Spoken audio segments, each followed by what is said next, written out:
Good morning, good morning, good morning, good morning, good morning. Hope you guys had a great evening last night. What's up? What's up? What's up? Happy Thursday. Happy Thursday. As you know, big day on the channel always. We call it Super Chat Thursday. And Cal Coolett and David Williams yesterday. Before I get into my video, you know what I got to do. Got to thank you guys that came through yesterday and actually paid for this conversation that we're having. My guy, Cal Coolett and David Williams, two of the big dollar call them big dollar hollers, who both sponsored to the tune of $50 yesterday. So thank you guys very much. Let me give you a big round of applause today for what you did yesterday for the channel and everybody else that supported. Now let me shout out to everybody that is a channel member, and then I will say what's up to everybody else. Well, I got to say whatever. I'm trying to figure out how to do these things right way. Shout out to my Kentrell LeGrew. What's good, brother? Banks boxing fan in the building. What's going on? Gianni Legend. Steven in the building. What's good? All things Yellow Boy Plagiarism. Gianni Legend. Black Parent. Richard Paris, what's up, man? Oh, that beard oil helped me so much, man. Hey, man, that's when I think of you, man. I think of how you helped me out. I got me a nice-ass shirt. Strap season. About to wear that on the show tomorrow. I got the oil beard. Thank you, sir. Yellow Boy in the building. Actually, Yellow Boy is well overdue for this wrench. Hold on a second, man. Hold on, man. Let me do something. Let me do something. Because we're going to talk about a couple things today. Gervonta Davis is embarrassing Devin Haney in that Ryan Garcia fight. And Jaron Ennis makes a brilliant move.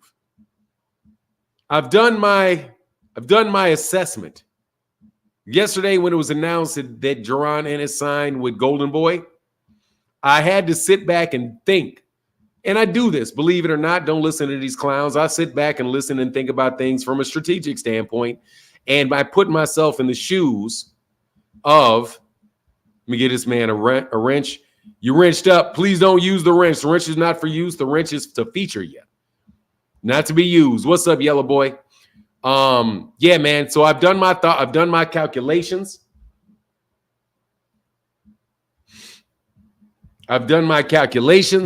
And I think it's a brilliant move. I think it's probably the best move he could have made. And it's got some repercussions and ramifications for Negroes. Yes, it does. It's got ramifications and repercussions. And I think it could be good, especially for people that pay all that goddamn money for the zone. But it's going to rock up that way. It's going to rock shit. It's going to rock it up. It's going to rock some stuff up, man.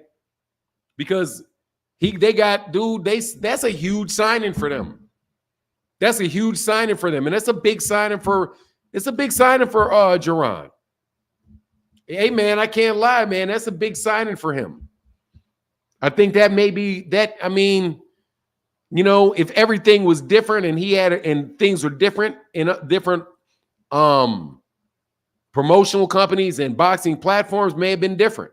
But the fact of the matter is, it's going to affect some of your favorite fighters, man. That stuff's going to affect some of your favorite fighters. And we're going to get into that. Plagiarism in the building. What's up?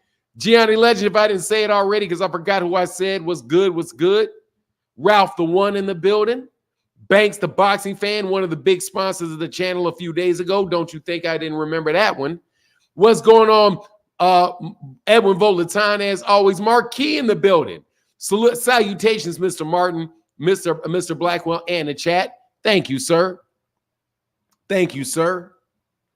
How are you, sir? Thank you for being a channel member. My guy, Gianni Legend, said, Grand Rising, everyone to start the day. Yes, sir. We're going to talk it today. We're going to have a good mood. We're going to keep it positive. Like I said, Ricky Williams, what's up, brother? Bank the Boxing Fan in the building. Let me give you guys those three dudes that goes. Thank you. What's up, Banks the Boxing Fan? Big supporter of the channel. Please, if you take the time to give him a good applause. Barbara D, the beautiful Barbara D, who is always featured on my videos because I appreciate her support so much. emotionally, intellectually, all of that, every type of way you could get support on a YouTube channel. Barbara Davis is the best. She is definitely one of the people that you want around your channel. Good, mature. Now you know you're being mature when Barbara D's in the building. King in the building. What's going on? D, good morning, sir. How are you? Oliver, Sean Oliver, salute to you. HMC3 was good. If I didn't see you, Cornelius Burnett, Andre, the member, Andre Noble. Thank you, brother. Got to give, actually, let me give you that gong for being a channel member. Thank you. Lori Reed, the House of Tank is in the building. Salute to one of the greatest. Shout out, Lori Reed. How are you, sister? I hope you're doing well out there in Baltimore. I hope you guys are. You got to let me know in the chat how that traffic is doing with the bridge collapsing. Because, you know, people ain't talking much about that horrendous bridge collapse that took place there not too long ago. Richie L in the building. What's going on? Matt Storm, good morning. Big Ken Griffin, the channel member. What's going on, Big Ken Griffin, the channel member? Lori Reed, huge. It is the first sponsor. Glad caught you live. Strap season. Yeah. Lori Reed is now. And don't let these ladies shame you, man. The ladies are sponsoring the chat today. Thank you, sister. Appreciate you so much. Appreciate you so much. Ooh, hold on. Let me do something. Let me. How do I do this? Got to put you up there. Lori Reed, the channel sponsor of today with the $20 holler. Thank you so much. Lori Reed. The big $20 holler. And this is out of Upton Gym. So shout out Team Tank. This is the Upton Gym team mom. So definitely Team Tank. Definitely rocking Team Tank. Andre Noble in the building said, for your hard work. Thank you, sir. I appreciate it, man. I hope it's effective work. So let me slide down, man, everybody. If I miss you, I'm going to get you Ryan Young. Talib Cunningham, can't leave Taheem Cunningham or Vi Ferreira off of there. T. Orlando Pearson with the added value. Thank you, man. He said, F the positivity. I came for the hate. Don't worry, it's coming. You know what it is. Mike Mamba in the building said to the legend, I don't know about a legend, but I appreciate you. Phenomenal Noob.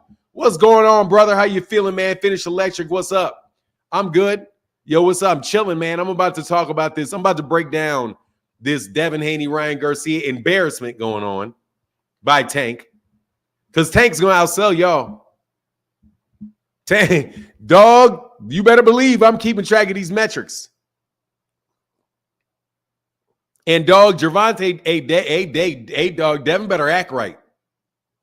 And Devin better act right.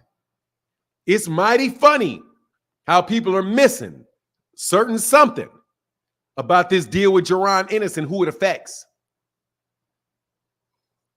You better believe it.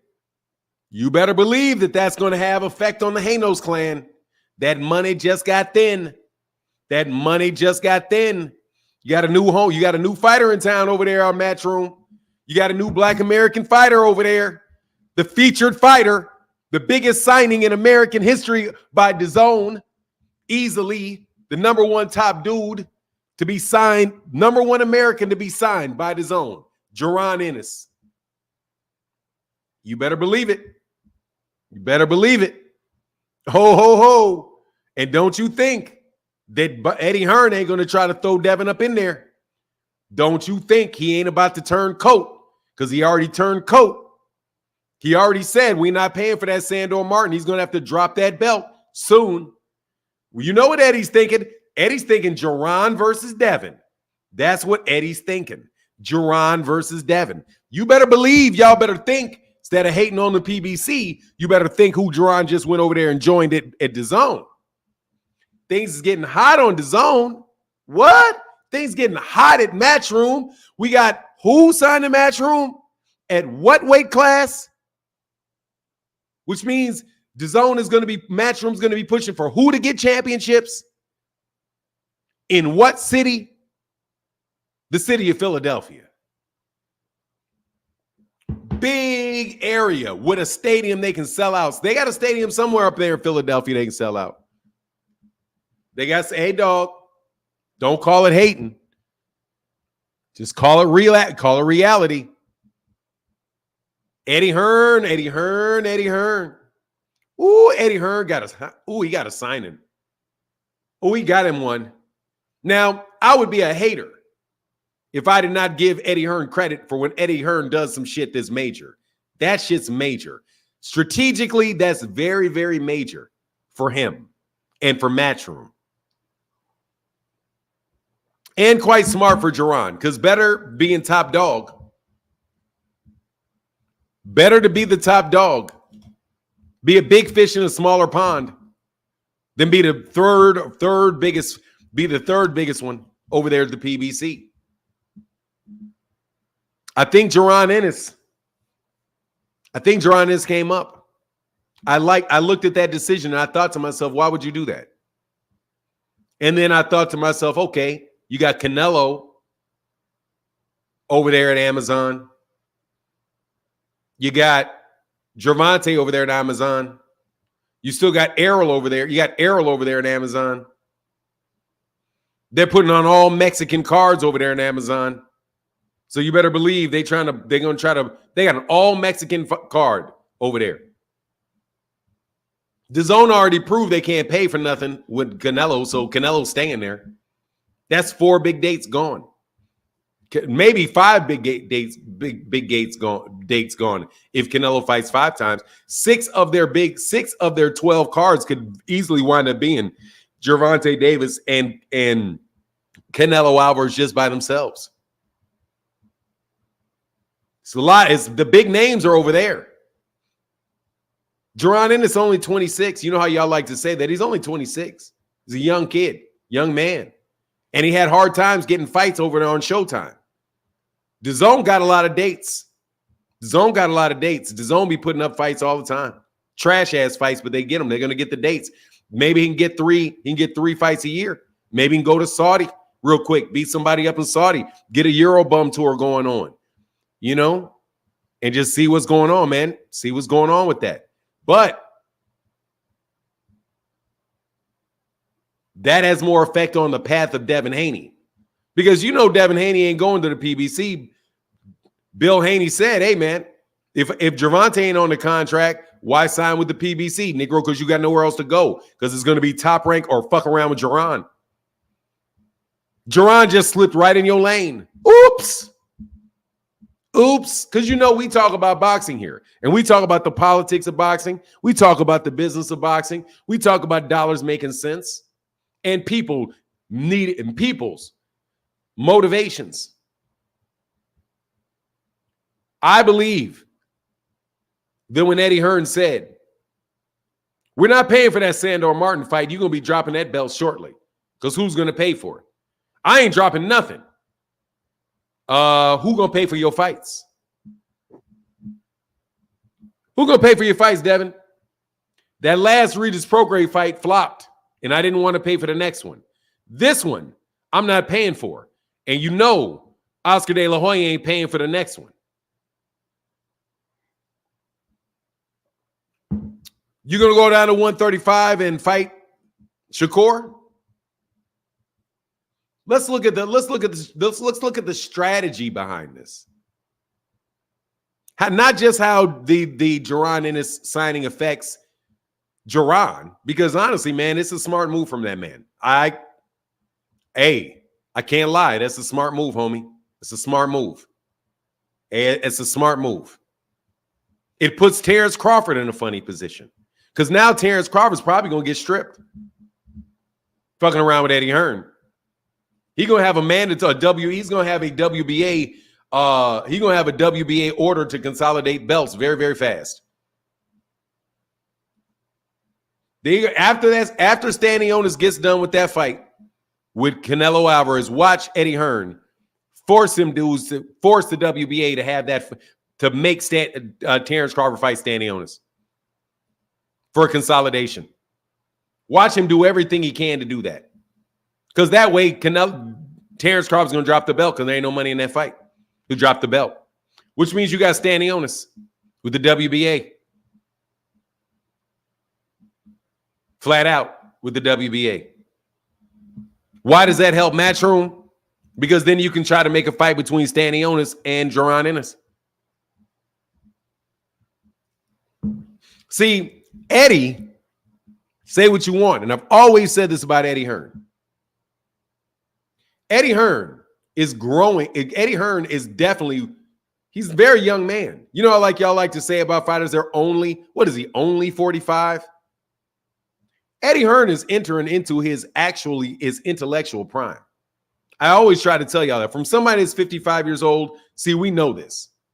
We know you're still a kid at 35. We know you're a kid at 35.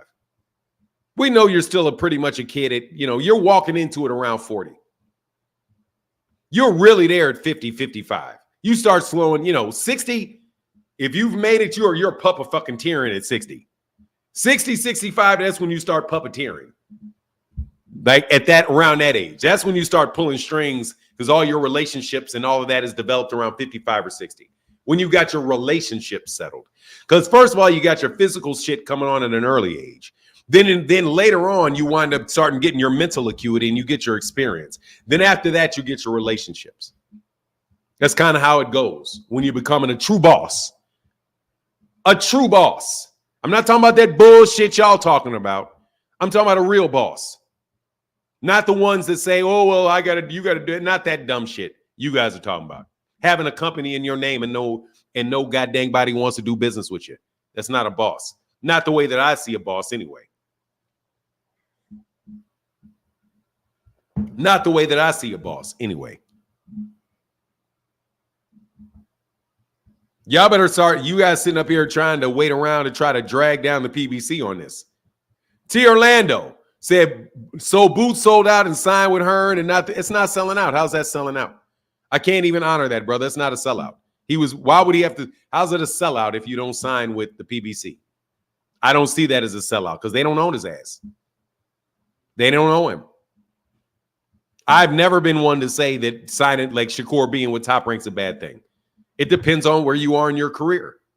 Shakur Stevenson coming out as an Olympian, if you don't have the money in your family to be able to afford your training and all of that, like Errol Spence Jr. was able to do, and you sign with Bob Arum, and Bob Arum gets you championships and gets you in a good position. Hey, man, Shakur's in a good situation. It is what it is. Signing a signage with him for Terrence Crawford early in his career was a great move. He's a millionaire many times over.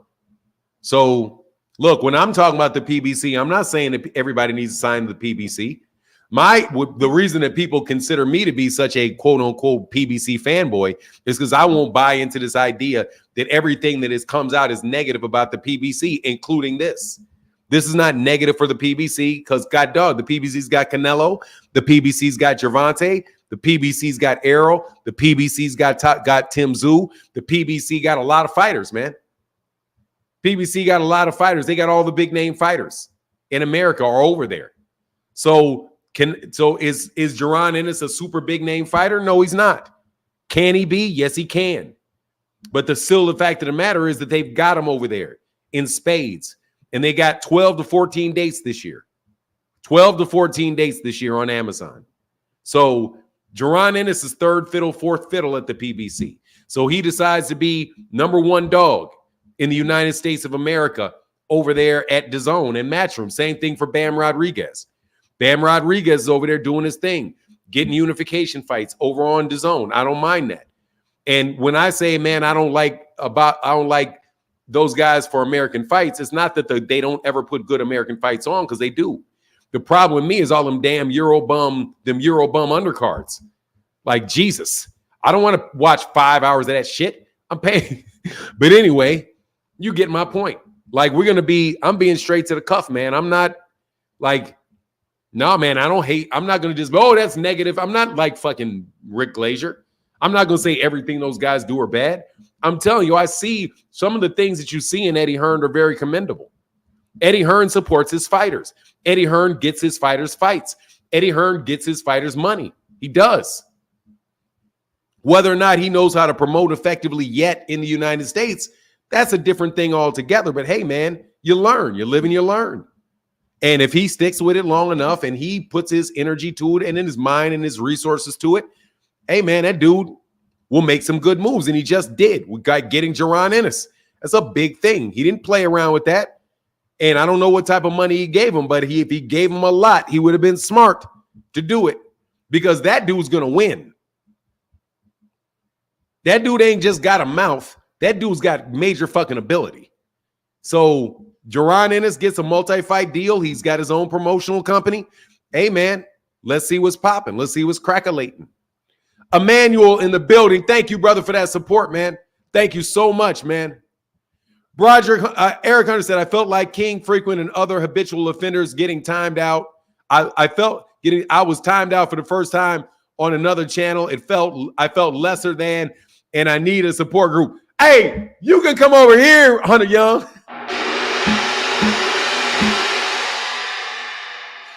Hey, dog, I ain't blocking you, not never. Dog, hey, dog, let me tell you something, man. I know. Hey, dog, I need your strength, Hunter Young. I need your strength, Hunter Young. You better believe that shit. You are appreciated over here, dog. You got to really do something ridiculous for me not to support somebody that supports me. Okay? Believe it. Other cats, whatever they got, dog, whatever they got going on, dog. Super Chat Thursday is the day that I only read Super Chats. Today, Super Chat Thursday is going to be the first. I can only read Super Chats today. I'm going to be talking like looking up at the sky in a minute. I'm just kidding. But I really wish that could be this case. LR in the building says Super Chat Thursday. Thank you, brother. Thank you, man.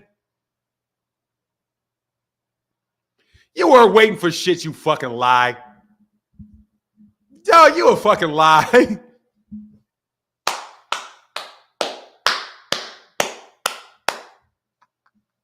You a goddamn lie.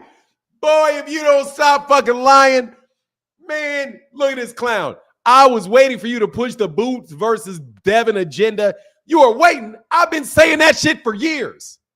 I've been saying that Devin Haney is going to be pointed at Boots. I've been saying that for a minute. Instead of focus on Al Floyd not securing Boots. What the fuck would I talk about them for? I'm not talking about Bob Arum not getting them. Oh, well, let's talk about Bob Arum not getting them. Why would I be wasting my time talking about what didn't happen? He's not a PBC fighter. He's never signed with the PBC. He never signed with the PBC. So why would I be saying, oh, those guys didn't sign him? What the fuck would I do that for? See, I'm not biased like you. You're biased. You want the PBC to look bad. You just want them to look bad, King. You just want them to look bad, King. That's it. You want me to say, oh, this is so terrible for the PBC. Woe is they're just going to have to settle with having Canelo and Gervonta and Errol and Tim Tszyu and Jermell Charlo and Jermall Charlo. Come on, man.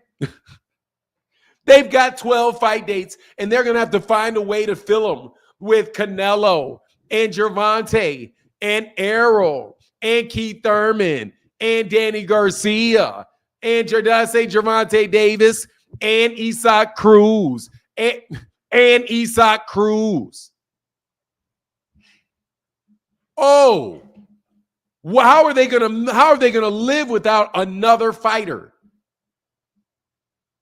on 12 fight dates, stupid? They got 12 fight dates, stupid, and he's not signed to them. They've already got dates. They've got to find dates for the fighters they already have, you fucking piece of dumbass. Now, how can you crybaby say the PBC their fighters are inactive? Their fighters are inactive. They don't have enough fight dates. But then they're supposed to break the bank to get Jaron, which I would not have minded. Hey, I would love to see him over there because I've been seeing him over there. But that doesn't make any sense, man. How about you use your business sense and stop trying to find a way to crap on him? Eddie is bad for U.S. boxing. He is, the way he was behaving, but he just made a better. Hey, good job, Eddie. Good job, Eddie. Congratulations, Eddie. He finally got him one. Good job. Good job. GM in the building. Oh, nah. You're not sticking around, brother. Thank you for your $15, King. You're not sticking around, homie. You are not sticking around, dog. You are not sticking around. Do not think that your ass is sticking around here. Okay? You better get your tone right, dog. You don't have no fucking life. You a clown. It is. Hey, watch this. Shut up. Now I'm not going to bland you. I'm just going to fry your ass. You're a good whipping boy. You're a good whipping boy is what you are. You guys don't have any appreciation for just being honest. Okay?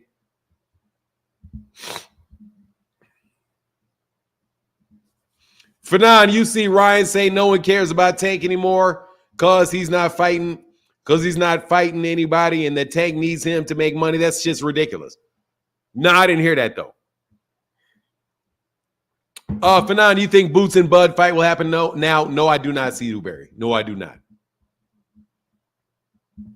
No, I do not. No, I do not. No, I do not. See that happen. I see him getting stripped, though. I see Bud getting stripped.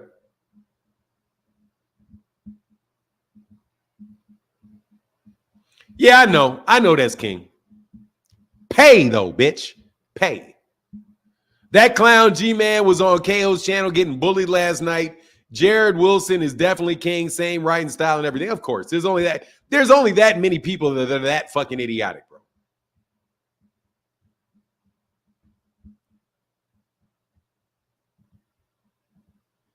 There's only certain that number of people that are that idiotic. And that, there's only so many attention-seeking whores out there like that.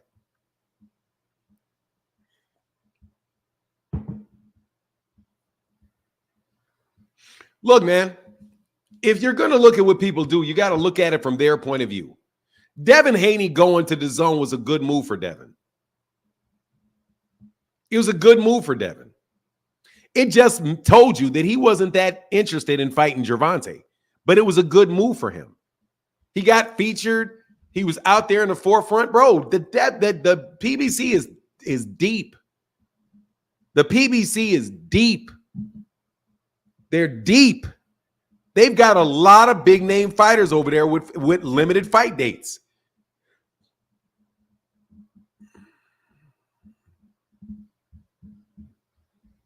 You're rubbing off on me, Asante L.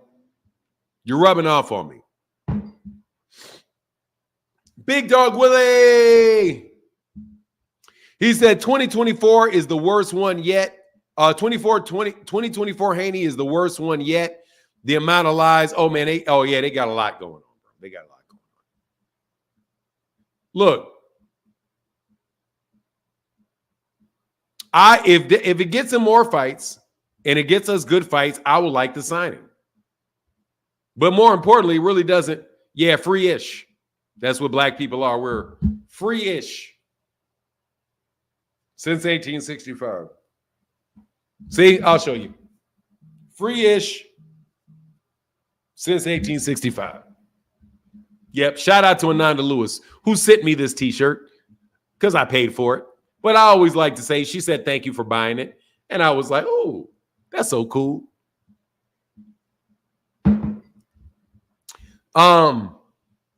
That's the one girl that's scared the shit out of me. Can't lie. She scared the shit out of me. That's when I remember I told y'all yesterday, I was like, man, there's only a couple times, maybe two girls I was scared of. I was scared of her. I was like, what the fuck? Like, what the fuck am I going to, am I good enough? It's you got to look up Ananda Lewis. Ananda Lewis, she has it. I believe the PBC is very petty too. If you not with, it's not petty, man. It's business, man. How about you just go to what makes sense first?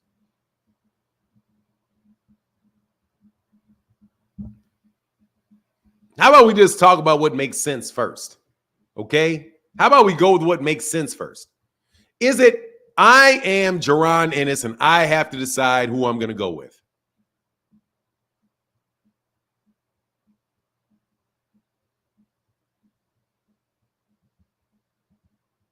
I have to decide who I'm going to go with. You know what? Y'all are really pissed off. I know you guys are pissed off.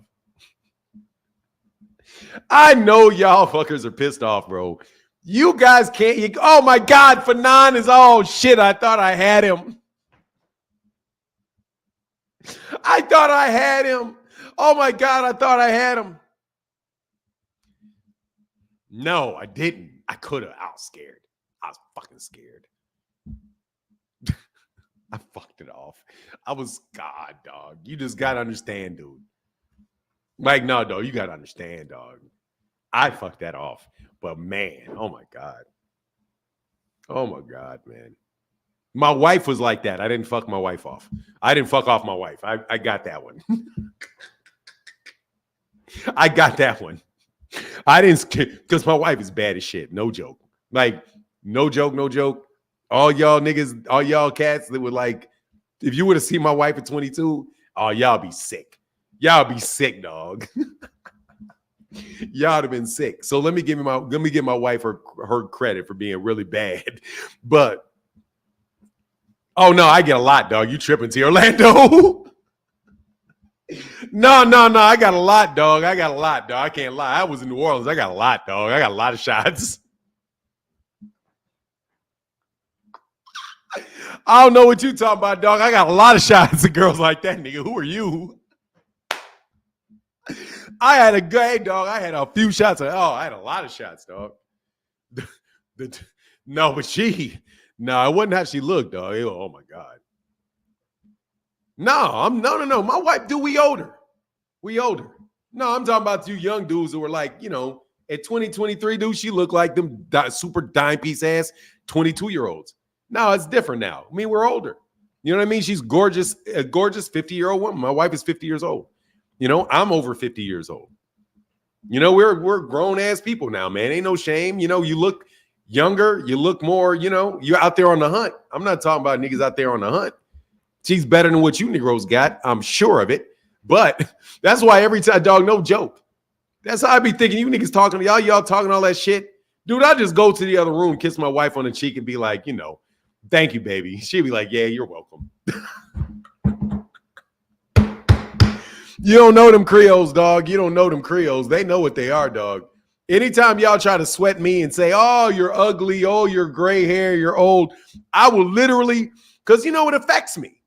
I will literally go walk to the other room, kiss my wife on the cheek, talk to her for a second, and be like, yeah, these bums ain't never got nothing like this. So whatever, dog, I'm coolin'. You know what I mean? Most 99% of y'all ain't never had nothing like that. And I live with her. Okay. Sat up and watched TV with her for like 4 hours last night. So I'm cool, dog. Trust me. That's why I believe you got to make good business decisions, dog. You got to realize where you tap out. You got to realize where you tap out. I tapped out in my wife. I tapped out. Like I tapped out. Okay. I tapped out. I'm like, it ain't getting no better than this. I tapped out. I know I tapped out. Phenomenal Chris said, I'm Creole, so I know what you mean, OG. Yeah, I'm like, I had plenty shots. My wife is Creole. So you know what I mean? Dude, my wife is a Creole dime. She is a New Orleans 10 for sure. Now they got some, oh Lord. She's a New Orleans 10. So whatever, dog. That's what I'm telling all of y'all. Whatever. Talking to me. Hell no. You ain't got nothing to say to me. And I got her and I was broke. Well, actually, I wasn't, but you know what it is. Anyway, so he said, that's what's up for 9 plus 10. Exactly, bro. I knew I tapped out.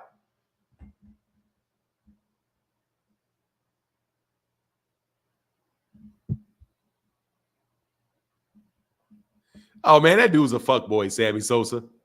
How do y'all define Creole exactly? Creole is the mixed people down there in Louisiana that are a mix of black, Native American, Italian. There'll be some that are mixed with Italian, Most are mixed with French. They're just basically like, just think about a black, just think of a Puerto Rican. Just think about a Puerto Rican, because Puerto Ricans pretty much are Creoles. Pretty much same thing as like Danny Garcia. Like Danny Garcia is pretty much a Creole. Amanda Serrano's like a Creole. Like that's a whenever somebody wants to know what it is. Now Beyonce's Creole. Yeah, Beyonce's Creole. Who else would be Creole? Whenever I think of it, like just to get like a sense of what they are for a separate group of people, just think Puerto Ricans. Think like the Puerto Ricans that you don't know are black. Jennifer Lopez, Creole, like that. Like Jennifer Lopez looks Creole. That's Jennifer Lopez looks Creole. That's what I would say. Like all the way to like, Lena Horne, Mariah Carey with Devin, like that. People that look like that. He said, I've been with a Creole dime in LA for 5+ years. If you know, you know. Oh my God. Dog, oh my God. If you like black women of a certain night, first of all, now gotta give me credit, gotta give credit. Yeah, Sheila E. Yeah, definitely Sheila E. Yeah, like my wife is a better looking Sheila E. That's what I would say. Like, my wife is a better looking Sheila E. Because she's built better. She's built better. But anyway, you get my point. Yeah, Jasmine Guy did not age well. But yeah, add Jasmine Guy, stuff like that. Lisa Bonet, Lisa Bonet. Journey Smollett for sure. She actually is, I'm pretty sure. Journey Smollett, yeah, she is. Not only she look like it, she actually is. Her and Jesse Smollett. Jesse Smollett, yes. For now, do you have family that attended Kansas University? University of Kansas? My wife. She graduated from there. Yeah, a lot. Just a lot. You see them. They're just like the really bad ones. They really are. There's beautiful, beautiful, beautiful women. Yeah, Journey Smollett. Yeah, they are. Anyway, you get my point. That's who they are. Anyway, let's get back to this boxing. Carl, please don't do research on my family. She was not Journey's. She's actually okay. I think she's okay. She's not top notch at all. Juicy Smollett. No, that girl, she's not that bad, dog. She's okay. She's not that. She ain't, she's not like that.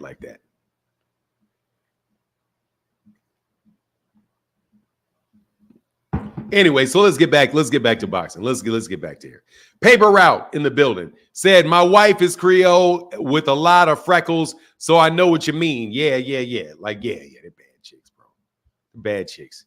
And they're usually very highly educated, too. Usually very highly educated. Very intelligent. Very, and they know it, too. Don't think they don't know it. They fucking know it. They very much know it. Not in an arrogant way, but more in a like, look, man, I ain't really stressing that shit like that. But they're really cool people. I've always, like, no joke. Awesome. Now, I got to give my credit to the Mississippi women and to the Jackson, Mississippi women as well, and the Tennessee, the really black ones. They got beautiful ones there too. So I don't want to seem like it's too much, like, just one line. But no, they're really dumb. Fucking beautiful. Some shit you can see there is dumb. Anyway. Hey, so just passing through, showing y'all some love. I'll be out here. Oh, that's what's up, man. Boots is ducking Godzilla. Who is Boots ducking? I like the saw the mug yesterday. What you talking about? Oh, okay. Yeah. My wife went to KU. Yeah, my wife went to KU. She got her doctorate from KU. She got her undergrad from KU, and she got her doctorate from KU. Man, they got a lot of beautiful women, black women everywhere. Stacey Dash, definitely Creole. Stacey Dash is a perfect example of that. Fanon, UC BFTB debate KO on it was bad at. Nah, man, listen, man. Look, let me tell you something, dog. I listened to a little bit of it on BFTBs. where KO was up there and somebody said some shit so stupid I couldn't do it. I can't listen to those things because I'm dissecting too much. I'm critiquing too much, and I just go on about my business, man, and let these guys have let y'all have y'all fun, man. Like, for real, I mean, what difference does it make whether or not Gervonta, like, people debate too much of what people say that can't be verified. People just talk. You know what I mean? Like, it's just, people just talk. I care about what people do. I don't care about what people say. I care about what people do. People can say things to the cow come home, man. That's fucking farting the wind. What somebody says out their mouth. I care about what somebody does. For real. Can you imagine all the talking that went on in the 1970s? Don't nobody remember none of that. They just remember what happened, what the fights that happened, and who you beat. Did you fight somebody that was your mandatory? Did you not fight somebody that was your mandatory? Yeah, I could only listen to one guy. I'm sure it was fun. But there's a lot of people that just talk. A lot of people just say things. So, I mean, it's like, well, Gervonta said this. Man, that shit gets on my nerves. And I'm not keeping track of that shit. I'm going to tell you. I'm not keeping track of every word Gervonta says. I'm not keeping track of every word that Devin says. I'm not keeping track of every single solitary thing Bill says for damn sure. If you guys ask me about it, I don't have to remember. That is not true. I mean, BFTB can say what he wants about that. And I love BFTB. That's just not true. He was never the mandatory. It's just not true. He was never the mandatory. They never ordered that fight. Gervonta Davis was never the WBC mandatory. Not for a fucking day. Never. It's just not true. But no, he was never. They put him in the rankings when he was still in 135. They put him in the rankings when he was still in 135. He wasn't even in the weight class. They didn't order Gervonta Davis to fight Devin Haney. Bill Haney said on a channel he was never his mandatory.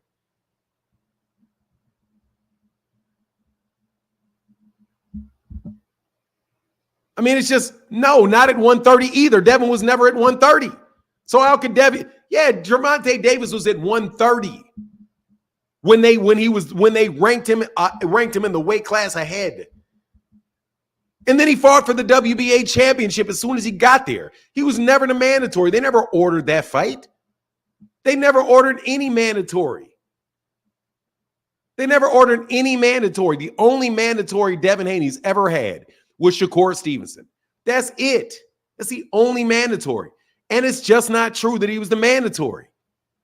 They're using different definitions for the word mandatory. Just like you can have different definitions for the word duck, but you can't have a different definition for the word mandatory. A mandatory is somebody that is specifically ordered by the WBC or the WBA, the WBO, or the IBF to fight someone. That's it. Or they can say, look, the next mandatory will be this for the winner. They never did that with Gervonta. That's just not true. It's just not true.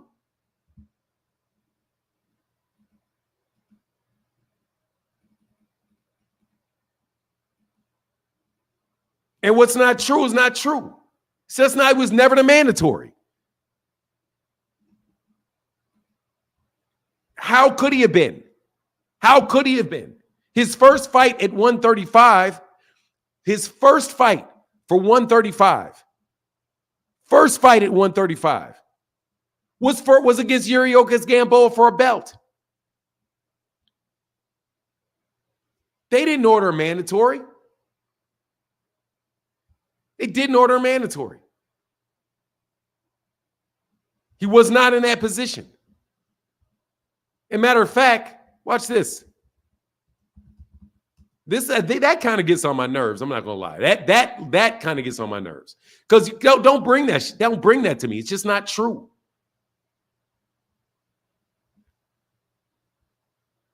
Devin Haney won the WBC World Lightweight title.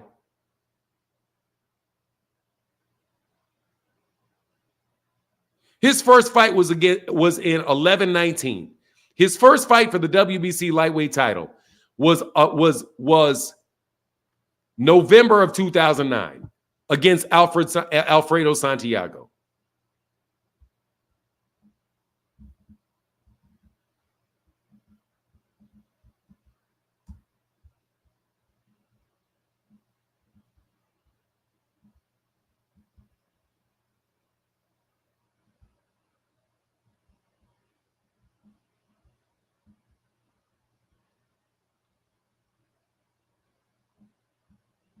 Gervonta Davis fought Yuriorkis Gamboa a month later. How could you possibly be the mandatory? You won the belt a month before. The Yuriorkis Gamboa fight was announced before the man even fought for the title. How? How?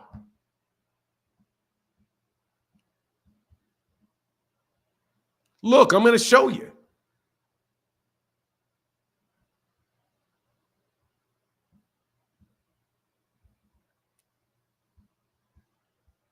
It's not even possible for him to be the mandatory.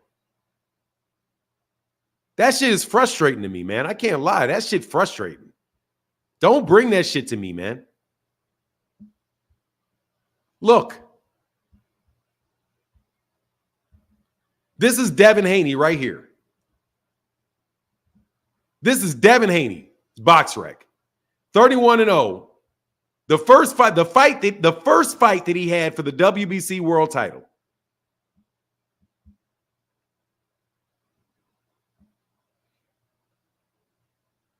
Was Alfredo Santiago.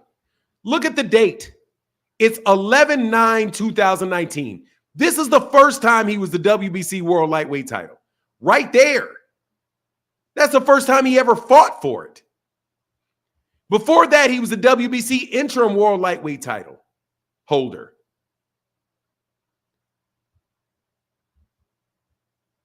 Now look at Gervonta.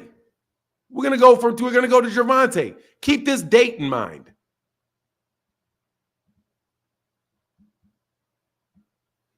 Keep this date in mind. That's this right here is Alfredo Santiago. This is 11-9 of 19, November 9th, 2019. Look at Yuriorkis Gamboa when he fought Gervonta Davis.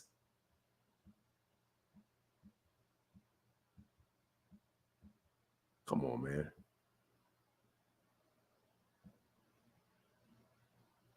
Look, he fought him a month later. 12-28. Gervonta Davis fought Gervonta Davis. Before that,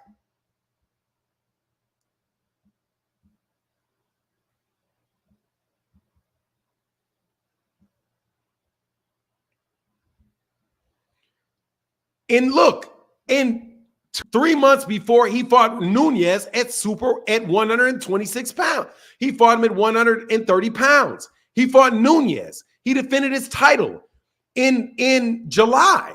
So how do you fight July and then you fight 5 months later for a championship, but you are a mandatory in here? How? How can you be a mandatory? How? Can you defend? How can you defend? No, he's not as mandatory. No, he's not as Frank's not as mandatory. No. Fuck do you guys think, man? Stop doing this dumb shit. You dumbing down boxing. I mean, God dog. Don't bring this shit to me, man. Leave me the fuck out of it. For real. Leave me out of it.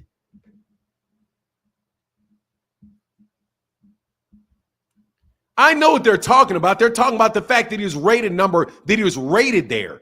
Being ranked there does not make you the mandatory. It doesn't make you the mandatory. Doesn't make him the mandatory. I'll bring it up, but it doesn't make you the mandatory. It's just not true. Oh, these dudes, that's funny. Yeah. Go to site. Yeah, that's funny. You sure you want to leave? Look, man, I'll pull it up. I don't care. Watch this. As a matter of fact, I'm going to get you. I'm going to prove it with this. I'm going to prove it with this. Okay, so this is what they're talking about, right? I'm going to show you, and I am going to prove it to you. I'm going to prove it to you.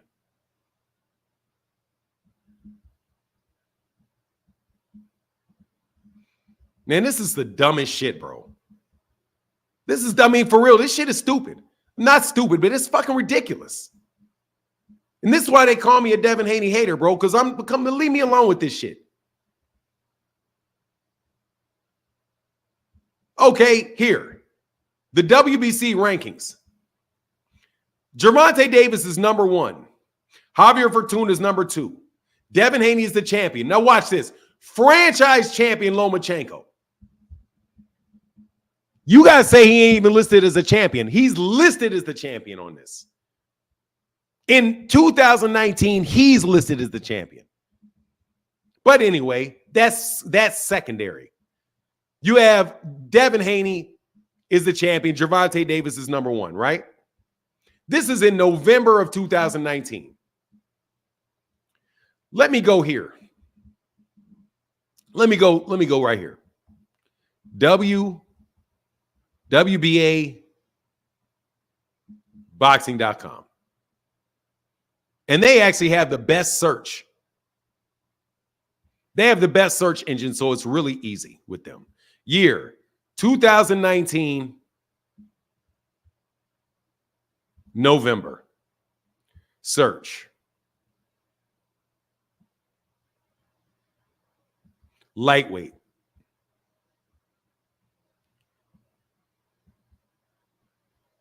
Gervonta Davis is ranked number 1 here. But wasn't he the champ? Oh, that's the WBA super champion. So he vacated the belt here. Obviously, he vacated the belt here. And he's ranked. Is he ranked? So he dropped the belt in November. Actually, let's go back to October. Let's go back to October. That's why he entered into the rankings. Because he dropped the title. Let's go to October or September. Search. Let's see when he dropped the title. That actually is why he was allowed to be ranked. That makes sense. He had dropped the title here. Wonder why that was. When did he drop the title? He must have dropped the title right after. Let's go to June or May. So he drops the title in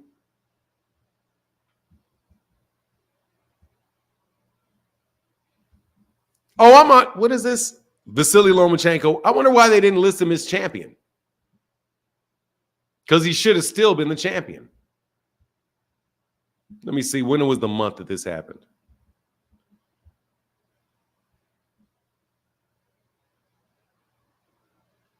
That's July, right? Nunez. WBA Super World Super Featherweights. Oh, because he wasn't in the fucking weight class. I'm looking in the wrong weight class. I'm sorry. I'm looking in the wrong weight class. That's my bad. We're looking at Super Featherweight. That's why he's not there. That's my bad. So let me go back to November. That was my mistake. I'm looking at lightweight. I'm not looking at the right weight class. Because Vasily Lomachenko was the champion. So let's go to lightweight. Super featherweight is what I'm looking for. And that is in November. Leo Santa Cruz got it because Gervonta Davis fought in December. So let's see when he dropped the belt exactly. August. Let's go back to August. Super featherweight.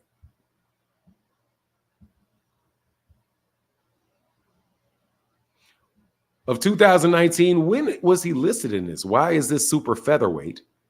And Gervonta Davis is WBA. This is weird. Why am I messing? Why is this not going right? Because right here in 2000, he fought for the WBA World Super Featherweight title. That says it right there. And in 2, he did the WBA super lightweight title.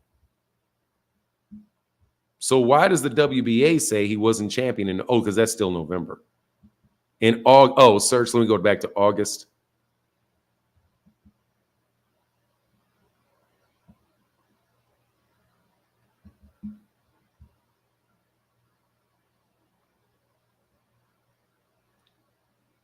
WBA world champion Andrew Conceição.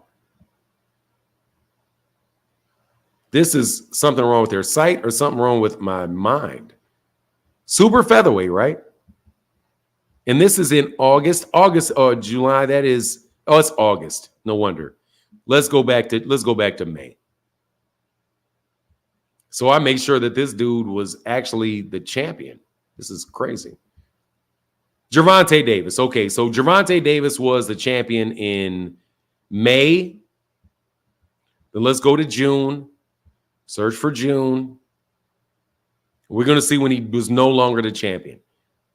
Because that's when he's going to enter in the rankings when he moves into the weight class above. So super featherweight, Gervonta Davis was the champion in June.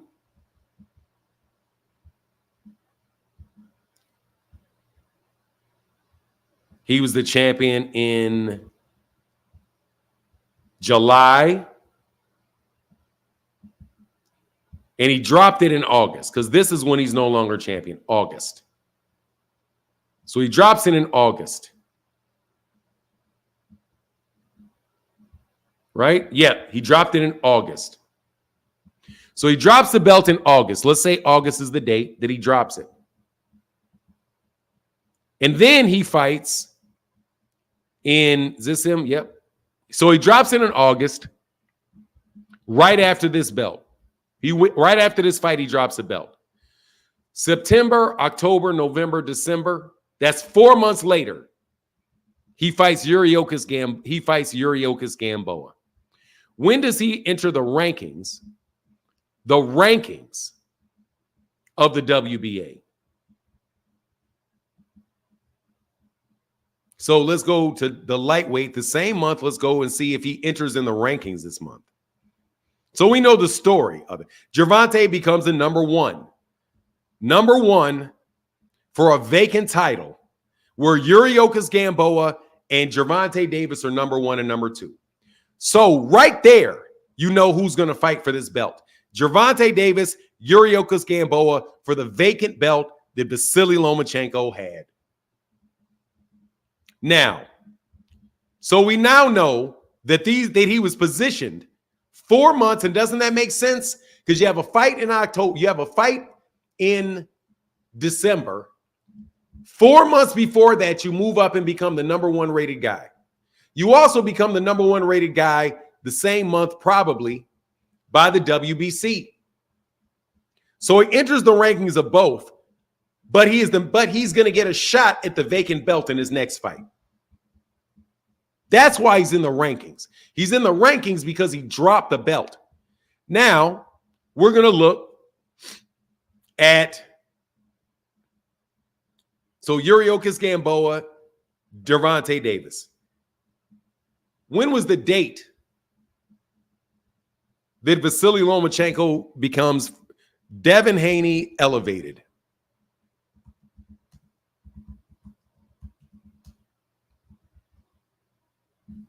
Championship. When did he get elevated?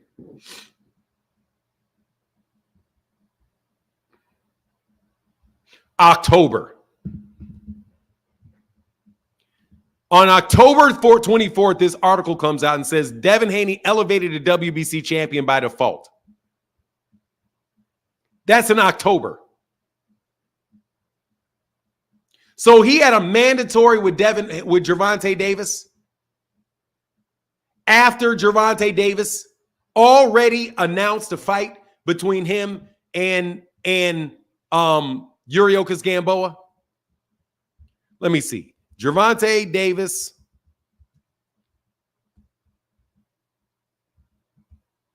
to fight Gamboa.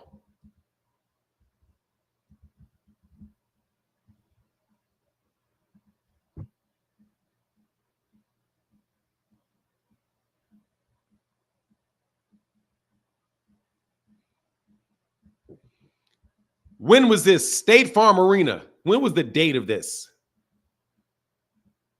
Oh, this is buy tickets. When was this fight announced?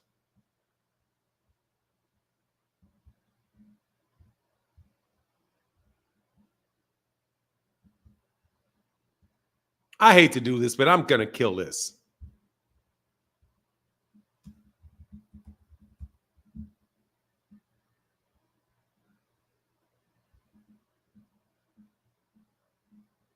Okay. We're going to kill it with this one. All right. I want you to notice a date here.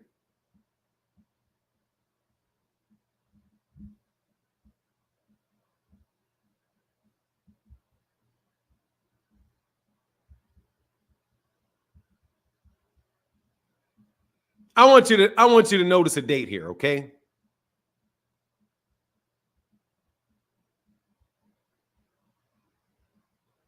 I want you to notice a date here. And then we're going to get off this point.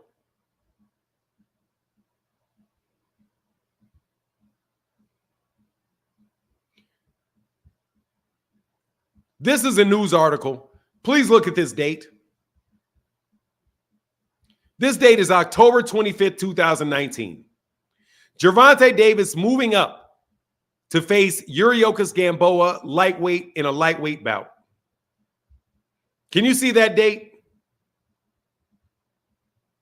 Can you see the date? That's in October that fight is announced. In October. What is the date that Devin Haney was elevated?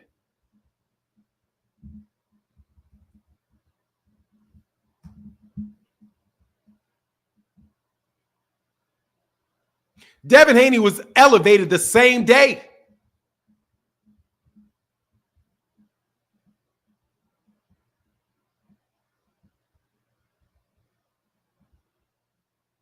This article came out the same day, October 24, 2019, on the same day that he was announced that he was now the WBC champion. So let's get to this. Devin Haney was elevated to the WBC world champion on the same day Gervonta Davis's fight for the WBA was announced. How in the fuck could he have been the mandatory?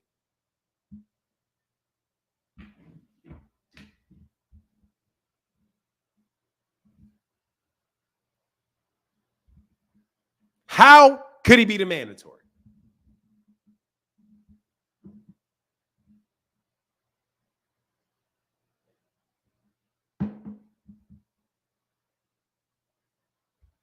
Never mind that if I want to really put my foot in it, I can go over here. And I'm going to go over here.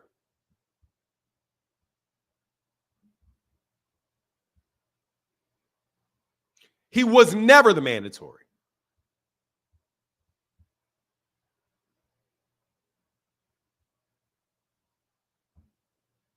Because let's go to the rule book.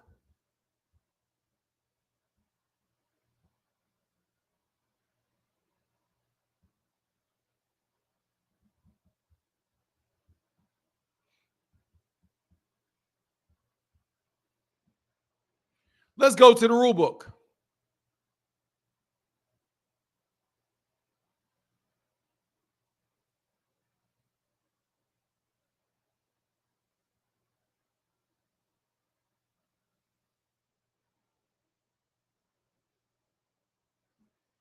Approval of bouts.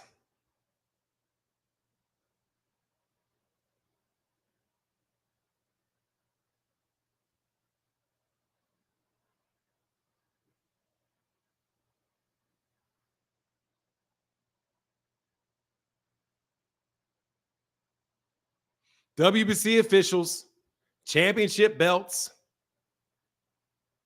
championship obligations, qualified channels, voluntary defenses,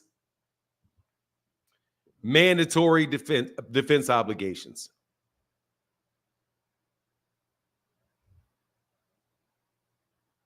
No bout shall be considered no bout should be considered a mandatory defense unless expressly approved by the WBC. A challenger who wins the title inherits the mandatory obligations. Let's see where they say mandatory challengers. Designation of mandatory challenger. The WBC shall always have the discretion to designate a mandatory challenger by ordering a final elimination bout, designating a qualified mandatory challenger, or ordering a unification bout with a champion of another organization recognized by the WBC. Ordering a unification fight. To avoid doubt. See, because this is what y'all keep doing. You keep putting doubt out there. For the avoidance of doubt, the highest rated or highest rated available boxer in the WBC rankings is never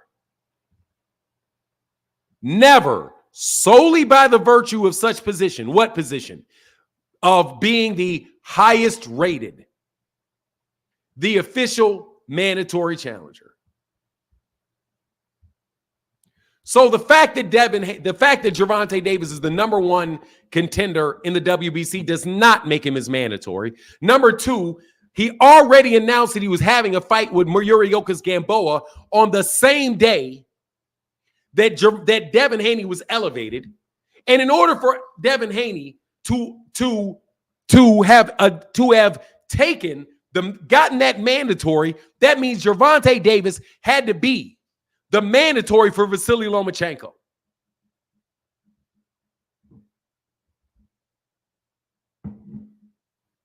B. Diddy said it wasn't true. So can you not do that shit to me no more? I love y'all, but I'm not lying for you. Okay, that's not true. It's not true.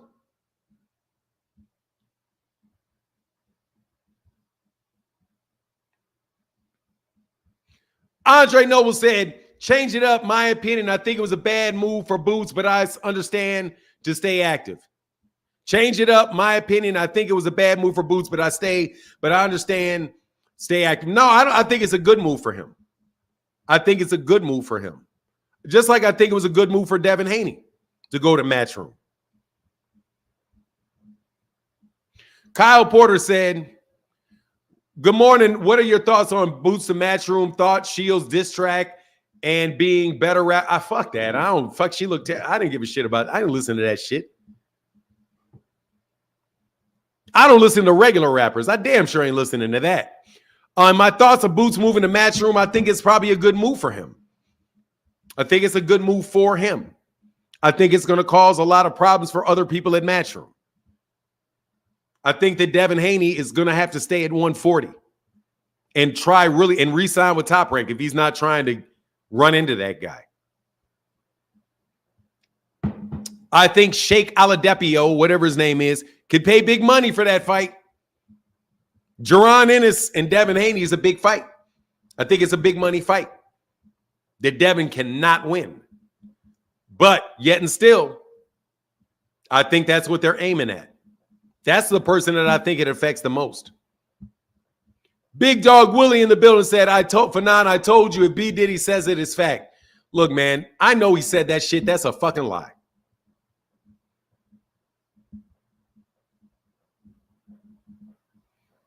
I don't think he is fighting Cody Crowley, but whatever. Man, look, dude, I don't have a problem with people signing with people for the hell of it. When I say for the hell of it, like for the hell of not liking it. Put it in the super chat, King. Put it in the super chat. All right, put it in the super chat, homie.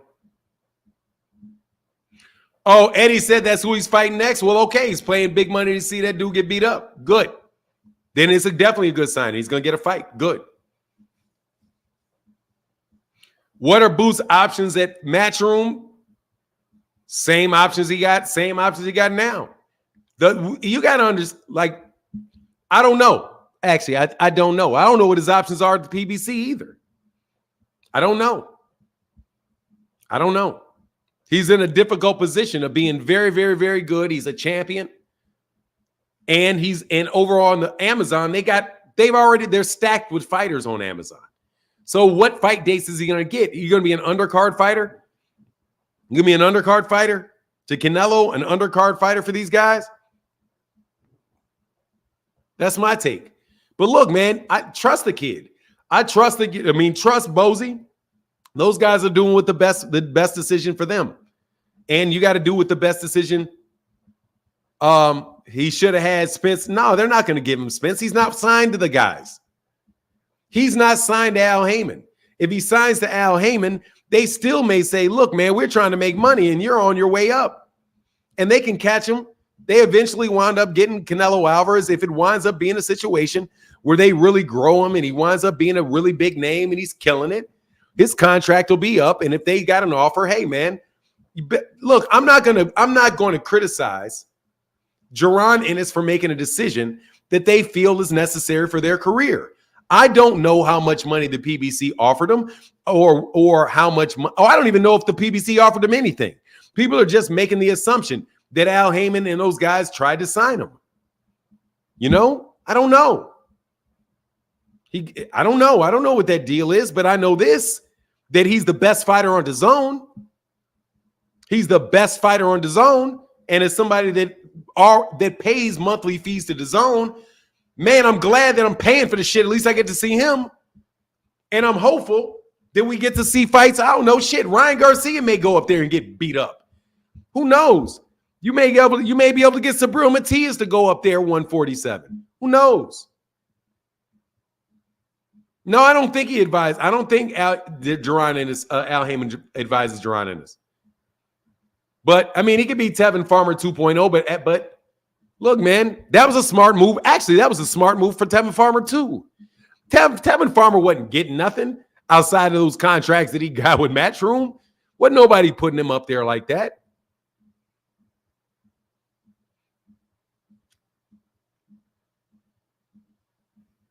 Look, man, I don't know what you got. I'm going to look at it and tell you what I honestly think.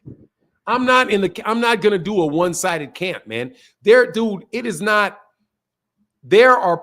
Everybody's situation is different. And you can also analyze the situation from multiple people's situation. When I sat down and I thought to myself, what is a good move for the PBC to sign Jaron?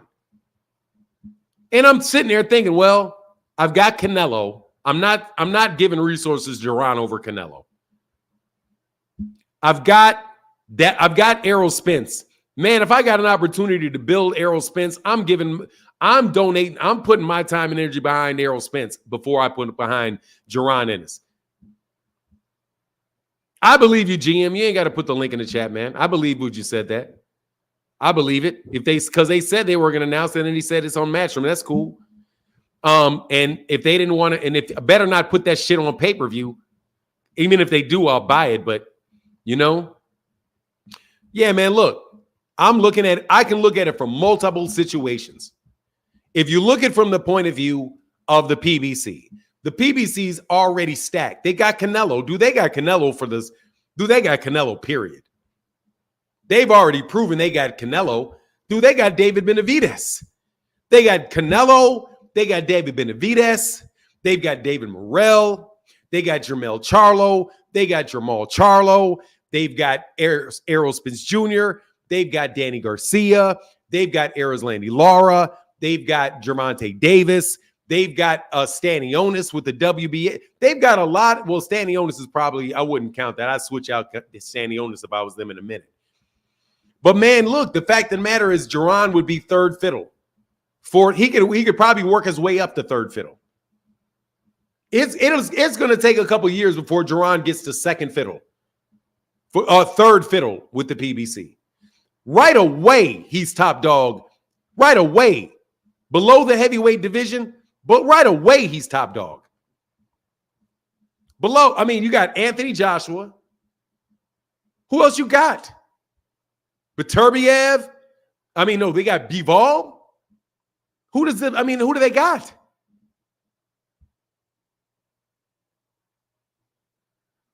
Who do they got? So if I'm Al, I'm like, yeah, I would love to have that kid. Yeah. But man, I can't promise that I can dedicate the same amount of resources to you that you got for that offer. And hey, man, hey, dude, sometimes somebody makes a better offer. You got to say, hey, man, a guy made a better offer. I understand. And look, hey, if there's ever a situation where we need to talk and things change, hey, man, stop by. And you shake hands and you walk out the door. That's part of business too.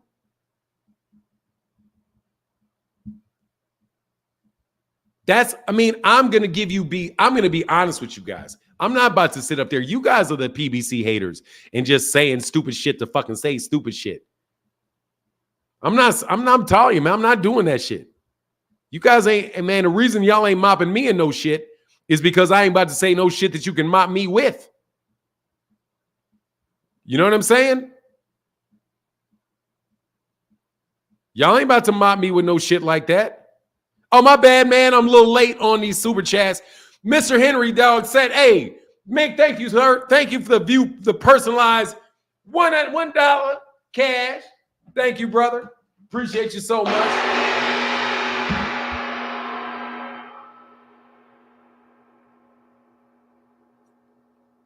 Let me run these off. Aisha in the building. Thank you, Aisha. Actually, let me put this banner up. Aisha, thank you so much for the $5 holler. Thank you. Appreciate you. The personalized ones are easier to see, Aisha, so everybody can see it on the screen.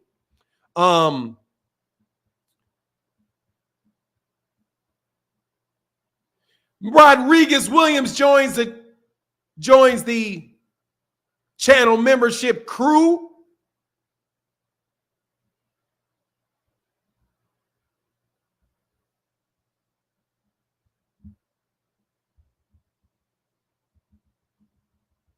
Rodriguez Williams, thank you, sir.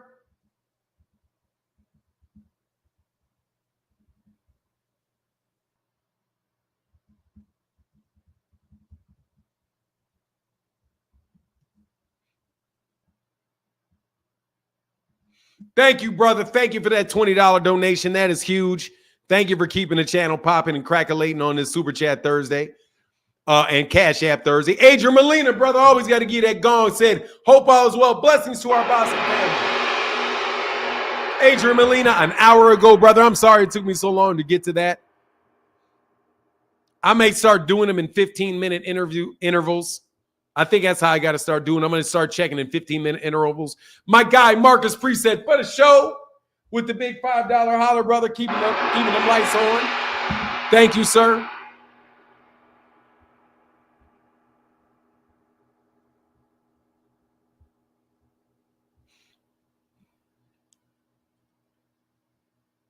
William, hey, man, thank you. Hey, Will Shep, Billy said, from WS Concepts, keep up the good work. Thank you, brother.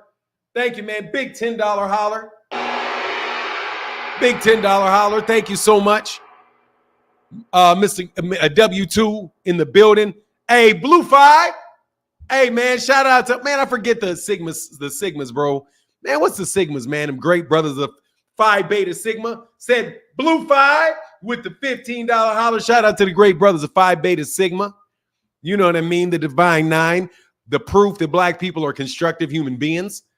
And you guys can kick rocks thinking that everybody got to say that all of us do dumb shit. It's not true. You guys just are, if all you see is gutter shit, that's because you're a gutter person. Hey, man, happy Super Chat Thursday for my guy, Al Ray Jones, in the building. Thank you, brother. Big time supporter of the channel. Thank you. And I'm about to, listen, seriously, man, please don't bring stuff to me. Okay, don't do it, because I got a lot of people watching me, bro, and I got to correct shit. I mean, love you, love the brothers, I really do. But some things just not true, okay? Hey, personalized note, my guy says, so your time isn't wasted. I applaud you, and the truth is satisfying. Thank you so much for my guy. Hold on one second, make sure I get this name right. From Fight Game. Much love, Fight Game. Thank you, sir. So your time isn't wasted. I appreciate you and truth. The truth is satisfying. It is, man. Please leave personalized notes. Please leave personalized notes. on Cash App, man, so I can read them and I can show everybody and I can do the most that I can do to say thank you for that support. How does Boots and Ben sound? Very realistic now. If they can get the IBF to sanction a fight with a drug cheat. And Matias, it sounds very likely, and I would love it, but he's at 140 pounds. If Subriel Matias goes up there and fights Jaron Ennis, I think that'd be a great fight. That Jaron Ennis knocks his ass out in. Where he absolutely fucking hurts him. That's what I think. Jaron Ennis is different level, brother. That's why it's so big for the zone. Jaron Ennis is different level, brother. He's different level. He's different level. He's different. He's different level.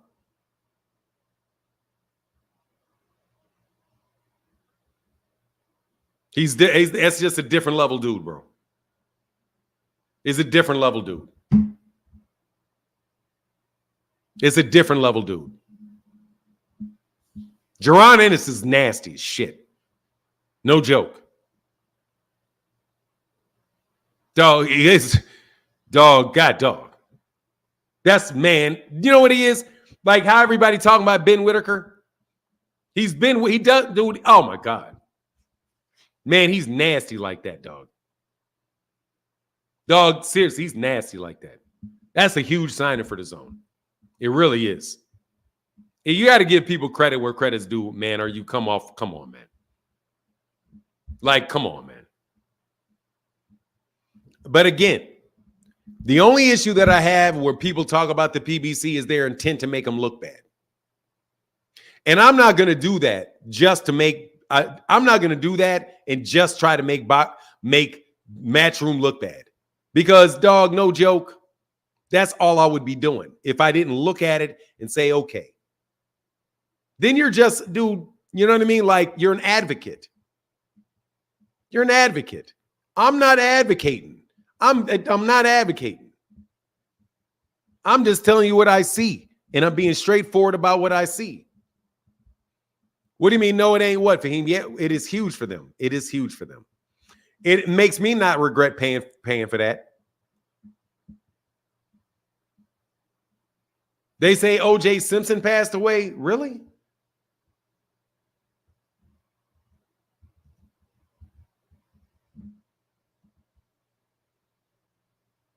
Wow, he died. Oh, man. TMZ said it. I believe it. They don't usually get stuff wrong. Oh, man.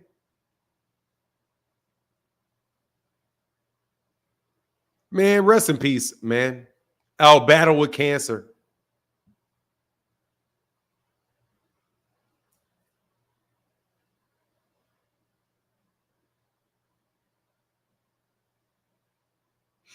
All right, man. 10 count, man. 10 count for O.J. Simpson, man.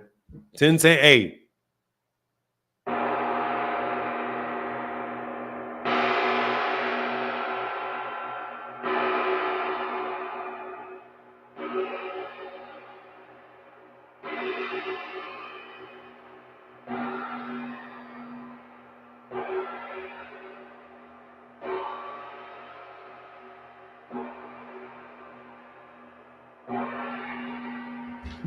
Rest in peace, OJ. Rest in peace to the juice. Rest in peace to the juice. Robert Smith said for the Gary and A. Hey, said thanks for the Gary, Indiana shout out a few episodes ago. Hey, man, no worries, brother. Thank you so much, Gary. Thank you, brother. Man, shout out to Gary, Indiana. You know what it is. Shout out to Gary, Indiana. Yeah, he probably let. He said, "Yeah, I got." He said, "Hey, nah, I got my nigga. I got my nigga jacket." Hey, man, that's funny, man. You don't, Jared. You don't get it. You're under suspicion of being exactly who I know you are, bro. You don't get one. How do you get a wrench? You don't get one. No, sir. You don't get one. But let me see. Let's see. Are you capable of getting one? Let me tell you. Let me correct myself. Let me correct myself. Let me correct myself, Mr. Anderson. You can get one in 3 years. Because you were created on April 10th of this year, which means you made this yesterday. You don't. Because you made your channel yesterday, King. You don't get a wrench. Thank you for the money, though. Now you're on timeout for talking other than a super chat. Now I got to time you out. Because you're talking other than in the super chat, King.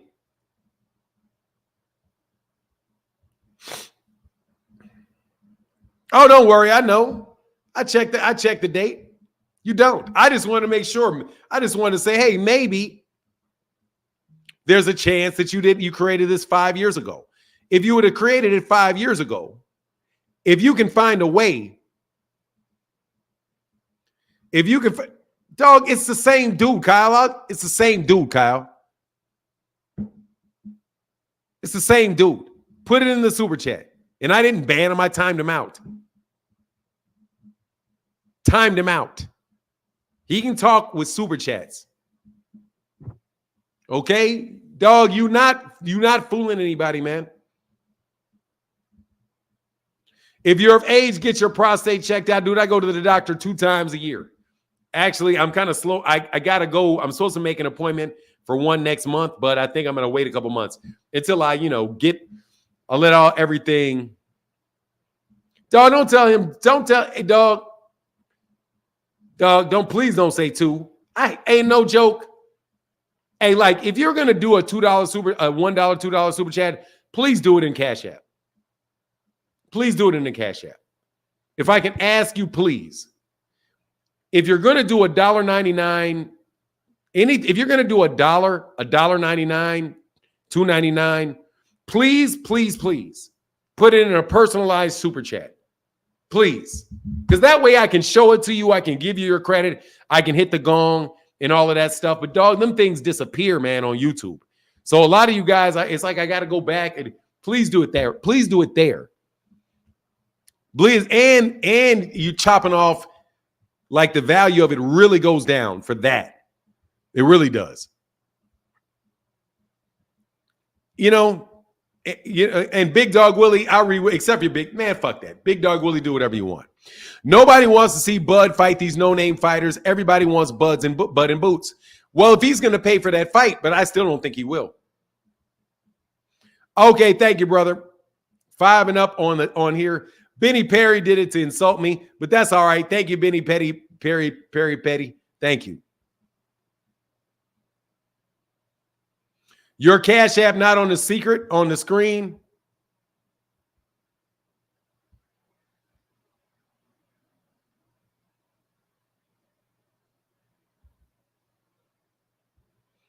Yes, it was.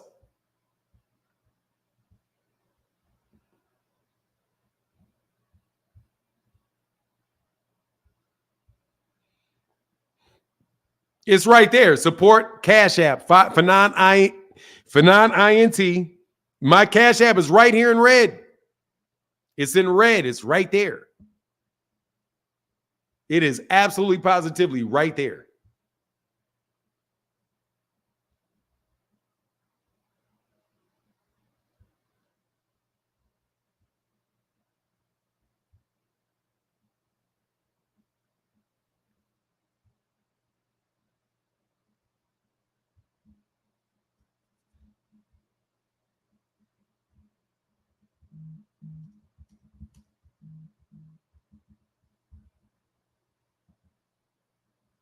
There you go. I put a little something else right there. This is the Cash App. It's right there, red and white.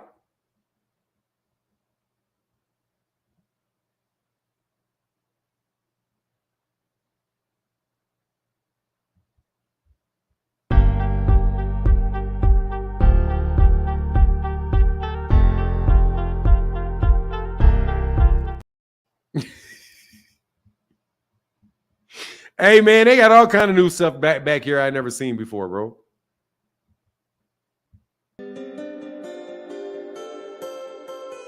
Man, you got background music?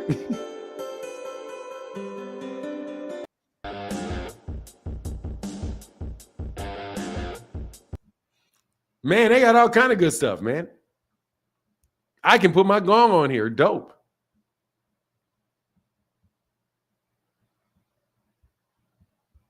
Anyway, sorry about that. True. Play that with a ha. True. Hey, man, that shit is hilarious to me, man. That dude, for real. Shout out to little dude. Little dude, shout out little man. Little man was calling me Fag Non, man, but this dude for real got true. I was like, man, you got true. But yet you calling me that? Like, I don't get it, man. I ain't got no shit over here looking soft like that. Anyway, man, you know what it is. Man, look. So does everybody understand that Gervonta Davis was never Devin Haney's mandatory? Can we just put a 1 in the chat if we understand that's true, that's the case? Because I really want to get that across. Look, man, if you're debating somebody and you don't have the equipment to prove what they say is wrong, hey, man, sometimes they get it past you. They get it over on you, okay? And that's your fault, that you should know the difference. So you came in unprepared if you don't know these things, okay? But just so we can have just a honest, just straight up fact check, Gervonta Davis announced Gervonta Davis was moving up to fight Yuriorkis Gamboa on the same day that it was announced that Devin Haney was elevated to the WBC championship. Therefore, there was never a time when Gervonta Davis was the mandatory to Devin Haney because he wasn't available. He was not available to fight him. They did not order him because he was not available. He wasn't available. He didn't ask to become the mandatory. He did not position the WBC into position himself with the WBC to become their mandatory. He didn't inherit the mandatory either. The fight, he wasn't available. Okay, so we can stop that. The dates that they announced that fight were both October 24th.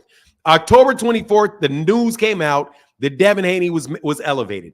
On the same day, Gervonta Davis announced that he was dropping his belt and moving up to fight Yuriorkis Gamboa at a higher weight class.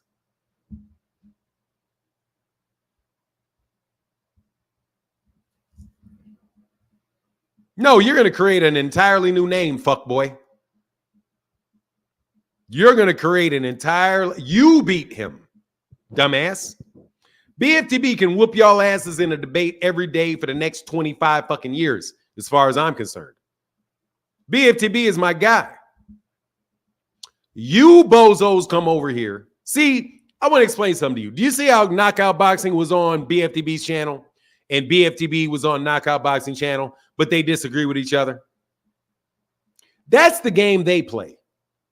That's their game they're playing. And they both like each other very much. And they like each other. You're not going to pit me against BFTB, and you're not going to pit me against Knockout Boxing. You're not going to pit me against anybody that I have respect for. It's your fault if you get your ass whooped by them. It's your fault. I'm sitting right here, and I ain't getting my ass whooped by nobody sitting right here. Because I'm not debating for the fuck of debating. You got to understand, bro. I am not debating for the fuck of debating. I'm 55 years old. I'm not arguing for the fuck of arguing. No. But your dumbasses bring anything that anybody else says. You bring it to me, I'm talking to your dumbass. Okay? Let the pros do it. BFTB makes an argument, let him make that argument. Knockout Boxing makes an argument, let him make that argument. Blue Blood Sports TV makes an argument, let him make that argument. Any of these dudes, I don't care who it is on YouTube, let them make that argument. You bring some shit to me like you bucking up to me, I'm going to fucking flatline you. Without a fucking doubt. And you know it. So stop trying to get somebody to play Captain Save-A-Hole. Okay? BFTB ain't Captain Save-A, bitch. Get your sorry ass up here and get fried again. Get your sorry ass up here and get fried. That's the game. I'm not out here arguing with everybody in the world that I disagree with. I'm not sitting up here trying to fry everybody I disagree with, everybody that I see things different as. Your bum ass, go ahead and click that link over there. You do it. I don't fucking work for you. I'm not doing your job for you. I'm not doing your job for you. Understand that? What? I disagree with my brother. I'm not arguing with my brother in front of you. And I'm telling you, it's my brother, my blood brother. I disagree with my blood brother. Love my blood brother. Love him. And I'm talking about my blood brother. Looks like me. I look like him. He can't grow a beard and I can't grow hair. Like flipped. Our follicles are flipped. He can't grow no hair on his face. I grow a full beard.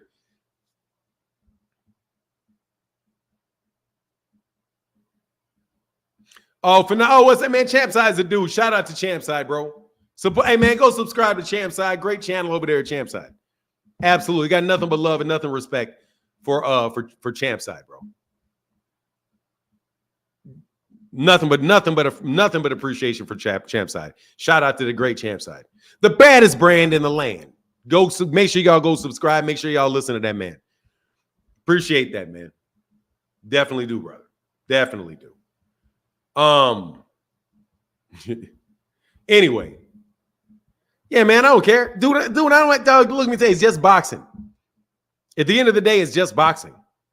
I disagree about my mother about political issues, which are much more serious. Hey, man, we know when the conversation is not to be had. I'm not changing her mind, and she's not changing mine. RIP, yeah, exactly. But let me put some links in this chat. I'm sure y'all think you got some ammunition. I know y'all think you got some ammunition. I know you do.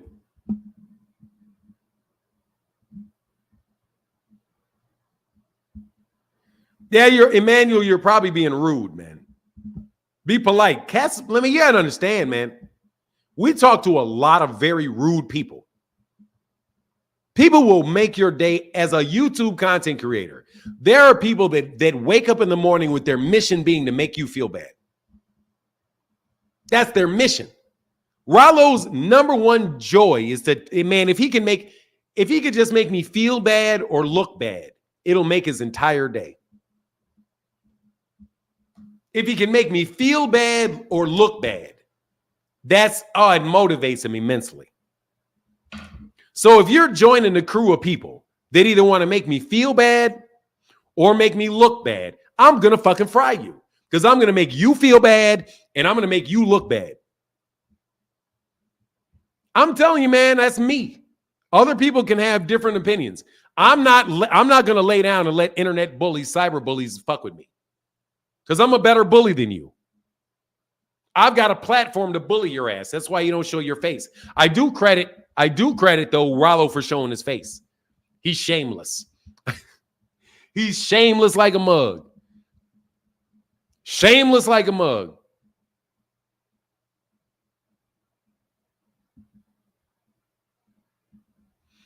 Hey, look, man, whatever, bro. You got to bring that up with him, homie. Like I said, I don't debate. I'm not debating Champside. I'm not doing that shit. I'm not on the debate circle, man. I'm not trying to get mine off, bro. Trying to pause. I'm not trying to come up, bro. The only reason I started debating was because people were trying to come up off me. And I had to let you know, bro, I don't know what the fuck you think this is. I don't know what the fuck you think this is. But like I said, I'm not arguing just to be arguing. I'm backing my stuff up. And I take my time, and I don't even have to take that much time. And I don't have to do the research most of y'all have to do. Because most of the stuff you guys are doing research on is not credible sources.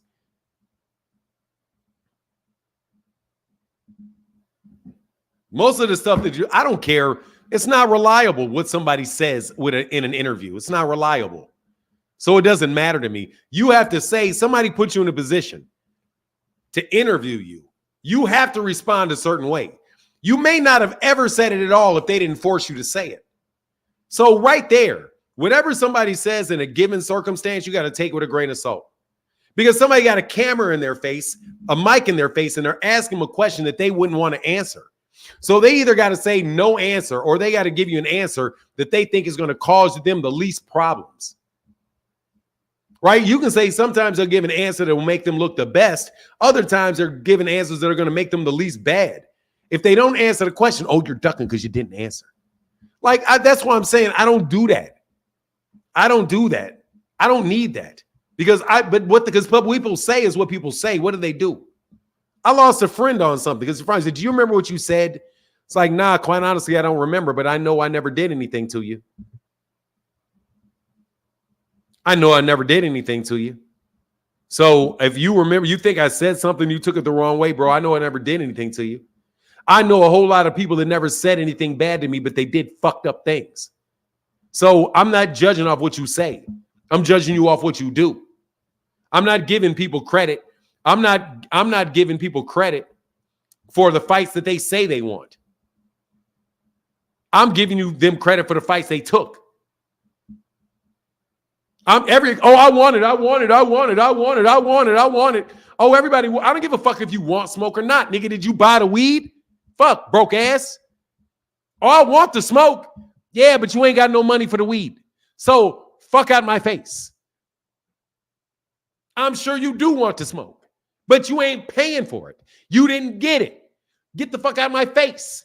Oh, I really want to be a straight A student. You failed your fucking classes. You didn't get it. Give me a fucking wake me up when you do it. Wake me up when you do it. That's why I don't want to hear none of this crap, man. I listened, and I'm not listening to, I'm telling you, I don't listen. I'm not listening for what BFTB says. I'm not listening for what KO Boxing says. I'm listening to what the winner. As much as I listen, I'm listening to what y'all are saying. And I'm thinking to myself, man, you dudes, you like the guy that jumped up there with KO Boxing last night. Man, you fucking moron. How you going to jump up here and say, I think that Gervonta Davis saying call Al Heyman is just a narrative that you pulled out to protect.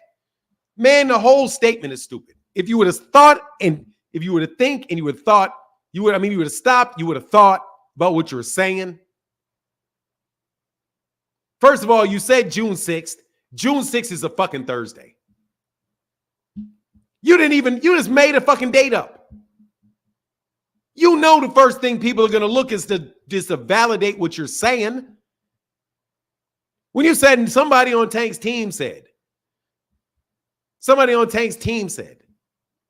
And then he's like, oh, I know you're talking about Leonard Ellerbe, but Leonard Ellerbe ain't on his team. They said he's not on his team.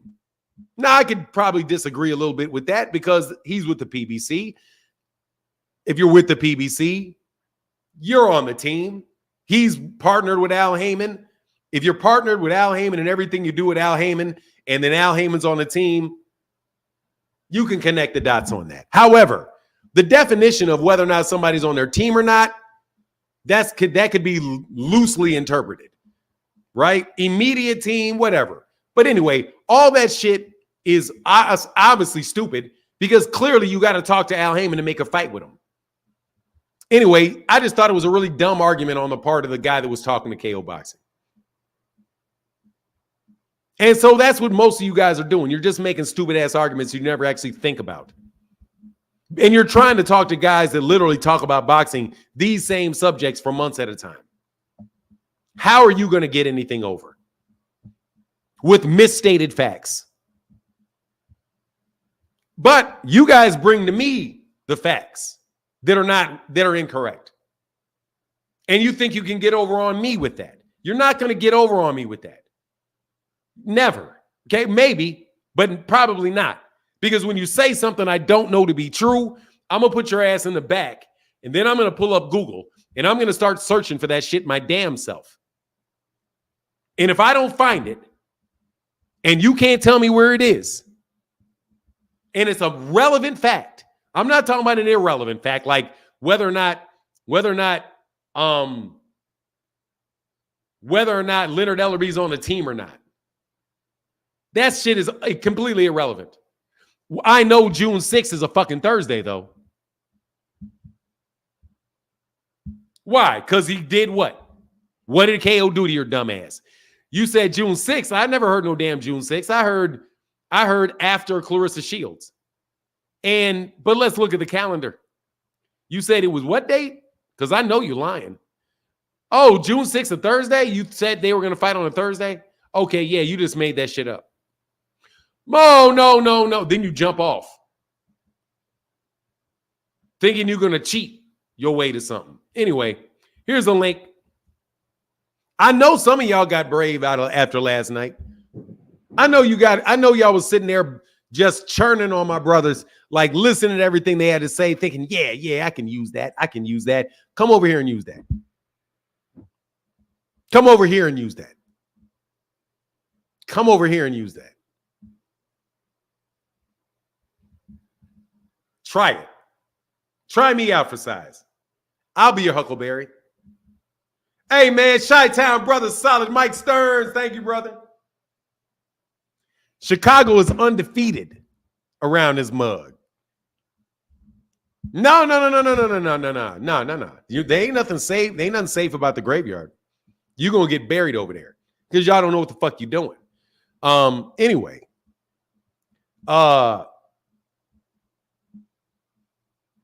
Bruce Gas, what's up, Bruce Gas? Yes, sir. We gave the 10 count. We gave the 10 count. So let me get back to this conversation I was having again about Jaron Ennis, and this is what I think is a very solid move from Jaron Ennis. I thought that's a solid move. I like that move for him. I like that move for him. At least he didn't go to Golden Boy. Aisha.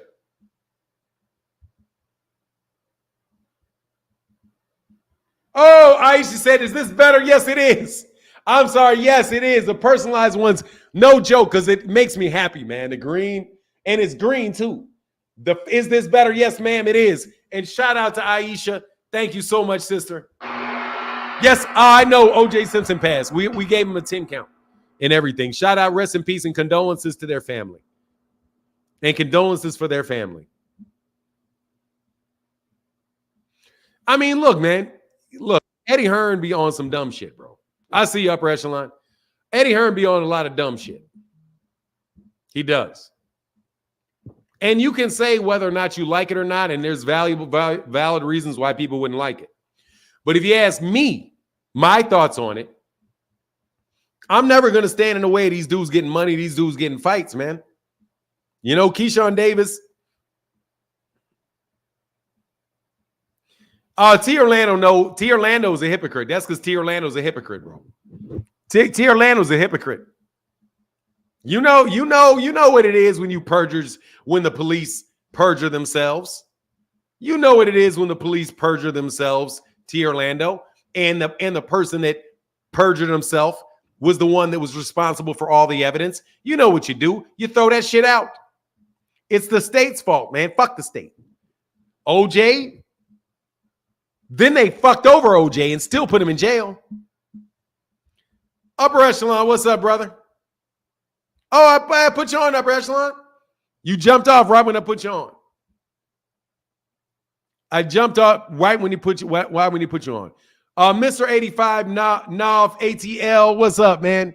We need to have new names that you are really Negro. I love black people. I do. And I love good debates. I really do. But Boots being top dog is a good thing now. If he wants undisputed, then that's not the move. Yeah. But these dudes, yeah, that's true. I agree with that one. And there's risk with it too. There's definitely risks with it. But there's some rewards with it because, dog, I guarantee you he's good enough not to play no fucking games. He's good enough not to play no games. Good enough not to play any silly games. Upper echelon, what's on your mind, brother? Hey, what's going on, Martin? How you doing today, brother? Man, I'm well, man. I'm, doing my thing, man, talking to these people. We got 559 people on YouTube. We got 149 out there on Twitter. Go ahead and cook, brother. I'm gonna put myself off for a second because I know you got something to say. Well, hopefully by the summertime we get 1,000 up in here because I see it coming. But first off, I No, want to no, say let me explain that one. 1,000 will come anytime that there's something really big that takes place. no, I'm talking about 1,000 regular. I know whenever you have something big come on, you have Oh, about hey, 12, no, 1,500. I'm talking nah. about. Hey, let's keep for all YouTube people. Let's keep it. I've been saved, bro. No joke. The thing that it Yeah, is my little brother important, watches now. the most important thing is that it's consistent red. If I had a streak of red across the top, if I had a streak of red, hey dog, that beats 1,000 any day, bro. Trust you me. But I'll be right back. All right. First off, I want to say rest in peace to the late great Orenthal James, O.J. Simpson. Man, you was a legend in your own time. And shout out to everybody in the chat, man. Peace and blessings. I hope everybody doing well today. And first off, I want to say, hey, it's probably gonna be an exciting second half of boxing. I see a lot of people upset because of Boots went over the Matchroom, right? And yes, it had been confirmed that Boots was offered the Tim Zoo fight. Tay Jones mentioned it that Boots was offered the Tim Zoo fight first. He turned it down. But like I was explaining to Tay, Boots is a 147 fighter. If you move up to 154, it'll be hell trying to get back down. I'm sorry. But I like the fact that Sabril Matias and Jaron Ennis went over to Matchroom. People forget this is only a multi-fight deal. They're not going over to the state. If we do remember, Boo Andrade, Devin Haney, a few people that went over to Matchroom. Hell, even Sir Charles Martin went over there to get a few deals. Like Matchroom, they don't have the best fighters, but they have fight dates. They don't have a lot of fighters, but they have fight dates. They need American fighters, and they have fight dates, and that's the difference right there.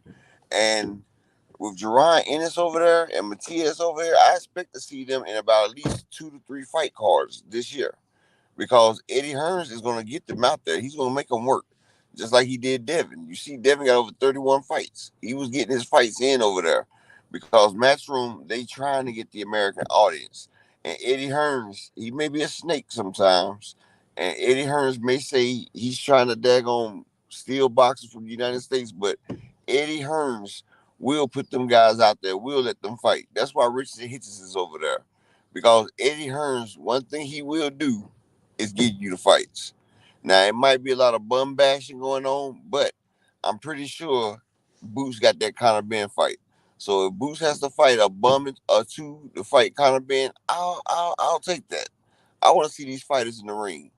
And people don't understand, but Boots has been fighting a lot of PBC fighters, and Cody Crowley been ducking him for the last 3 years. First time Cody said he needs 10 million to fight Boots. I told everybody that this Cody Crowley and Boots fight wasn't about to work. And I told people that, but people kept saying Crowley gonna do it. Crowley's scared of Boots. Jaron Ennis is a force, and hey, he fights Conor Ben. That's great, and I would love to see that right there. And when that happens, that's gonna be good. I want to see him stop Eggman, and then there's gonna be a couple more fights over there. And we can't complain. See, we complain about the fighters not fighting, and then when they do get a chance to make the fights, then that's a problem. So I say like this: look, let them guys fight. Let's do what we do, and everything will be great. Like Matias, he's gonna get a fight with Pyro over there, but it's still a couple fights over there. So I'm loving it. I'm loving the state of boxing. The state of boxing is great. I want to sit there and do what we got to do. And like people need to stop complaining. And no, PBC didn't lose Boots. He was signed to Cameron Duncan, and he had a deal with Showtime. He was never with the PBC. So people that's trying to use that to tear down the PBC, there's another what they call it, another false narrative that they pushing out there. And that Canelo fight, I hate to say it, but it's doing better than the Devin Ryan fight right now. But Ryan Garcia is looking good right now. Devin Haney's getting close. Ryan's at 147. They said that he's at 147 right now. So I can't wait to see that fight right there. Devin might be more technical than Ryan, but Ryan has the speed and he has the power.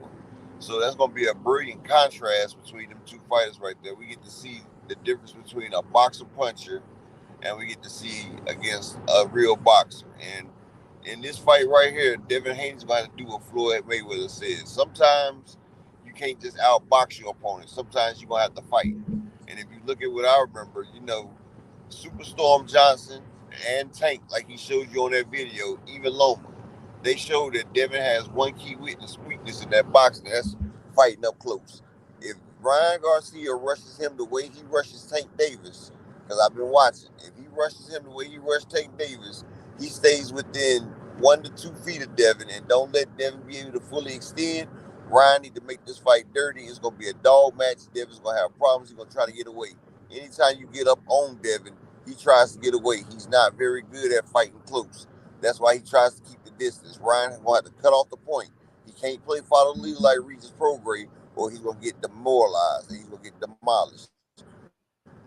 But that's all I had to say, Martin, man. Thank you, brother. Appreciate you. Make sure y'all go subscribe to Upper Echelon. You what'd you say? Yeah, I appreciate it. I come on every day. Yeah, and I was saying I come on every day after Martin or at 2 p.m. Eastern Standard Time. Me and Key Alexandria every day after Martin. But let me all right, get back, bro. Get back, brother. Bless you, bro. All right, man. Yes, sir. Yeah, definitely go support Upper Echelon, man. Good people. Hey, $5 holler trash talk. BZ24 with the big $5 holler. Shout out Trash Talk. Is that Trash Talk Gaming? Thank you, man. That's a dope. That shit's dope. That personalized one is dope. Them personalized, I like them personalized super chats. They mean a lot, man. That shit is dope. Look at that one. That is dope right there. Yes, sir. Ryan finna shock the world. Ryan about to get his ass whooped. Ryan about to get his ass whooped, dog. Thank you, Trash Talk Gaming, man. Thank you, brother. R.I.P. brother. OJ, man. Sad, man. That generation is passing on, man. That generation is passing on. TBE is TBE. Much love, brother. The best ever is the best ever. Said, hey, Fanon in the chat question. Did Bud and Devin drop belts and didn't fight their mandatories?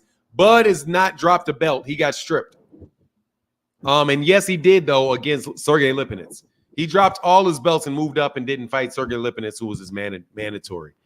IBF mandatory, too. So they got rid of that fast. He was like, nah, I'm not doing it, and dropped it fast. Devin did it with Shakur Stevenson. So, yes, that's the answer to those questions. Jay Pity City said Boots was contracted with Showtime and Cameron Duncan. I don't understand why people use Boots' situation to slander the PBC. Let me tell you something, Jay Pitt City. They will slander the PBC. They will blame Al Heyman for O.J. Simpson getting away with murder if they could find a reason to do it. Okay. They would do that if they could find a way to do it, without a doubt. Without a doubt. Without a doubt. And I want to reiterate something. 1,000 supporters, man, I would love it. I would love it. We trying to build supporters. Because for real, man, we actually are I think we're doing a good thing over here, man. Now, unlike what Kyle Porter says about me needing to use influence. Dog, see Kyle? Yvonne Morgan. I can't see your face, Yvonne Morgan. Oh, there you go. Yvonne Morgan, not going to help. I just want to ask a question on what you believe as far as Devin Haney and Ryan Garcia, how you really think the fight is gonna go. Because I watched the media workout, and I think they both have an even 50-50 on it, but I just wonder what you think it would possibly be. I think it could possibly be a Devin winning. I got Devin winning. I think Devin's a better fighter, just a more well-rounded fighter. If Devin doesn't want to get hit by and keep himself out of danger from Ryan, he's going to be able to do it. I think the book is a little bit out on Ryan Garcia after having lost to Gervonta. I think that Ryan has a chance, and that is obviously it's because two chances that he has. One, he's a very, very big puncher, and he's got very fast hands. And Devin does get hit, and Devin will get hit by a left hand. I've seen him get hit with left hands. I've seen him get hit with hooks. If he exchanges and gets in like a 3-punch exchange, like punching in between punches, with Ryan, he can definitely get caught. And if Ryan catches you, Ryan can definitely hurt you. Like that's what I was thinking. Yeah, that's what I was thinking. But again, the book is already out on Ryan because Gervonta took that left hand completely away. Tank.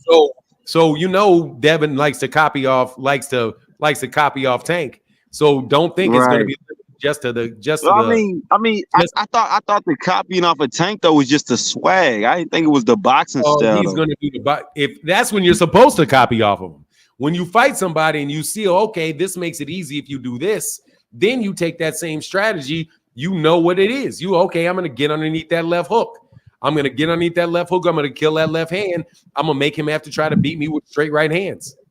I'm going to have to make him. Yeah, I'm going to make him have to beat me with his right hand. And Devin's going to be able to figure that out. Make Ryan have to beat him with a right hand. Take that left hand away. Outscore him and get to it and stay out of danger and win a fight. If he exchanging with him, if he fights him trying to go to the body and trying to walk him down and all of that, that's super dangerous with Ryan Garcia.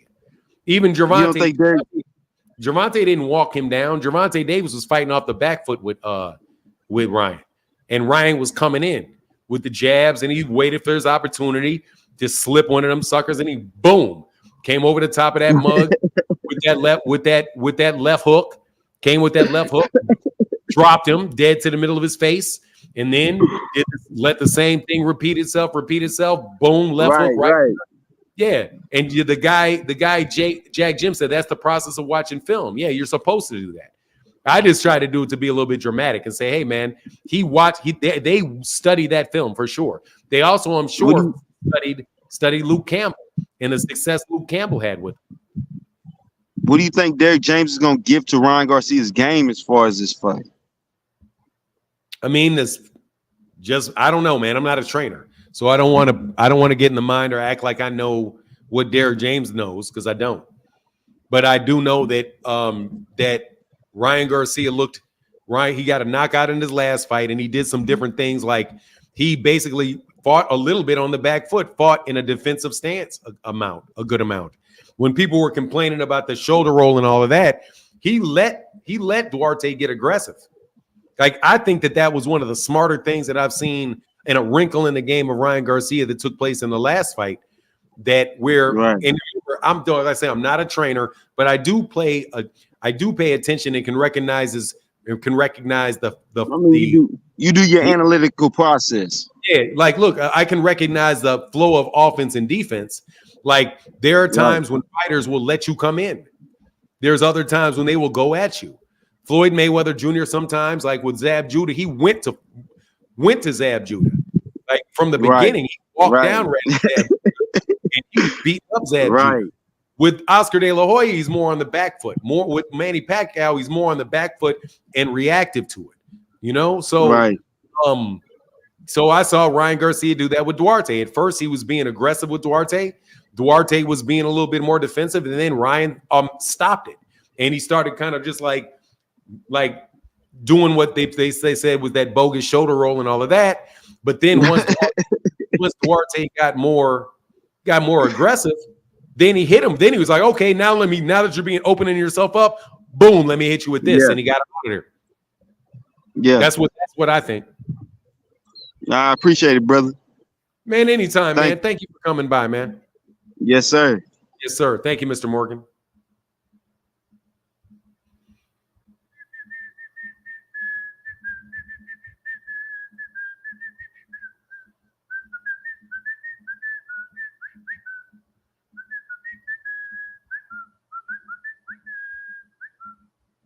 Yes, sir. So Ryan has to smother Devin, meaning throw a ton of punches and do what Maidana did to Floyd and overwhelm Devin. That's the only way. I mean, look, man, I try to keep it. I try to stay in my lane. I'm somebody that I don't want to sound stupid to people that know what they're talking about. Big lesson my dad told me. Man, you, Doug, don't try to be fancy. Don't try to act like you're smarter than you are. That's why I tell y'all guys about these debates y'all want to have. That's why your ass is not clicking this link. Because finally, y'all figured it out.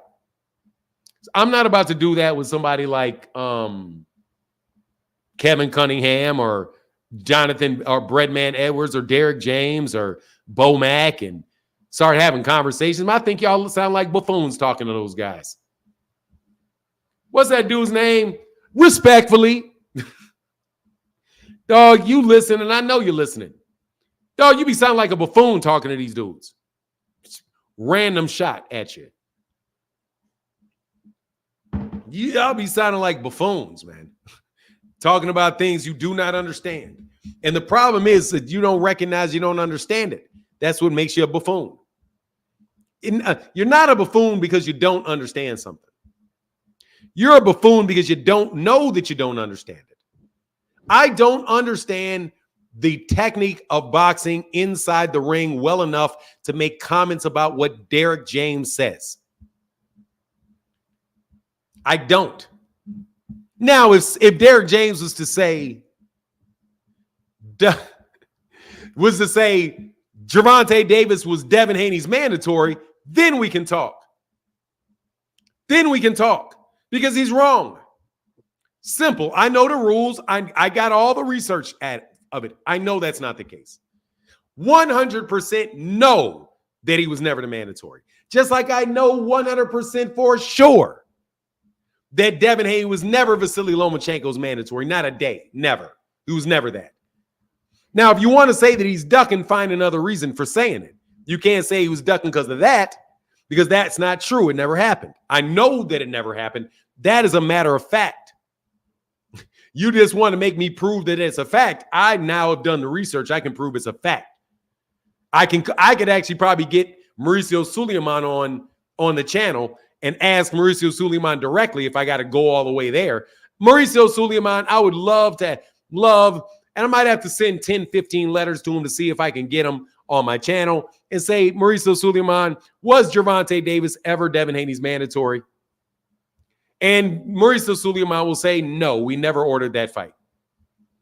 But that won't be good enough because y'all will still say, well, no, it doesn't matter what Mauricio Suleiman says. He was the mandatory because I think it would have been fair if he was the mandatory.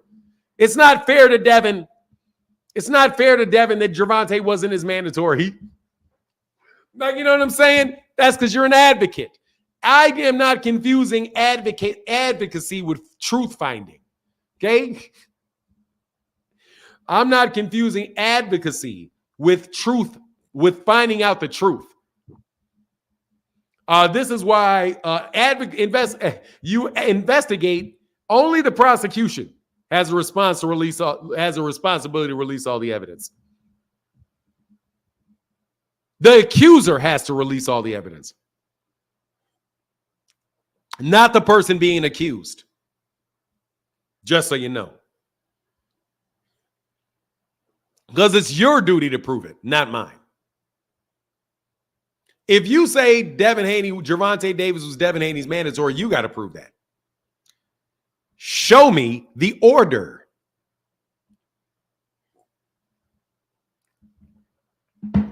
But I can definitely put up an argument and tell you why that's not the truth.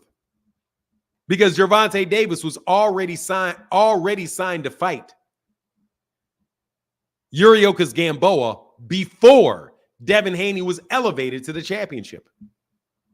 He had already negotiated the fight.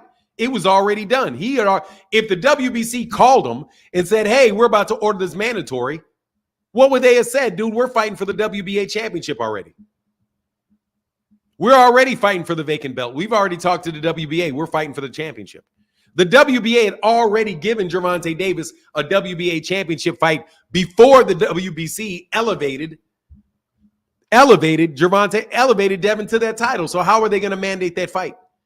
And just because you're the number one and you had been the number one doesn't mean that you're in the mandatory position. Just by virtue of being the number one guy.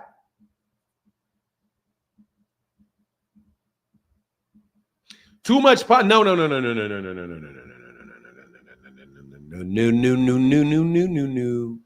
Wrong. There's not too much politics in the sport and not enough boxing. There's just not enough boxing. And politics is ubiquitous. Politics is ubiquitous. The more fights there are, the more politics there will be. Politics is ubiquitous.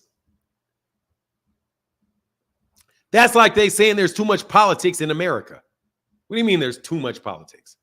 It's just politics. It's not, you can't quantify politics. Politics is just a state of being. You can maybe say there's too many conflicts of interest.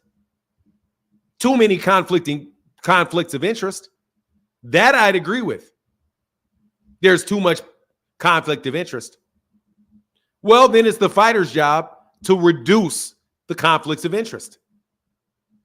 If you want to fight Gervonta Davis, reduce the politics. Call Al Heyman when you get out this next contract and say, I want to fight Gervonta Davis. What do I got to do it? So that we can eliminate these conflicts. Because when you mean politics, you're talking about conflicts. The interest of one party versus the interest of another party. Dog, now you're playing words, man. Don't play with words. Politricks, what does that mean? Not enough politics. Now you're just making something up. I don't even know what that means. Neither do you. You don't even know what that means, sir. And I don't mean to be bad. I don't mean to be insulting. But it's an interesting comment that you made. And I have to say, no. Politics is politics. It's like there's too much business in boxing. How's there too much business in boxing? The more fights there are, the more business there is. The more people box. You want to get rid of politics, get rid of fighters. That's the only way you're going to get rid of politics is if you get rid of the people. It's never going to happen. How about you just say you want to see fights and stop blaming people for it? Nah, dog, that's politics, period. No, and politics or game, no, it's called a con. Politics and con man shit is not the same thing. Anyway, man, look, that's enough of that. Please. Well, this is a serious channel with a serious discussion. We're going to use real definitions and we're going to use the actual definitions for things. I know it's cute to throw extra mud out there in the water, bro. We get all mud out the water, okay? We got a cleaning unit. All right? If you throw mud in the water, we're going to get the mud out the water. Without a doubt. You pour it in there. We got a filtering system. Hey, how you get mud out of water, out of a pool? See, everybody brings added value. Hey, Kyle Porter, how do you get mud out of, if somebody throws mud in the water, how do you get that out of there? Out of a pool, if they throw mud in the water in a pool. Does the filtration system clean it out? Or do you got to drain the whole pool, clean it or whatever? A filter gets that. Yeah. Well, let me ask Kyle. Let me give an expert. We got to get the. So yeah, we filter out all that shit. Over here, we're going to filter all that out. Substrate and filters. Thank you. I was giving Kyle a chance to be an expert, if you don't mind, because he's got a company where he builds pools, sells pools, got his own business doing that. I was trying to throw a nod to the expertise of Kyle Porter. What's up, Rick Timms? So yeah, we filter all that out of here. You can filter or drain it. Thank you. We filter all that out of here, okay? I don't want to hear somebody being a mandatory when they're not a mandatory. If you're not a mandatory, you're not a mandatory, okay? I don't want to hear somebody ducking somebody when they're fighting another champion. Okay? If you're a champ, if fighter A has a choice to fight champion fighter A and fighter B, and both A and B are champions, you can't duck the man that way. Okay? Brock Howard said Fanon or Martin, man, it's hard for me. I get stuck on that. You know, Kyle has way more questions than answers. Yeah, don't we all have more questions than answers? I think that's true of everybody. Vacuum the pool floor of the sunken sediment. Filter gets the rest. Oh, thank you, Richard. Yes, I got a 10 count already, Dub. Double zeros. We did it, but we'll do it again for OJ.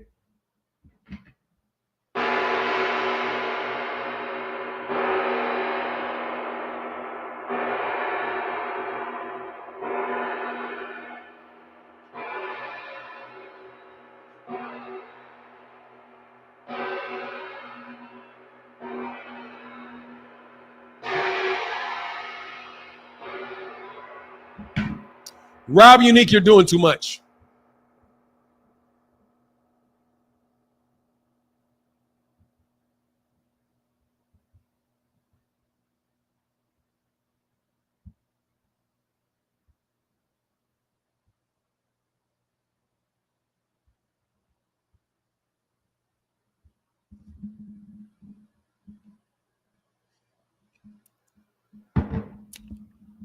There's nobody else Canelo Alvarez needs to fight but David Benavidez, so yes. But I don't think he's the mandatory yet. I don't think they've actually ordered it. I don't think they said that he would be the mandatory and that they were going to order it, by the end of by April. But they didn't do it. However, it doesn't even matter for David Benavidez according to me. And under my logic, it doesn't matter because since there is no other mandatory and there is no other champion for Canelo, the only other guy that is undefeated and was a champion in that division is David Benavidez, so he should fight him. If he refuses to fight him, then I say it's a duck. Yes, I would. I say he's ducking David Benavidez. Yes. No, I'm answering the question, Rob. I answered your question. Dang, Rick Timms. He said he did it. Dog, they framed him. They may have framed a guilty man. He sure didn't have no goddamn remorse. If he did it, he damn sure didn't have no remorse. Not that I've ever seen anyway.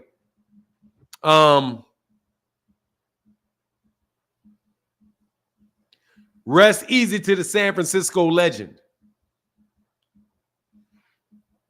Yeah, rest easy, man. It all ends in death. Woo! White people were mad about that shit, though. Oh, my God. They're mad about that shit. North Star, how can I help you? What's going on, Fanon? Y'all got me muted in the comments, so I thought I'd just come up. Well, you're here. Yeah, like you say it'd just be as easy as the man calling out Heyman and making the fight after he's done with this contract. What did I say? Referring to Devin Haney. I said it is as easy as. You said after his contract is done, if he really wants that fight, and if he was the mandatory, you could just call the PBC and see what he has to do to make that fight. And just that. No. I said, if you want that fight, if you want the fight, call him. I didn't say it's just as easy. That's you putting that in there. Yeah, that's okay. So, but I mean, that's basically what you said. If he wants to fight, to call him. All I'm saying is like, it's not remotely what I said. It's not basically what I said. It's not remotely what I said. You're insinuating that I say he will get the fight if he does that. I didn't say that. I said if he wants the fight, do it. I didn't say he was going to get the fight if he does it. That's radically different things. But you had Bill Haney on, so that like they have reached out to try to make that fight. Sir, once again, you said that I said it's as easy as this, which implies, Lewis, what I'm inferring is that means that you think I said that if he does it, he will get it. I didn't say that. I said if he wants it, do it. That's way different. Let me just I would just say this, like if the fight would be that easy for Tank, why wouldn't they take it and make it a money grab and put that on Tank's resume and all of that? Like what? Dude, that has nothing to do with your original statement. I understand that, but it's the context of the original statement. I'm going to put you in the back and you can come up here again and I'm going to give you a do-over. Give me a second. All right. This is a do-over. Clean slate. Do-over. Hey, how can I help you? I was muted in the comments, so I just thought I'd come up here, just say what I was saying in the comments. So, well, you're here, so go ahead. Yeah, you like you said, if he wants to make that fight, he should just call Al Heyman and see what it takes to make that fight. That's what I said. Let me be very clear about what I said. What my intention was. Matter of fact, let's get off what I said because I'm going to use different words for sure. But I'm going to give you the concept and what I was trying to communicate. That there is politics everywhere. That's just a state of being, politics. In any and everything that you do, that these guys are going to do, there's an interaction between people that have different interests. The WBC has their interests. The promoters have their interests. The boxers have their interests. The managers have their interests. The network have their interests. It's a complex relationship. That relationship between people that have different interests is what we call politics. The managers are trying to get what they need to get their fighters fight so they can get paid. The promoter needs the event to do well so that they can get paid. The networks need the viewers to show up so that the viewers to show up so that they can get subscriptions and their ratings go up. The sanctioning bodies have interest and they want a cut of the fighter's purse for sanctioning the fight. So everybody has and they want the best fighters to fight for their sanctioning body. Right? So Devin, I don't know about the best fighters necessarily, because one thing that they all do have in common is the people showing up and spending the money so that they can. Best fighter being defined as the fighter that is going to sell the most tickets and give me the largest purse, because they get paid off percentages. They get 3% of those championship purses. That's how they get paid. So they want the fighters that are going to create the most money for them. Best exactly like Earl Spence, but he's not necessarily like the best fighter. Fighter defined as, I'm giving you the definition for them. How do they know what the best fighter is? Their best fighter is the fighter, the champion, that is going to have most people see their belts. They want Canelo Alvarez because 3% of his purse is huge. And all the people watching him, seeing him as the WBC champion, helps the brand of the WBC. It's the best fighter for them. It's the best fighter for them based off what they think and what their interests are. Okay? That's what that best means to them. The best for you could be the fighter that gives you the most knockouts and makes it most exciting for you as a fan sitting there. But they can have different definitions for what the best is for each person. That's politics. And I like that. That happens to be the problem in boxing today. It's the problem. It's ubiquitous throughout life. No, what I'm saying is if the guy that gets the most knockouts is what the people want to see, or the exciting fights, and it's not necessarily like the Benavidez and Canelo fight. That is a fight that everyone wants to see, but like you said, the interest in whether it be Canelo or his team or management or whatever. That is also related to what the managers want. Now, do you see how you have an interest with the manager? Just say that that's what the WBC want. Let's talk about the promoter. The promoter's job is to have fights to get. And this is what they want. There is actually an article written by the University of Chicago that breaks it down very well. It's a doctoral dissertation. You should look at it. It's called The Economics of Boxing. The promoter wants 6 to 7 fights for a fighter. That's how they make their money. They don't make their money off one fight. They make their money off of the life cycle of a fighter. Not one. They want a fighter to have a bunch of fights over a series of years. So they consistently. I understand that. I understand that's exactly why like Devin, Haney, and Terrence Crawford get blackballed. You know? Do not understand. You just don't know that you don't understand. You don't understand. I understand that. No, you don't. You just don't broke that down. You made it make don't perfect sense. understand what I'm saying. You don't understand. Ben understood point. that. That's why it's kind of weird. Shut the fuck up. Stop talking. You don't understand my point. I do. What I'm saying. How you gonna tell me what I understand though? Okay, repeat my point then. The economics of boxing. You just said the promoters like to sign guys for 5-6 fights. They like to build a fighter up. They're not invested in a fighter when he just got one fight and he can go elsewhere.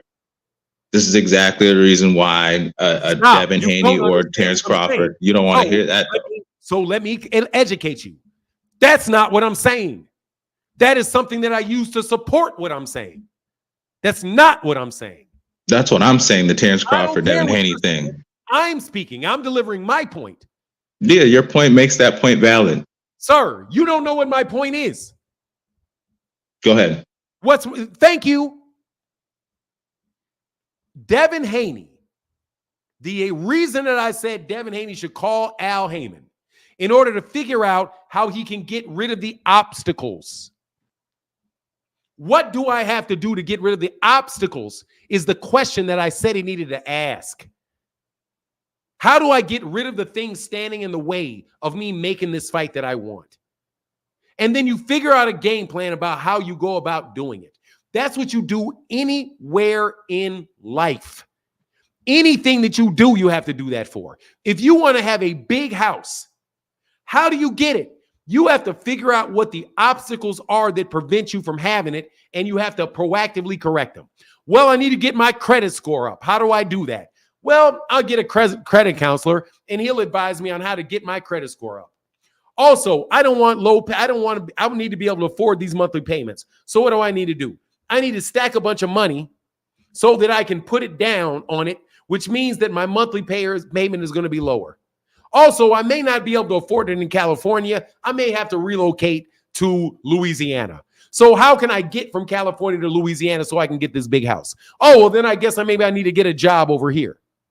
How do I get a job over here? I got to get a recommendation from my manager to ask me to put in a transfer for the same salary from my California branch to my Louisiana branch.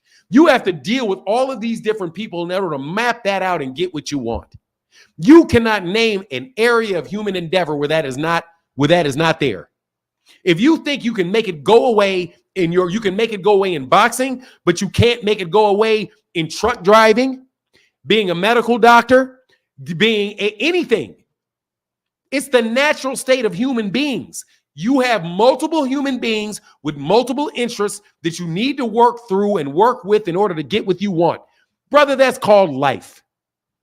So when I said Devin Haney got to figure out a way to get it done, it's just what he has to do anywhere. Not just boxing, anywhere. If you want to date a girl that you think is cute and she's dating somebody else, you got to figure out how to make that work too. And you got to deal with her interests. You got to deal with your competition. You have to deal with it. What I hear when you guys blame in politics, just making an excuse. You make decisions, and your decisions have ramifications in life. If that's what Devin wants, Devin's got to find a way to make it happen. That's my point. Now that you understand my point, hopefully you understand my point. Like the simple demand of the fans wanting it to happen should be enough to generate the money, but because of the other interests, whatever they may be, the fans wanting to see a certain fight is usually not enough for the promoters to just make the fight. Sir, how do you know what fighters want? What fans want? How do you know? I am a boxing fan. I'm part of these boxing communities. I'm part of these boxing communities. What are you talking about? You're one person that happens to be a boxing fan. Yeah, you just asked me, how do I know what the fans want? How does Al Heyman know what fighters want, what fans want? Because your recipe is disaster. Well, maybe he doesn't. Maybe he doesn't know what fans want because that's not who he's catering No, to. your Like recipe, you had brought up, like he's got private your investors recipe that is invest in the PBC, right? your recipe is disaster. Right? No, What, I'm catering to going to the tell you as fans? somebody that Catering to the sir, fans is disaster. no, look. The way that you determine what fans want is disaster. I And don't I can point determine out, what fans want. Don't put that in my mouth for none. no, sir, you put that in your mouth. How do I You just determine said, what fans want? How do I determine? Stop talking for a second. You just said, I asked you, how do you determine? And I meant not you specifically, but you said you said, I'm in all these chat groups. So I know what fight fans want. You put that in your mouth, not me. You just said that. Because you said you were talking in general, so like we can move past that. You just said you were talking in general. You asked me. You can tap dance all you want. I'm going to give you an example of why that doesn't work. I'm going to give you an example of why that doesn't work. There used to be a head of HBO. You know what HBO is? Yeah, go ahead, man. Go ahead. Do you know that HBO used to do boxing? Yes. Okay, there was a guy named Peter King, who took over HBO boxing. He took it over. He was the guy that was running HBO when HBO went out of boxing. He said, when he gave his speech about what he was going to do as the head of HBO boxing, he said that he was going to listen to the boxing writers and he was going to listen to the fans that responded to the boxing writers in deciding what fights he was going to make. That's what he said. That was his technique. Steven Espinoza said around the same time when they were competing, he gave a speech and he said, this is what we are going to be doing. And this was years ago. Said, we know the demographics of boxing. You have 55% of Black Americans say that they are sports fans. Of that 55% that say that they are sports fans, 50% of them say that they are boxing fans. And 50% of those boxing fans say that they are avid boxing fans. He did the Latinos. He said Latinos or Hispanics, whatever, I can't remember what phrase he said, that demographic, he said was about 60. 60% say they're sports fans. 60% say they're boxing fans. 60% of those boxing fans say they're avid fans. What we're going to do is we're going to cater to those demographics. He didn't mention anything about going to YouTube and listening to what people had to say. He didn't pay any attention to what the media said. He didn't mention that at all. Peter King said he was going to pay attention to what the boxing writers say the fans want. And Steven Espinoza in Showtime said that they were going to pay attention to what the fans actually were in a scientific poll and the demographics that they knew in their own by the pay-per-views and fights that they put on. They were going to follow that. Not what people say in the comment section. HBO then started putting on fights. HBO started putting on fights with Vasily Lomachenko, Roman Chocolatito Gonzalez. They started featuring, who else did they feature? They featured guys like basically Europeans, because that's what the boxing writers said that they wanted. They started featuring Monster Inoue. They had Superfly tournaments and started putting on little fights with 115, 118 pounders. Gennady Golovkin. Did they do numbers? And did they do numbers? Because no. Men lie, women lie, numbers don't. So no, I mean, their numbers sunk. Listen to me. Their numbers sunk, and Showtime passed them up. Okay, like a writer could be influenced, or it can be compromised, or it could be a conflict of interest in that. Men lie, women lie, numbers don't. Go ahead. No, women. If women lie, how do you know a number if a woman doesn't give it to you, or a man doesn't give it to you? Like you said, you check the receipts, sir. How do you trust numbers if a man or how can you trust a number if a man or woman gives it to you? We're talking money and what the writers say that people want. The writers saying people want one thing, and then the money showing that the people are spending the money on another. That's my point exactly. So they're gonna go with the money. That now you got around to it. They're gonna go with the money. So Al Heyman, when he is looking at the money, is gonna look at what your profit and loss statements were for your last several fights, to determine whether or not you're somebody people really want to see. If you can't just say, but you just can't say, oh, I'm the one everybody wants to see. Why? Because 10,000 people say they want to see you fight. Did those 10,000 people buy? Are they buying your product? Did they buy your product? If they didn't buy your product, then man, I don't know what to do for you, sir. I don't know what to do for you. So but again, back to the original. And that was just because I like bullet points. See, that's a bullet point underneath a sub point to our overall argument. So I keep the organization of our conversation in mind. The main thesis is that Devin Haney needs to call Al Heyman and figure out how to get rid of these barriers if he wants that fight. If Al Heyman wants that fight, Al Heyman has to figure out to call Devin Haney and say, okay, how do we get this fight? How do we get rid of the barriers? If that's something that really motivates him, that's how you do it. Okay? But seeing as... Is that a fight that's in demand, though? Is what a fight that's in demand? Tank and Devin. No Devin Haney fights in demand.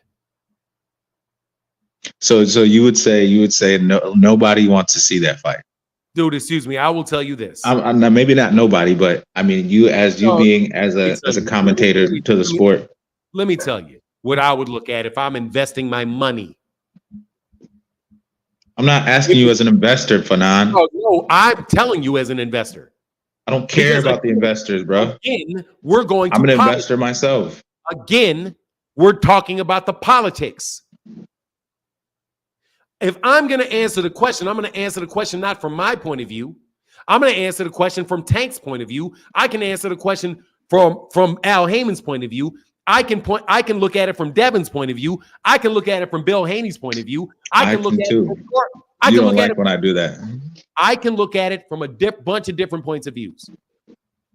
My point of view is this. Devin Haney is a 140-pound fighter. Gervonta is a 135-pounder. Devontae's not even in the same weight class as him, so for me, it's a dead issue. That's me.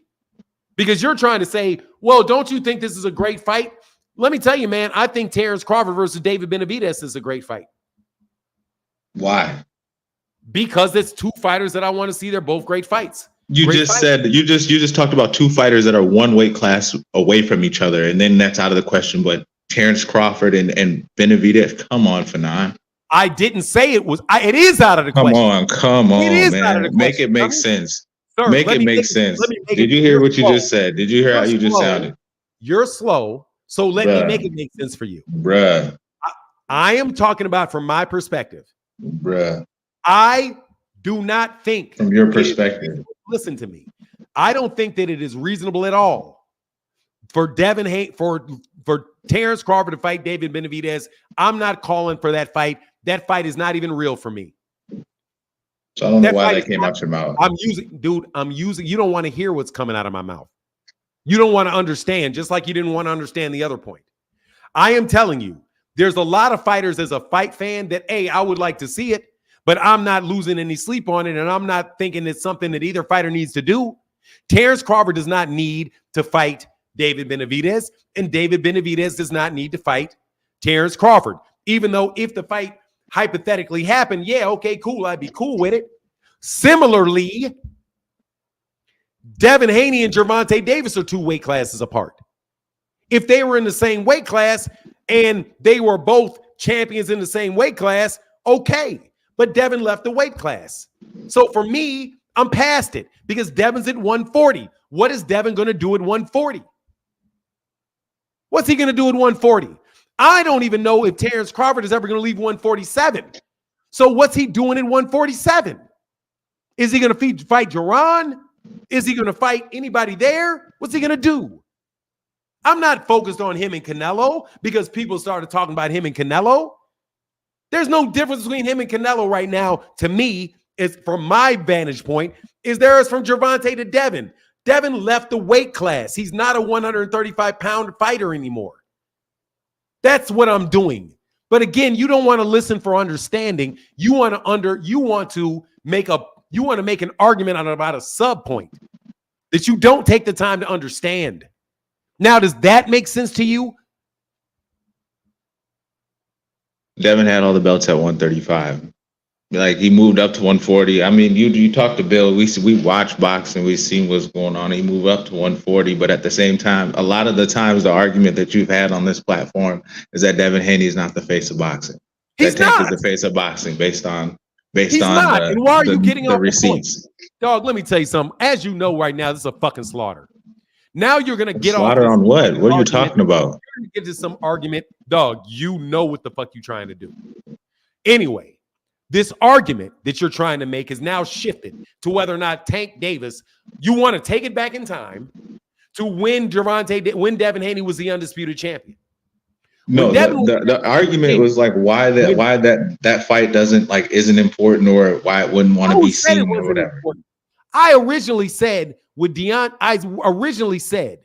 that Devin Haney needs to, if he wants that fight, he has to figure out how to get rid of the barriers to that fight. That's the point that you came up here talking about. And there's legitimate barriers, and he has to figure out how to get past them if he wants them. If he gets past them, he'll get it. If he gets past the barriers that are legitimately there, and he knows what they are, and he's committed to get past them, like everything else in life, you get what you want. But you got a problem to solve. That's what I said. Now change the argument again.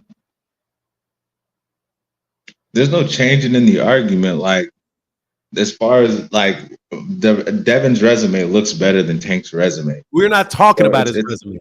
We're not talking about the face of boxing. You know, we're not even talking about the face of boxing. We weren't talking about any of that. These are the two. We were not talking about the face of boxing. We were not talking about their resumes. That's a completely different conversation. Bro, you're the one that changed the conversation. You're the one that jumps off and talks about the Canelo, the two different weight classes. No worries, because I'm keeping the original conversation right at the forefront. The original conversation was you had a problem with me talking about politics. And I said exactly what I said. You originally misstated what I said and said, oh, if it's that easy, as if I meant that Devin Haney will get the fight if he calls out. I never said that. But the conversation did still stay on politics. I'm telling you that politics is politics. It's just there. It's there everywhere in life. It's everywhere in life, man. So you said you can think like Tank, or you can think like Al Heyman. You can put your mind in that. You said you can have that perspective. Okay, I just want to. We can start it again. Yeah, I just want to ask you, when you say you can have that perspective. Let's do it again. Start over. Clean slate. Start over. This will be a whole new point. All right, in the perspective of Al Heyman or a Tank Davis, why wouldn't it be a good idea to pick one? The PBC? No, you said of who? You can name a person. Of either or. Let's just say Al Heyman. Let's say Al Heyman. Let's say Al Heyman. With all the politics that are around boxing and everything, and Tank being such the big name that he is, he's the cash cow. So it really doesn't matter who he fights, right? Don't argue. Just give me a name and make. No, I'm just saying it really doesn't matter who he fights because he's the cash cow. People are going to come and pay see Tank. Are you asking me a question? Or are you making a statement? I'm asking you a question, but can I get to the question? Can I get to the question? Don't make the statement. Ask the question. Yes. Why would it, like, why would there be such big barriers to make that type of fight? Because either way, he's going to be the cash cow. Okay, so here you go. I'm Al Heyman, and I will tell you what I think. I'm in his position, not him, obviously. I've got a deal with Amazon Prime. First of all, how do I make my money? I make my money as an advisor. I make my money as a manager. And I make my money because I own a portion of the PBC. The PBC is going to get paid for fights that are made on that network. I get paid. I'm a manager for a fighter. They get paid. I'm going to get a cut of the money that they get paid. I'm an advisor. I get a cut of the money that they get paid as an advisory role. I make different amounts of money from different people. But that's how I make my money. I also need to increase. I also have responsibilities for a lot of undercard fighters. So what do I want? I want events that are profitable so I can make money from PBC. I want to make events that are profitable so I don't lose money. I make money from fighters. And what do I want? How long do I want to do it? I want to do it for the rest of my life. So what do? I have fighters that fight with me. So I have to get them fights. Number one, I got to get them fights. So who am I looking for to get fights with? My fighters. If I have a fighter and a fighter loses, do I get paid anymore? No, I do not get paid anymore if they lose. Right? Because that's going to affect my future money. I'm interested in making fights that make money for my fighters. So what am I going to do? Am I going to make a fighter with a fighter that doesn't have fans bringing them in that's not going to put any extra money in my pocket? Probably not. Unless you can come to me and I got some other benefit out of it. Say, for example, hey, Errol, I got Keith Thurman. Keith Thurman's been with me, made a lot of money for me for years and years and years. Hey, man, I want Errol and Keith Thurman to fight. Why? Because I'm making money off Errol, I'm making money off Keith, and I'm filling a date on Amazon Prime.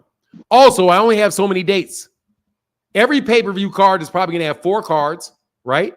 4 fighters on the main event. 4 on the main event. I mean, on the pay-per-view portion. How many of them am I going to have? Say I have 10. That means I got 40 slots. 40 slots. Times what? 40 slots times 2 is 80. That means I got 80 fight dates for fighters on pay-per-view events. 80. I've got 120. I've got 200 fighters signed to me, but only 80 pay-per-view slots. So I know that some of my pay-per-view fighters are going to retire. So what do I need to do? I need to build up some of my other fighters. I need to put David Benavidez on the undercard of Gervonta so that everybody that's watching Gervonta can see David Benavidez. So I have my overall strategy for my company that's going to go out 5 years. I got what I got to do. So all of those things are what's on my mind. It's not as simple as I want this fight because I want to see them punch each other. So what does Devin do? How do you help me, Devin? How you help me? Help me help you, Devin. As far as my 6-year strategy that I have here, if I give you this opportunity to get on this pay-per-view that I'm paying for, and you win the fight, what's in it for me? Devin has to ask Al. Well, that's why I say, Devin, ask Al what's in it for him. Because then you can understand it.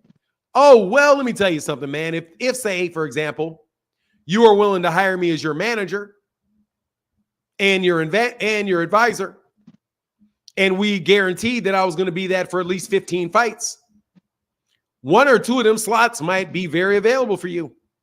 Because now it's in my interest to put you on a card. On a card with Gervonta or without a Gervonta. And in fact, if I put you on this card, then maybe 2 fights from now, we can get you in there with Gervonta. Why? Because now I know your numbers. Now I got a chance to get your numbers up. See, your numbers suck right now, Devin. And you can't tell me that I don't know them because I know them. I'm Al fucking Heyman. I know them. Believe it. And if I didn't know them by my sources, you're damn sure going to show them to me, because unless I see what you got paid and I see the numbers, see, I know men lie, women lie, numbers don't lie. So I want to see the actual numbers. Give me the actual numbers certified from the zone that you got because you got paid. Show me the contract that you had with them and show me the paycheck that you got. And I can work backwards to what the contract was. That's what I'm doing if I'm Al Heyman. Believe it. Now, Devin, I'm going to tell you what I'm not going to do for you. I'm not going to be blindly throwing you up in there because a bunch of YouTubers want me to. Fuck them. That's not how I make my money. Now, Gervonta, on the other hand, I could give it from Gervonta's point of view. I'm sick of this dude talking. When I go to 140, I'm going to beat the shit out of this dude. That's as simple as that, and I'm going to make a lot of money doing it. I'm at 135, but hold on. Ain't Shakur talking shit too? What's the difference between Shakur and Devin to me? Nothing. Nothing really. What's the difference? Nothing really. If I beat Shakur, if I beat Devin, they're going to shit on me. If I beat Shakur, they're going to shit on me. I beat Ryan, they were shitting on me. But guess what? Al got me paid. But more importantly, guess what I got to do? I can't fight anybody that Al advises me unless Al advises me at the least. Al is my manager too. So you got to talk to my manager because why? I don't count like that. I'm not a mathematician. I'm not a Harvard educated. I don't have an MBA. Just like I'm not asking Al to fight for me. I'm not counting for Al. Shit, Al made Floyd all kind of money. Al been loyal to me. I'm going to do what I need to do. I'm going to listen to the people that got me where I am and not listen to YouTube dudes that just fucking hate on me. So sit down with Al. Hey, Al, what do you think? Well, let me tell you what I think. I think we need to talk to the matchmaker. Hey, matchmaker. And that by matchmaker, I mean who trains you, who reviews the fighters to say whether or not you think it's a fight or not. Let's pull in, I don't know, who could be a great matchmaker? Floyd. Hey, Floyd, what do you think about this matchup with Devin and Gervonta? What do you think? Who do you think wins this fight? How do you think the fight plays out? Well, honestly, man, I think Gervonta will probably knock him out. But the problem is, if you fight him at 140 pounds, Gervonta Davis, if he puts any weight on, he's going to be kind of sluggish. And Devin Haney is most definitely going to be coming in weighing 165 for that fight. So it's not a very pretty fight. So, you'll be taking your chance because the guy's so much bigger. I wouldn't necessarily, why? We can get Shakur. Shakur's about the same size. We also got Isaac Cruz. Isaac Cruz is a very good fighter, man, and we can run that back. What do you think? Well, the money works better for Isaac Cruz because we got a whole Mexican fan base. These people, Isaac Cruz fans don't even speak English. So now you got a businessman talking to a matchmaker. Then you go talking to the manager talking to the matchmaker, who just happens to be the man putting the money up. And they say, you know what? Let's talk to Amazon. Amazon, what do we need to do? What numbers do we need to make in order for us to get this? And I'm telling you, if you don't do this in business, something's wrong with you. Amazon, look, we know we got 12 fights coming up, right? Yes. What do we need to do to renew it? You're making the perfect point, though. I'm making the perfect point. The politics of boxing. So Devin, it's not that Devin is a shitty fighter. He could be a great fighter. If he's not promoted properly, or if he's not signing to these guys for 5 or 6 fights for them to build him up. No, like dummy. In the route and the way that. No. What are you talking about? You're not. First of all, I'm not even done. The point is done. You're making the. You made not done. Fucking politics. I don't speak short. You're speaking long, but you're making the exact point. You don't even know what my point is because it's the same point. Devin has to figure out what to do. You asked me if I was in their position, what would I think? And I told you I could do it. But again, the point is this. Devin has to find a way to do it. Devin could say, hey, Al, I'll give you 6 fights. He's got the better resume. That's where the debate is now. That's where the debate is now. Do nothing for you. Your resume is not what he's concerned about. His resume is not what he's concerned about. The Tank fight is a good fight. Terrence Crawford's got a better resume than him. Terrence Crawford has a better resume than Devin Haney. And Al Heyman ain't in no fucking hurry to give Terrence Crawford a fight with anybody. They don't get paid off the resume. Again, you ask me from their point of view, that resume ain't got shit to do with it. That's why I asked you from their point of view, because of the politics of boxing. Boots is a great fighter. He's got to be built up. He needs to sign 5 or 6 fights.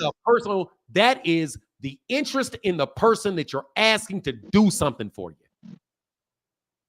That is what's in it for the person that you're asking to do something for you. That is an interpersonal relationship between Devin and Al Haymon. That's not politics. That's Devin asking Al Haymon to invest money in him. That's what it is. Because Devin is asking Al to do something. It's Al's money. It's Al's money, but he's not. It'll be a bigger payday for Devin, maybe his biggest payday, and that's what you're talking about. He asking him to do something for him. Is that what you're talking about? Al Haymon's money. Al Haymon is the one that's going to put the money up for the fight. So you're asking Al Haymon to put money up for a fight and to risk someone that he invested money in. Number one, Al Haymon is heavily invested in Gervonta Davis. Heavily invested in him. And you're asking him for the money to put up for the fight. And you're asking him to get one of those slots that he has with Amazon Prime. Devin Haney is asking Al Haymon for 3 things. To, number one, risk a piece of your stable against me that you invested in the past. Put money up for the fight. That's number 2. Number 3, invest one of the limited spots that you have for me on Amazon Prime. He's asking for Al Haymon to do those 3 things. So he has to figure out how to get Al Haymon to want to do those 3 things. That's not politics. That's a business interest of Al Haymon. And you asked me to talk about it as if I was Al Haymon. I can switch. And you did, and it made perfect sense. It made perfect sense. With that, now we're talking about blame it on politics. What are you talking about? That's not politics. All right, Fanon. You just talked about all the other corporations that are involved that have Don't listen. Politics is the interaction of all those relationships. Any individual relationship is not politics. Politics is the totality of it. Listen, just like you have a car, you have a carburetor. Is the carburetor the car? No. Is the gas tank a car? No. Are the seats a car? Is the steering wheel a car? No. None of those individual car pieces constitute in and of itself a car. It only becomes a car when you put all those individual things together. When people are talking about politics, what you're talking about is the relationship that one person has to multiple other people. It's the relationship to multiple. Al Haymon to Amazon to all these fighters. Amazon is not. You just brought up all the corporations, brother. And I'm telling you, just like all of the different interests that you have. Yeah, we were talking politics and you broke it down. That's what I'm saying. You talking right into these points. Like you get long-winded. I don't even think you forget what we were talking about. I never forgot. I'm back to what Devin Haney has to do to get it.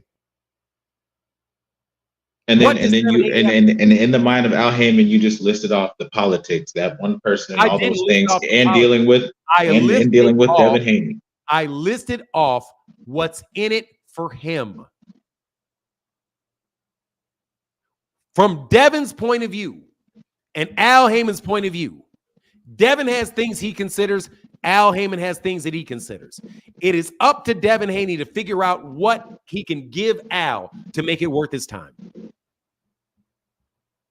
And that's by looking at what that person needs. And that person alone.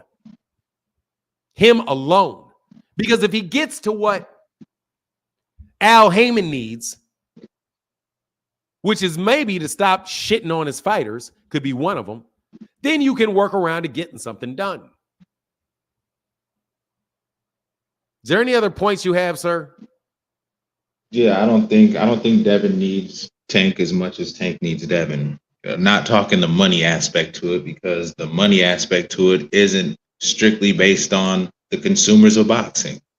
The money is always coming from elsewhere. Other people need to be pleased, The as you money elaborated on. absolutely only comes from consumers of boxing.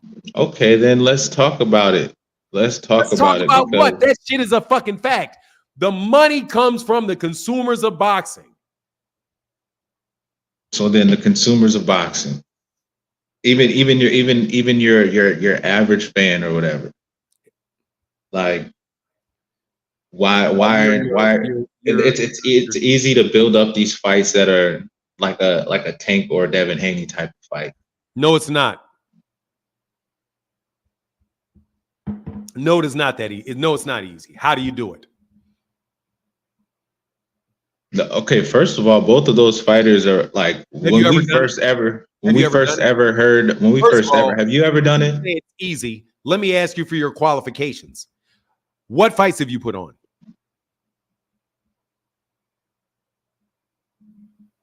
I buy the fights. I'm not a promoter. I buy the fights. No, we know. So I know what's worthy of buying. We know that it's easy. I'm the consumer. I'm the consumer. I'm not the promoter. I'm the consumer. So I'm the one that should be catered to. Okay. So let's talk about it then. We're the ones that should be catered to. Dude, we're the ones that should be catered to. No, HBO went out of business doing that. I already told you that. We did that earlier. Because you said in the HBO thing that they were going to listen to the writers. The writers can be compromised because, like you said, they were getting European fighters. Matchroom was trying to get American fighters. And so can you. And so can you. Exactly. So don't listen to me. Ask for your profit and loss statements. Figure out how much money a fight made so you know how much money a fight actually made. And then you deal with the money and what actually happened and not your opinion about what happened. No, I'm talking about what people want to see. Dog, what people? You can name them all. Stop that corny shit, man. Did people want to see Terrence Crawford and Earl Spence? Not even a big boxing fans tuned into that fight. Let me answer to that. If I'm Al Heyman and these numbers are right, I can tell you 650,000 people at $79.99 and $21 million at 16,000 people in that stadium with an average ticket price of whatever it was to generate $21 million. That's what they thought of it. Okay, and like you said last night on the video you put out, they probably waited too late. Al Heyman and them, they probably waited too late. If they did it the summer before, it might have did $1 million. Those were your words. Those were your words. Those were your words. Terrence Crawford. That's Terrence. Those were your words, though. That's Terrence. Yeah, you use all my words. Terrence. But I'm saying those were your words, though. Like like Earl Spence had to go outside of. Shut up. He had to go outside of Al. Shut up. You're now going to try to misquote me? Is that what you're going to do? I misquote you, bro. Dog, you didn't. It's an 8-minute video. It's 8 minutes of a conversation, and you're going to qualify. Did you think it would have been better to have it out of my face, you bozo? To have it the summer before. That's what's wrong with that? What's wrong with that? Because what I was saying was exactly. We've been wanting to see that fight. Nigga, you were fucking putting out my argument that you have to judge that by the numbers. I judged it by the numbers. I didn't judge it by off what people said. I judged it off the numbers, not what people said. I said that I think it would have done better earlier than it did later. And that may have affected it because it could have killed the interest for a lot of the interest for the fight. And then it went after Gervonta Davis and Ryan Garcia. That's what I said. That was my argument. Don't listen to a video of mine trying to characterize it. Bruh, I'm not characterizing. Fuck out of my face, bro. That's enough time for you. Fuck out of here. Every time you guys killed Devin Haney with these stupid ass fucking arguments. Get up out of here, man.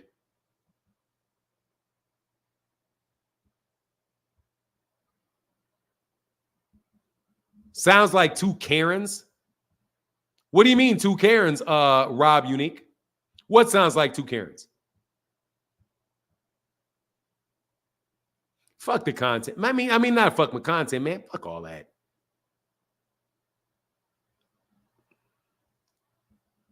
Hold on one second.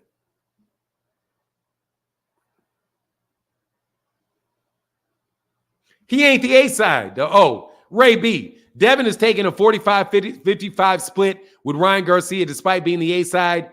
He needs to do Rob B. If you're taking a 45% split, you're not the A side.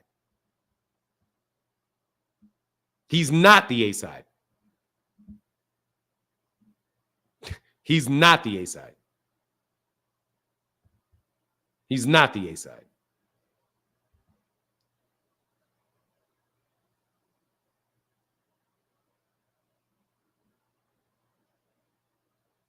Not the A side, if you do that.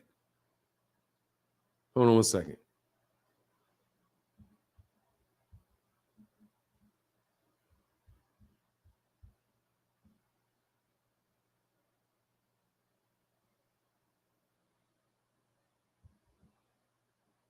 Yeah, you're out of you're the fuck out of here, bro.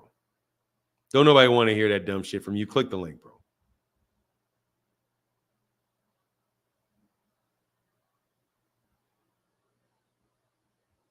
Man, bitch, fuck you.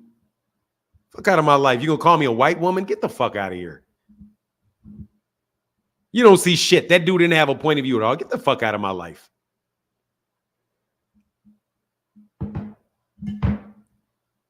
I see you trying to get attention is what I see.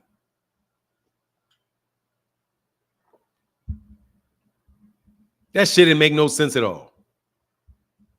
Figure out how can you argue about figure out how you can get the fight?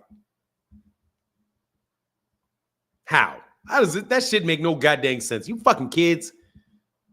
Dog, your daddy need to pull out the switch and beat you with a switch. You ain't got the business sense God gave a goose. You believe Devin said, well, I was the A side, but I took 45% and gave him 55 just so I could get the fight made. Really? You the A side? And you took a 20% swing? You gave up 10%, he got 10%. You're the A side, even though they're paying for the fight. Hey, man, how are you the A side when somebody else is paying for the fight? How? How are you the A side when somebody else is paying for the fight? If you such an A side, how come you can't pay for the fight? How come your promoter ain't wanting to get all this money? If you the A side. If you're the A side, then why didn't your promoter match the deal? That's inquiring minds want to know that. If you're the rich one, why am I paying for dinner? I got a good friend, man. I was insulted, but at the same time, I understood. Gaddick said, with the 600 to 700 people on these YouTube pages don't determine the face of boxing, and at least half don't buy the fights. Hundreds of thousands of people who buy tickets and pay-per-views do most of them. Exactly, bro. Most of these people are paid for where at work right now. Okay? How in the fuck? Much love in that super chat, man. For real, we need them. Super chat Thursday. Woo, because, man, it's hard out in these YouTube streets. It is, man. It is. With none of these fights taking place. You know, that I would love these fights take place, bro. How in the world does that happen? You take somebody out, somebody go, man, let me tell you something, man. I was hanging out with a friend, you know, significantly more ballerish than me. Gotta admit it. Dude got big bank. He was an agent for William Morris Talent Agency. I'm proud to be his friend. And we were sitting there. We had a dinner. Shit was expensive. I was like, man, I got this. Man, dude looked at me like, man, no. Like, gave me the look at like, no. You're not paying for this. Like, in a look like, look, man, I appreciate the gesture, but this is really nothing. It's the bill is $500. Dude, no. I know you want to pay for it, but no. Okay? No. Now, in my pride, you know, what my pride was wounded, dog. It was wounded. Do you know who do you know who Sadiq is? Raphael Sadiq is? Raphael Sadiq from Tony, the singer Raphael Sadiq. I was in a strip club in New York one time. It wasn't a strip club, it was a gentleman's club, which means ain't none of you Negroes invited. You know what I mean? It was a real gentleman's club. So I was in a gentleman's club and Raphael Sadiq was there. Yeah. And you know, he was sitting there and I walked up and I said, hey man, I called the waitress, hey man, buy him a beer. Like it was because I saw him drinking Heineken. So I was like, hey, send him a Heineken and just say I'm a big fan. Right. So I sent him a Heineken, the beast, and he looked up, he's like, all right, man. Cool. And so he said, he came over. I like sat next to him and talked for a minute. He was like, yeah, man, you didn't have to buy me a beer. You know, like, fuck, I'm rich. His name, like, fuck, I'm rich. Right. And he probably may not even been paying for the stuff that he had in there. But he's like, basically his look was like, man, I appreciate that, man. I know I'm famous and I don't know who the fuck you are. But then you know what he did? Sent me one of the baddest white strippers ever. Oh my gosh, she's bad as shit. And you know, like tipped his hat to me, like to let you know, hey man, you know, the money's over here, homie. The money's over here. Don't get it twisted. The money's over here. So I understood it, but I want to let him know, hey, bro, I appreciate your time. Another time I was at this event and I ran into this NBA executive and I asked if I could speak to him. And he was like, yeah, but he seemed kind of bothered, like, you know. And then I asked him some questions or whatever because I was interested. But he was eating his breakfast and he was like, man, let me call for the check. And I was like, hey, man, don't worry about it. I know you got to go. Go ahead, man. I'll get it. And he's like, oh, really? Thank you.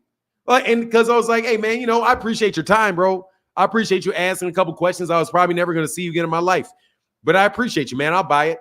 And he was like, cool, but only because it saved him some time. So there's real pride in, let me put it this way. There's pride with grown-ass men in being the one that's paying for something. How the fuck you the B side, the A side, if you ain't paying for nothing? Riddle me that. As a man, if you ain't bringing the money, you ain't got nothing to say, bro. You the B side. I'm paying for it. I'm paying for it. I'm paying for it. I'm taking a profit. If Oscar De La Hoya is the one paying for it, then Oscar De La Hoya is the one snatching the profit. If you ain't bringing in the profit, if you ain't bringing in the money, you ain't getting all that profit. Canelo, what did Canelo do? Hey, man, I'll sign a multi-fight deal with you, but you got to do me a favor. Look, if I can find a better deal on any individual deal, are you okay with that? And Al Hammond said, okay, that works for me. As long as I got a shot at it every time. As long as I get a shot at it every time, that's okay. I'm okay with that. That's worth my while because, hey, man, I think we can make some money for these other guys that I know are going to be here. But you kids don't want to talk about that. You want to be right. You're long-winded because thoughts take a long time to get out.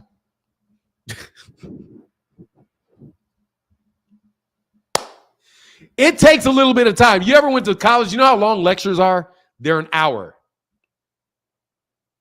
In order to understand something, it takes some time to explain it. But you don't want to listen.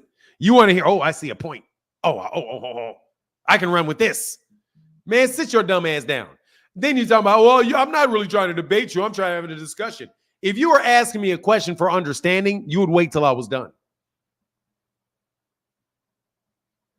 You can say, hey, let me get hey, can I get a clarifying question, son? Hey, said I did security for Tony, and Libertyville. Oh, that's what's up. Yeah, Nick Nash, I saw that.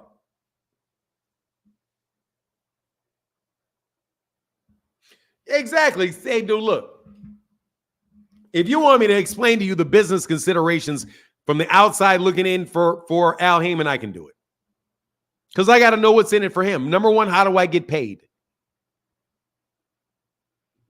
I'll guarantee you this. If Al Haymon was offered $3 billion for the PBC would be sold next week.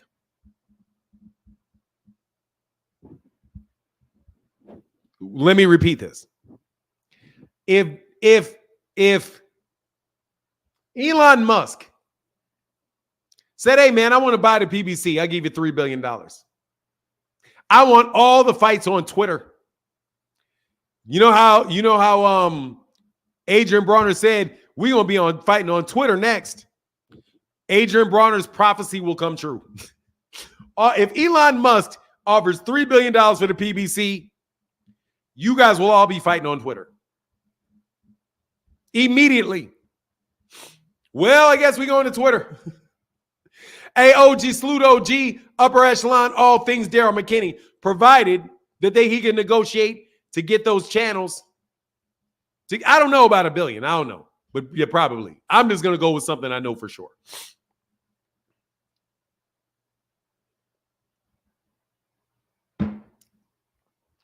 Now here's a link. Boy, hey man, let me tell you something, man. No Star. It's not average shit over here. Dog, can't nobody. Let me tell you something, man.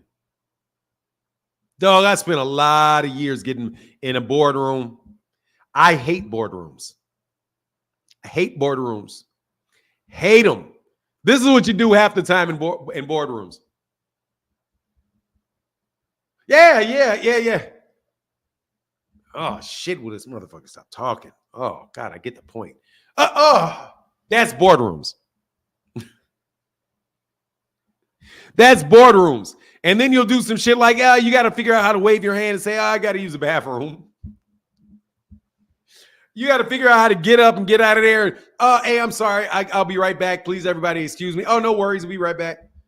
Thank you. I'll be right back. And then you go into the bathroom and you sit there for a minute like, oh, God. Man, I'm going to get at least 15 minutes out of I'm going to get 10 minutes out of this. Because I ain't making no decisions. I'm just in there to listen. You know what I'm saying?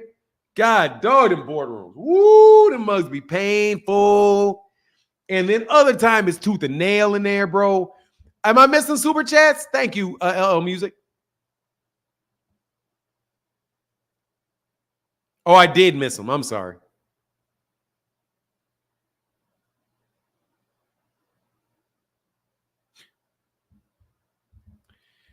Jay Pitt said Bud was contracted. Okay, I got that. LL Music said these fools are really saying Devin is the face of boxing. Yeah, it's fucking crazy. Oh my God, that's crazy. But you saw how he changed the topic to him being the face of boxing. We're not even talking about that shit. Get back to the point, son. Get back to the point, son. Oh, you don't know the point. And then he started to mimic. No, see, LL Music, let me tell you, he's just not a very good debater. He wants to be a debater. That's what he wants to do. You're not going to tell me you're not debating, okay?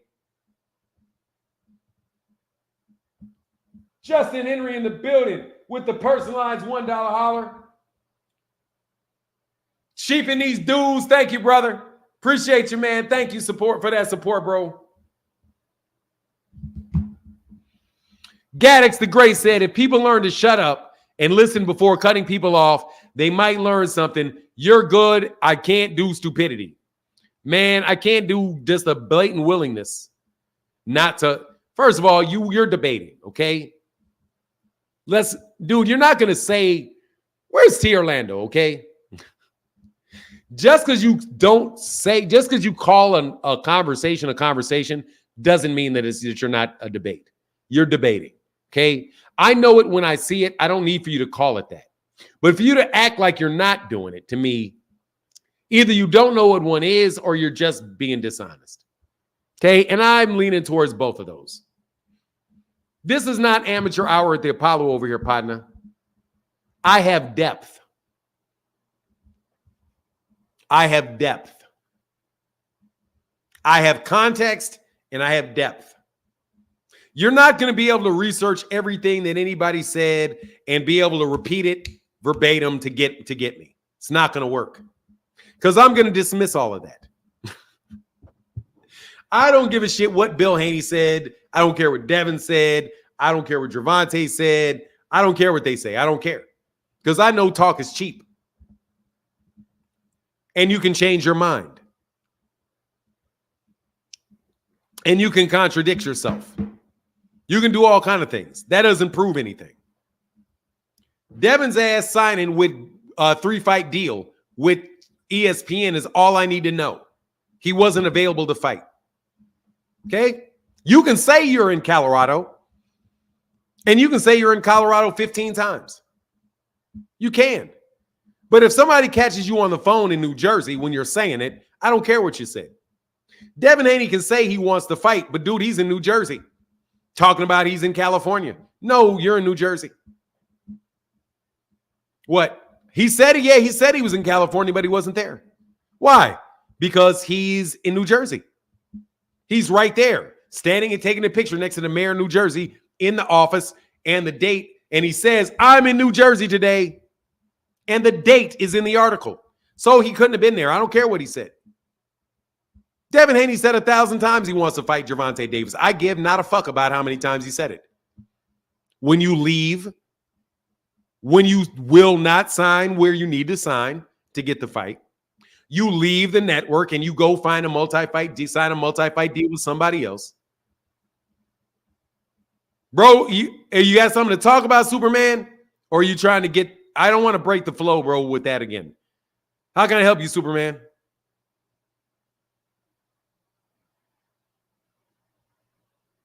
I can't hear you.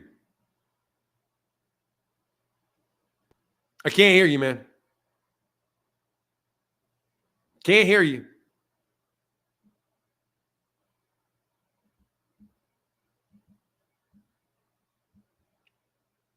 Merch is dumb. Sluto G, upper echelon, all things Daryl McKinney. Shout out to Daryl McKinney. Oh, can you hear me now? Now I can hear you. Good afternoon, Martin. Good afternoon. I'm still mute. I'm invisible. Okay, you're gonna have to send me your link too, because you never sent me the link. Yeah, it's in the email. Oh, email. Okay, on what you sent me? Okay, give me a second. I haven't checked my email.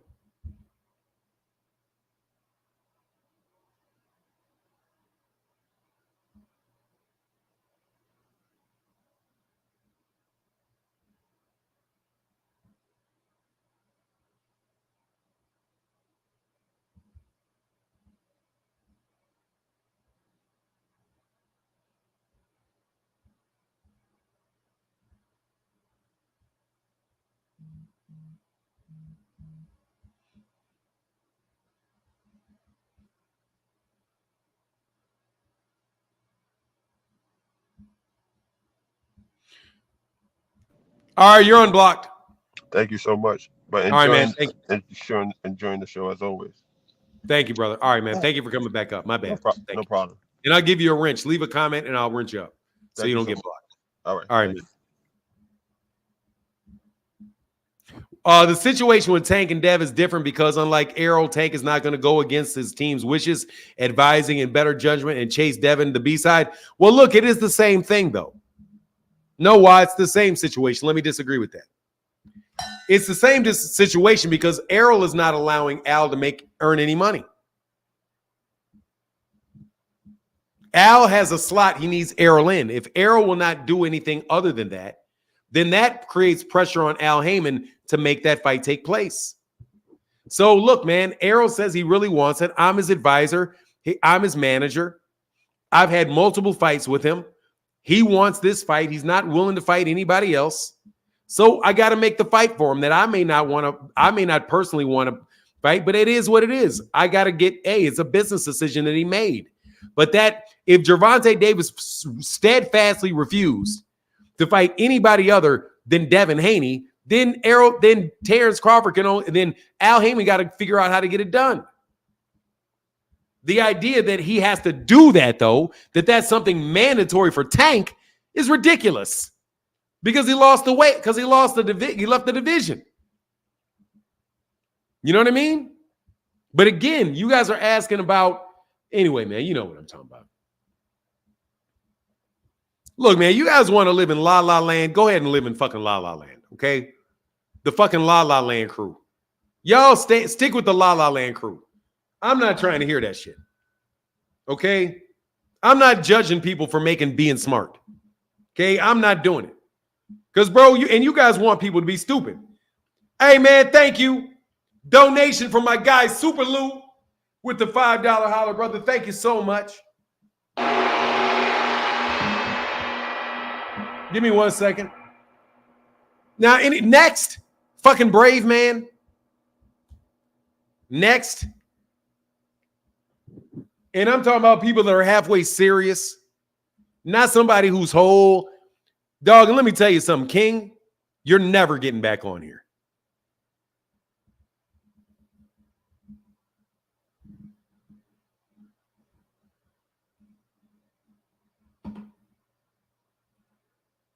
After you did that black man's that shit you did, man, you can go play with BFTB.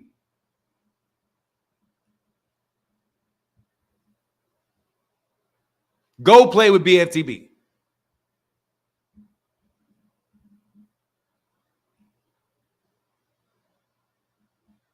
Go play with BFTB. Ron Phillips said, I'm happy for Boots. Good move. Yeah, I think it's a good move.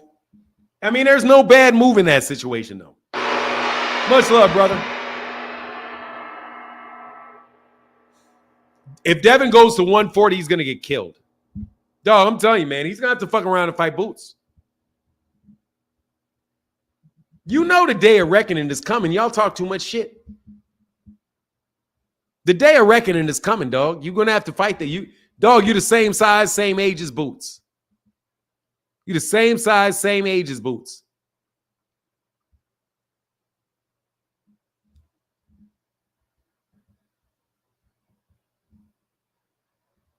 You're the same size, same age. He ain't going nowhere. And now you're on the same network. Same size, same age, same network. And you better believe Eddie Hearn is going to go with Boots first. He's going with Boots first.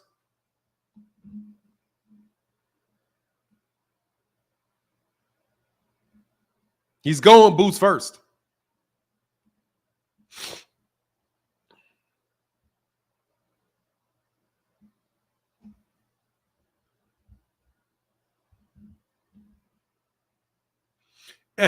Is Boots Muslim? Jaron Ennis, is he Muslim?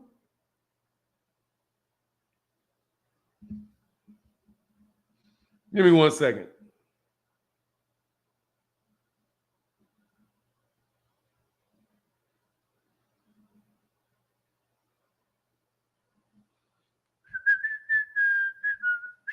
I don't want to see Matias, Cruz, or Lopez. I doubt he entertains. Nah, I think he'll no. If at the very least he'll fight those guys in. Means he ain't going nowhere. Means he ain't going nowhere. Means he ain't going nowhere. Means he ain't going nowhere. He's Christian. Thank you. Yeah, I'd never heard of him being Muslim. Never heard of that.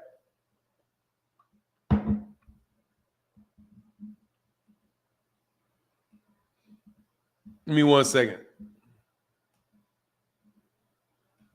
Actually, let me do something.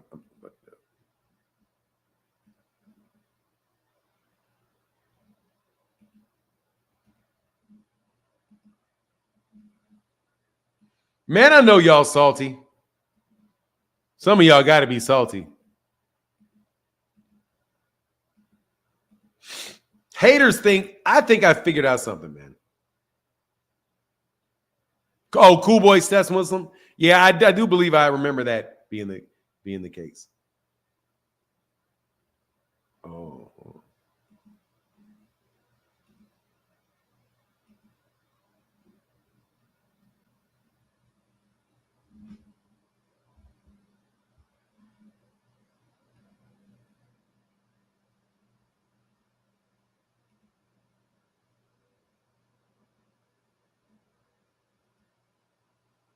Give me 1 second.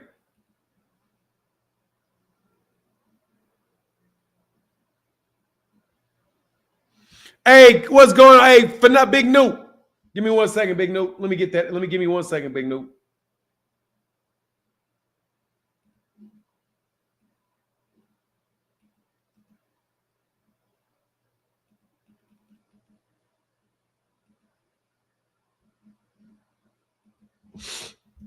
Kurt Hurd in the building says, "Hey, boss, what's good? I'm chilling, brother. Thank you, man. And I'm sorry. Let me get back. Noop. Cody Crowley and Boots back at purse bid via the IBF. Philadelphia, April 23rd. Very confusing. Ooh, that would be hilarious. Now that shit, ooh, that would be hilarious.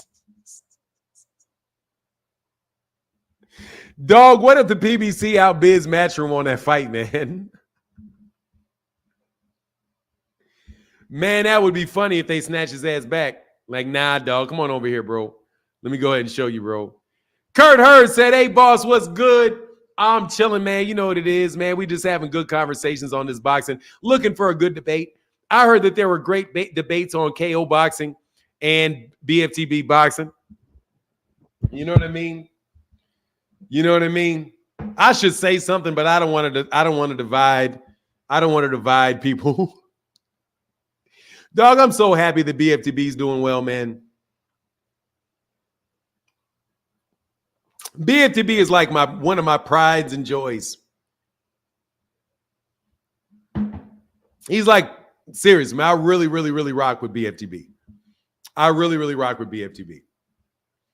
And I got to meet KO Boxing through BFTB. What a great partnership they have. I like how they did that. I like how they did that last night and they switched up on each other's channel. I thought that was dope, bro. I thought that was dope. I thought that was very innovative. I was really happy to see that. I don't know about anybody being a narcissist. Most YouTube creators are fucking narcissists. Like, dog, my life, I've been surrounded by narcissists my entire life. So, hey, dog, I wouldn't doubt it, dog. But seriously, man, a lot of these dudes are narcissists. You heard BF? Yeah, of course. I mean, look, dude, that doesn't matter. Semi's world, it doesn't matter. No, let me tell you, man, you guys got to separate some shit, okay? Look, man, it doesn't matter. It's too dangerous for me to be watching. Hey, man, look, there's a difference between what people think and the person themselves, okay? I don't have to agree or like what anybody says. I'm telling you right now, bro. I don't have to agree or like what you say. I don't. I don't have to I don't have to agree or like with what you say. You got to understand who I am. I disagree with most people. It's the nature of me. I'm telling you, it's the nature of being Martin. I disagree with most people about most things. Like, because I'm critical thinker. And when I mean critical, I mean I'm critical of what you say to me. No matter what you say, I'm critical of it. So if I had to judge my personal opinion, my personal feelings towards you about what your beliefs are about some subject that's a fucking pastime, I mean, how far are we gonna go? I'm not gonna lose I'm not gonna lose friendships because somebody thinks LeBron James is better than Michael Jordan because that shit's stupid. Don't mean that, dog, there's a healthy debate to be had, man. For real. Dude, I don't have to do that. I'm not going to take that personally. Hey, Skills from New Orleans. Shout out to my guy. Thank you, brother, for that support. And I'm not telling you that you got to listen to anybody. I don't have to I don't bite my tongue. I don't bite my tongue for that. If I have a relationship that costs me money, then I'll bite my tongue. I'm not biting my tongue if I stick to the subject matter. Dude, there are some people that say some really fucking foolish shit. And I don't got a problem with them until they say some shit about me. Then when you say some shit about me, then we got a problem. Then I'm probably going to fry your ass and make you look bad. Emmanuel Carter, what's up, man? Thank you, brother, for that support, bro.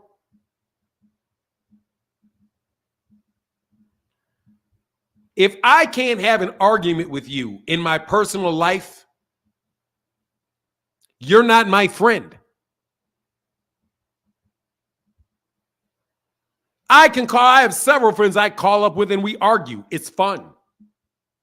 I got a good friend from law school, brilliant guy, called me up and said, what do you think about this? What do you think about white privilege? Dude, he's a conservative. Watch this. He called me up out the blue because he know I be waxing him. He knows I be waxing him. He said, what you think about white privilege? Do you think there's white privilege? And my answer is no, I do not think that there's white privilege. No, I do not.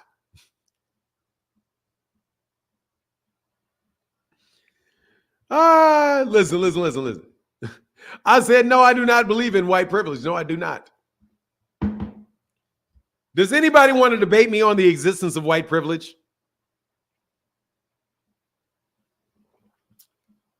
No, I don't believe in it. And he said, why? And I said, because they're not privileged. Black people are mistreated. White people are treated the way black people want to be treated. If we're all equal, but we're not equal, and we want to be treated the same as everybody else, the problem with racism is the mistreatment of people. It's not the benefit. You want them to be more mistreated? The idea of white privilege means that they are not being mistreated. You want them to be mistreated more so that they can be down here with us? No. I want to be treated as well as they are. Most importantly, I don't want to be mistreated because I've got color in my skin, sir. So no, I do not believe. Hey, said, little support. Appreciate you pushing the sports forward. No problem. Knockout Boxing 86 TV and love what you did over there, brother. Love y'all. Loved what y'all did. So see, that's easy for me. But it's a debate, right? And he thought he had me. He's like, God dang it, boy. He's, yeah, exactly, dog. Don't try that shit on me. Don't try to think that I'm about to sit here and say that white people ain't mistreated, because they are. There's some dead broke ass white people that live terrible lives. Okay, white people get shot by the police, they get shot by each other, all that shit. They you know what I mean? They just don't get mistreated because of the color in their skin. That doesn't mean that they're not mistreated, because there's a lot of white people that are mistreated.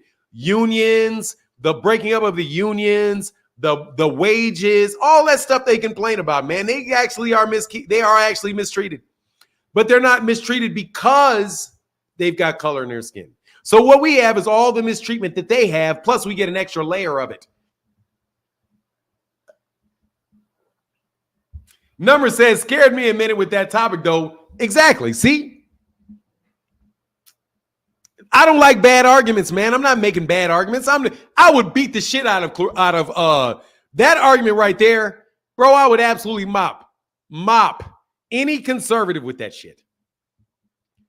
I will mop Candace Owens with that argument right there. There's nothing she could do with that argument. Nothing. By just focusing on the mistreatment of black people. Easy. It's easy. Because I know what you're going to say. I know why you think that it doesn't exist. So I'm just going to take your whole fucking argument right out your hand. And I'm going to get what I want, which is for you to focus on the mistreatment of black people. Because you're going to have to argue that there is no mistreatment of black people. And that shit is impossible to argue. See what I mean? See what I mean? See what I mean? See what I mean? But y'all would argue white privilege, and make everybody mad in the room, make all the white people mad in the room.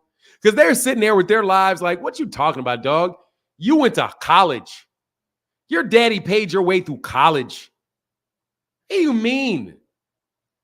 Do you understand that my mama was a crackhead? My daddy was a crackhead, and she beat me every day, and they were working at a fucking coal mine. They came out of a coal mine to smoke crack. Do you understand how bad my life is? I couldn't even go to the dentist till I was 15 years old. I was so poor out here in the foothills of Pennsylvania. And you complaining to me? How you deal with their arguments at the same time as pushing yours forward. See what I mean? So look, I ain't never going to debate what you say. It's a fact that Devin Haney was never the mandatory. Never the mandatory. Gervonta Davis was never Devin Haney's mandatory. He never was, not a day. That's just a stone cold fact. And if you sit there and debate something that is a fact, dog, what are you doing? You know what I mean? You letting somebody to steal cookies out your jar. You know what I'm saying? And you just letting them steal cookies out your jar. It ain't my fault that Candace Owens will whoop your ass on that white privilege argument because you want to say, oh, white people get all the shit that they don't deserve, that they get. You're right. To be a privilege means you're getting some shit that you didn't deserve. What do you mean? You don't think they deserve to eat? You don't think they deserve that they deserve jobs? You don't think they deserve to have fun? You don't think they deserve to be happy and all the good things that you say? You think they don't deserve not to get beat up by police? You think that they don't deserve not to have shit put up in the doors where they can't come in? That's a privilege. No, the problem isn't that they get in. The problem is that you're mistreating me.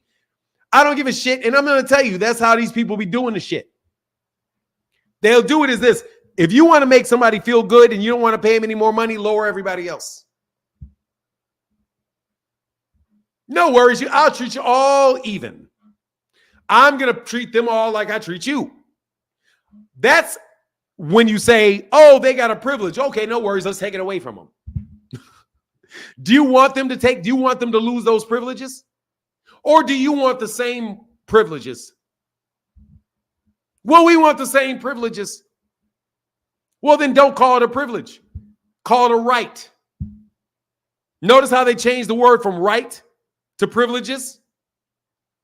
That's a big significant thing in your mind because you understand the definition of words. White people don't feel privileged. They feel like that's their right. It's not a privilege not to be mistreated. It's your right not to be mistreated. Think. Use your brain and think.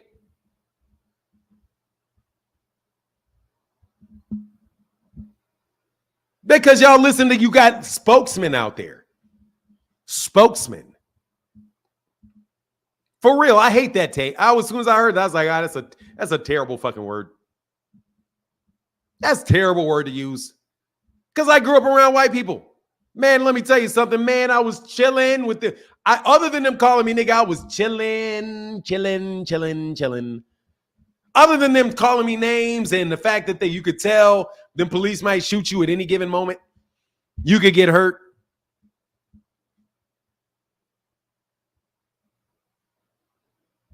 Dog, I was chilling.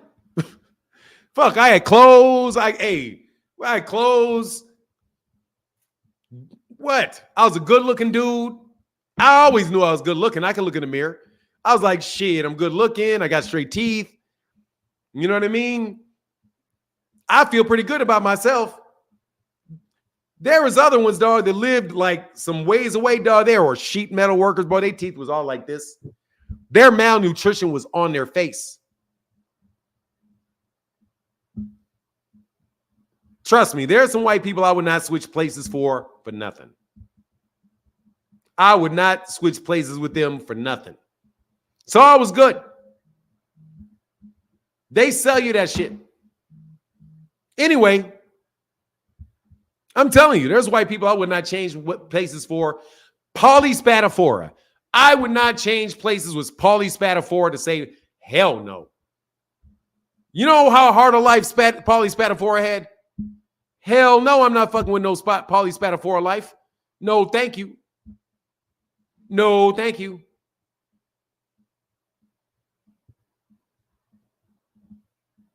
But anyway.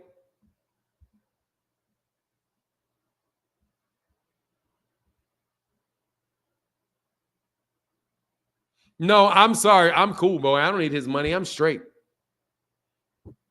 I'm straight.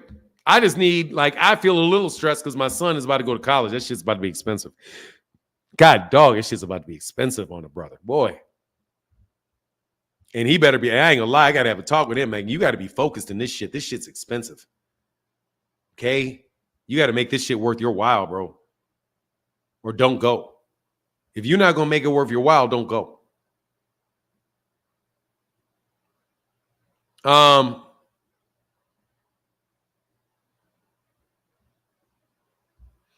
God, it's terrible. And you got all this AI stuff coming behind, man, which is, man, these people are, I'm trying to tell you, man, you guys play around, man. You guys play around, man. I'm not playing around, man. You guys are bugging, bro. Like, for real, you guys are bugging. You better figure the world out pretty soon. And May, thank you, brother. A1 Hoop Zone with the $5 holler, brother. Thank you. Big time support on the channel. He said, I needed to hear that in my freshman year, man. Hey, look, man, if you're not going to be serious, do not go. Because every day you're in that bitch, you are spending a lot of money. Every day you're in there, you're spending a lot of money. You're spending a lot of time and you're spending a lot of money. That shit is not, it's not the same thing as a public high school, which is compulsory. Okay? Learn to drive a truck if you're not going to be serious. And just get ready for your bones to be aching. But you'll have a living and you won't be in debt.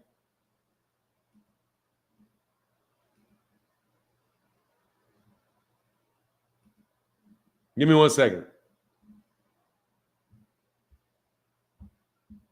Wah said, I think a lot of boxing fans are confused about the difference between defending something and giving an explanation, which is business. Look, man, that's because they're stuck in debate mode. I can defend somebody, and I can do it. No. Southpaw said one of the greatest men to ever live. Southpaw got a great sense of humor, bro. I won't say that shit about OJ. My dad hated OJ, man. OJ was a coon, man. He saw him jumping over them turnstiles. I can't fucking believe you jumping over these goddamn turnstiles like that, boy. like you breaking. He's jumping over turnstiles, man. Dog, that shit's there for our place. Follow the rules. Hey, Fanon, hey, I agree. I got in the workforce at 17. My body ached, but I got all the opportunities I needed. Yeah, man. I'm going to sit down and have that conversation with my son. Like, look, man. Now, the military, that's out. I would not advise him to go to the military. Oh, my God, because some shit's about to fucking pop off. Okay? I cannot. Dog, I can't do that. I can't. Oh my God. Dog, this shit has a potential of really popping off. Like, we got an opportunity for the draft to pop off. Fucking around with these people, fucking around with them people. And I'm not talking about fucking around with them Arabs. I'm talking about fucking around with them people that are fucking around with them Arabs. Gonna pull everybody's ass into some fucking drama. I'm fucking around with Iran, trying to baiting Iran by bombing Syria, baiting Iran. Man, they playing fucking games. Man, oh my God. So I'm like, oh my God. Andre Noble said, for the college funds, thank you, brother, because I'm going to be working hard for them college funds. No joke. That shit's like every bit.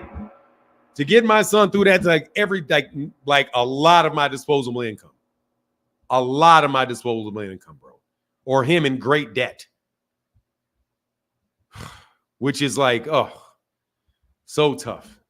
So tough. Because we are educated people. We are educated people. Our family is educated people. So, that's what we're used to.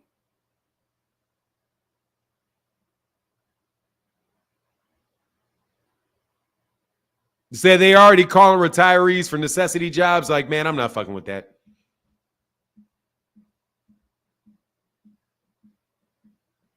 What up? Hey, what up, Deborah Booker? Shout out to Deborah Booker.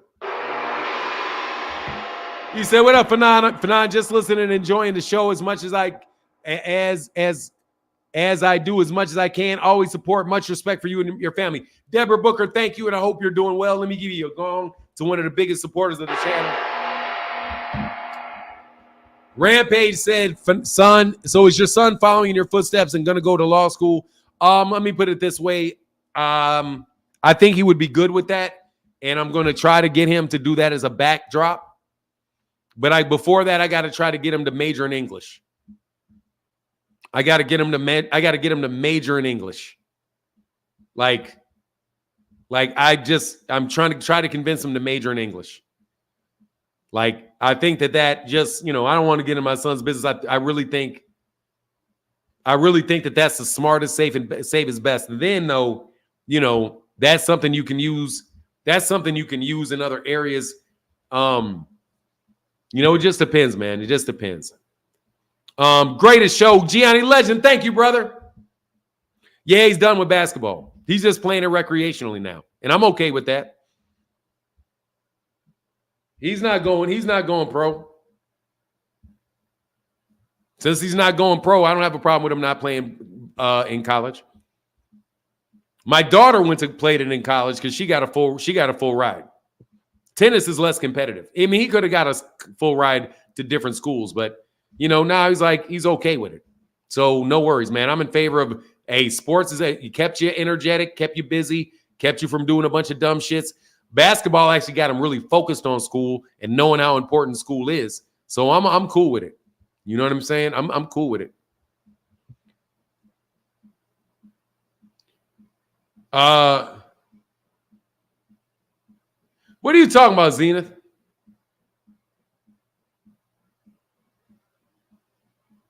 Yeah. I think he's done with. Yeah, he said he's done, and unless he changes his mind. But my thing was I could never really play basketball. I got my son into basketball so he could do something I really couldn't do. I really can't play basketball. I can't. I really couldn't play, and I wanted him to be able to play because I felt like I really wish my dad would have got me in lessons for basketball and all of that. Because I loved playing basketball. There's so many things I wish I could do on a basketball court, but I never had the fundamentals to do it because I didn't grow up in a neighborhood where people played basketball. Everybody in my neighborhood played baseball and kickball. I was a killer in kickball, but kickball doesn't translate. And I played football, and man, I didn't really like football that much. And I always afraid of getting hurt in football. Baseball gets your ass killed too. I didn't realize that. But I did because I played baseball a few times. That damn ball flew by my head. And I was like, Jesus, this shit will fuck you up. So I was like, I'm all right on baseball. Track, most thing you're going to do is most thing you'll do in track and field is turn your ankle. And I turned my ankle 1,000,000 times.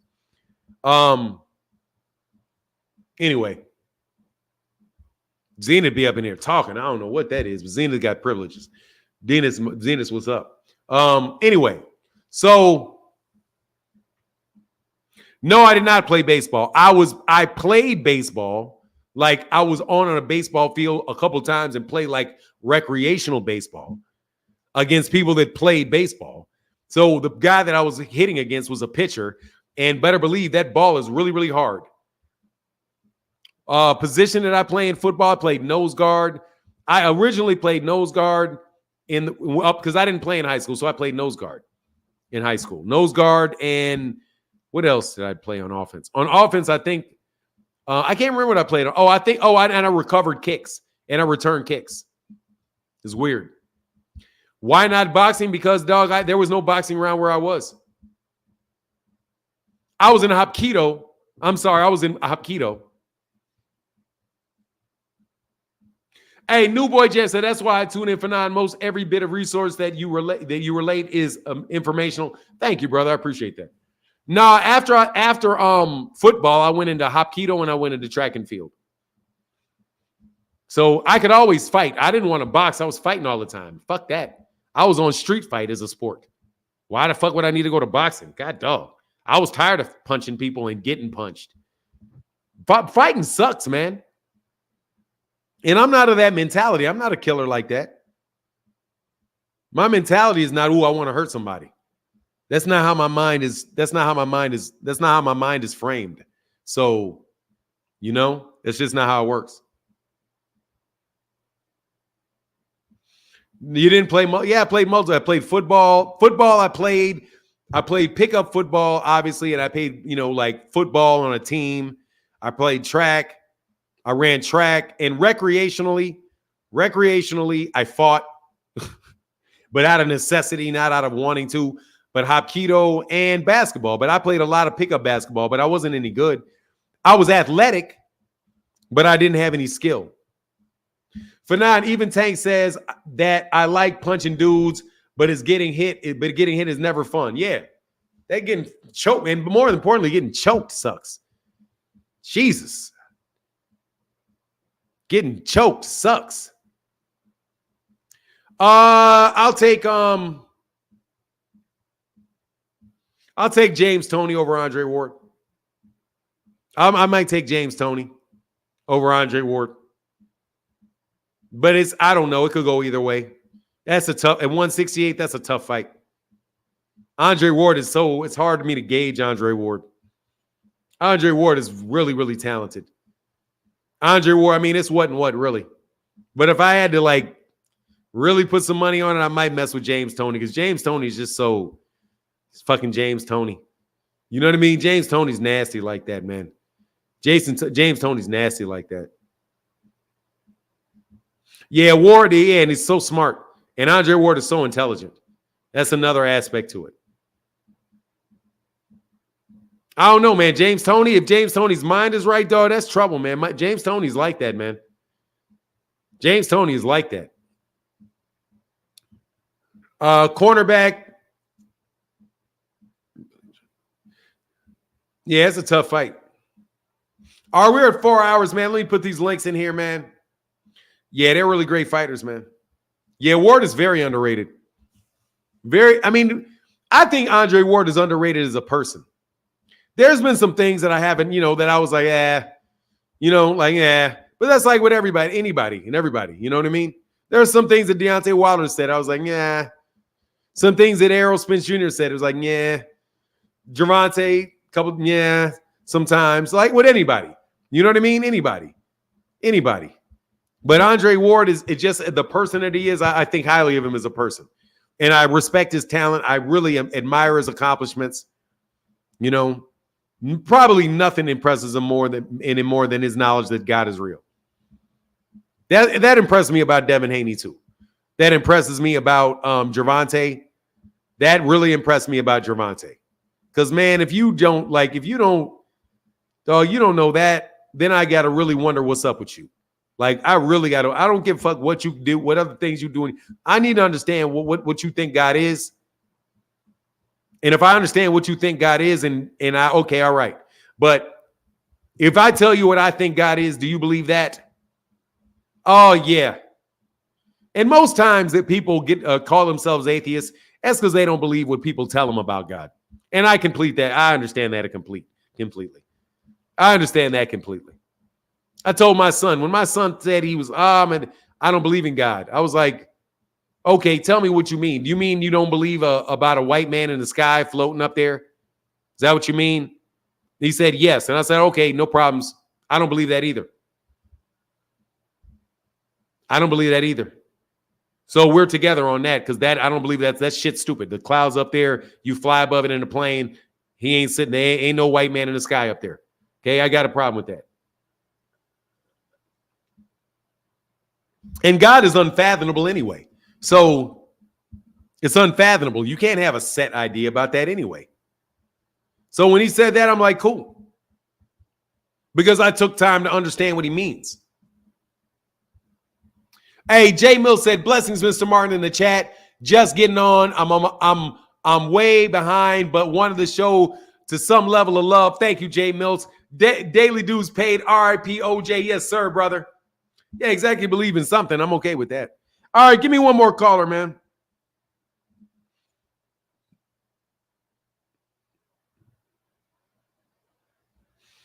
Who said that, Kyle Porter? Who said that?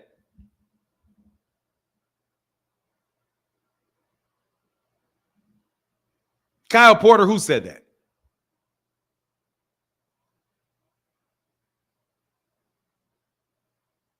Who said it?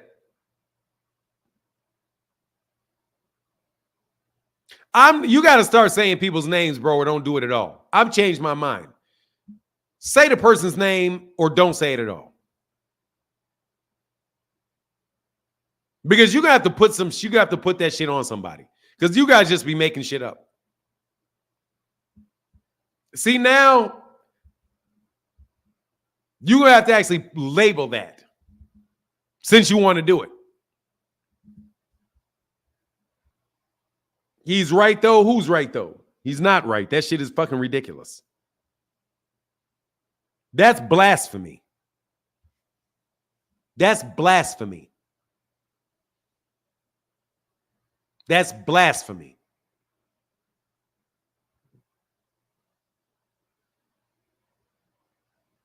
No, let me tell you, no, they're being blasphemous.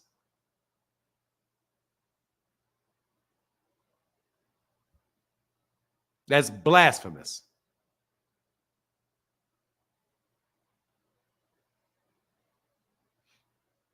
It's the prophet Devin now. It's the prophet Devin. It's not Muhammad. It's not Muhammad. It wasn't God.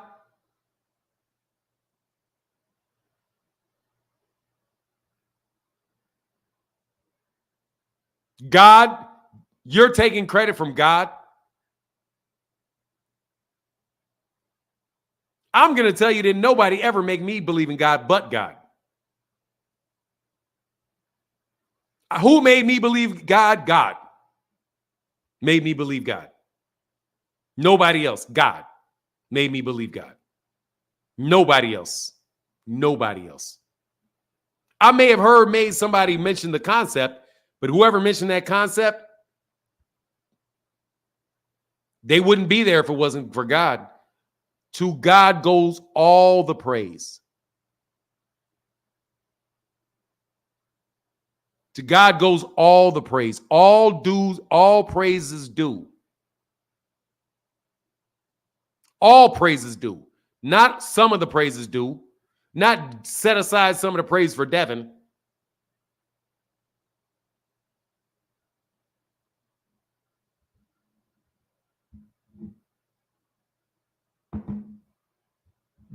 That's blasphemous. In my book, that's blasphemous. I don't give y'all credit for nothing. That you are secondary credit for everything. And if you don't say that, then you don't believe it. You don't really believe it. Anyway, man, can't get no more smoke? How come KO Boxing can get all this smoke? How come BFTB can get all this smoke? How can they work together to flip them birds? Dumb argument from one side, dumb argument for the other side. RIP OJ, yes, sir. Bobby Chacon, thank you. Why Kyle run away? Because Kyle was saying that. Because Kyle's the one saying that. I don't want to start no beef. You just want to spread it, but without starting a beef. Right. I get you. I get you.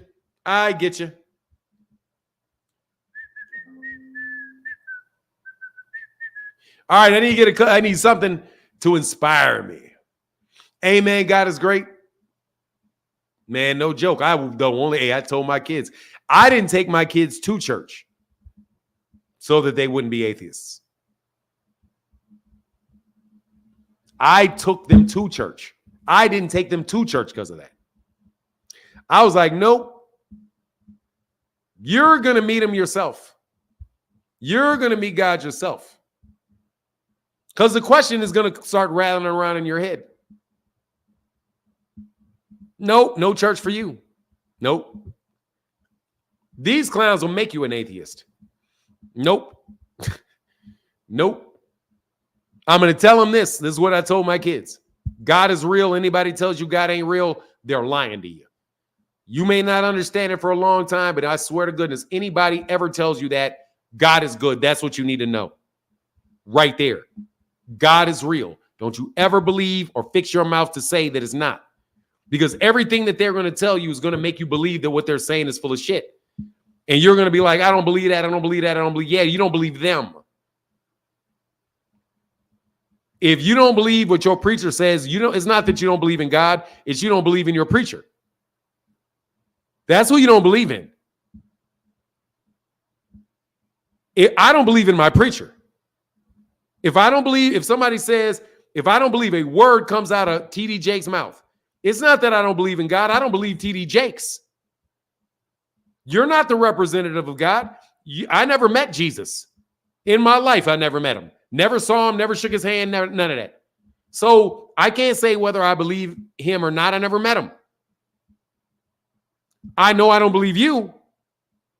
What you're saying don't make no sense. So most of the time, and I had to get that straight with these kids, like, nah, man, just because you don't believe the preacher doesn't mean you don't believe what it is.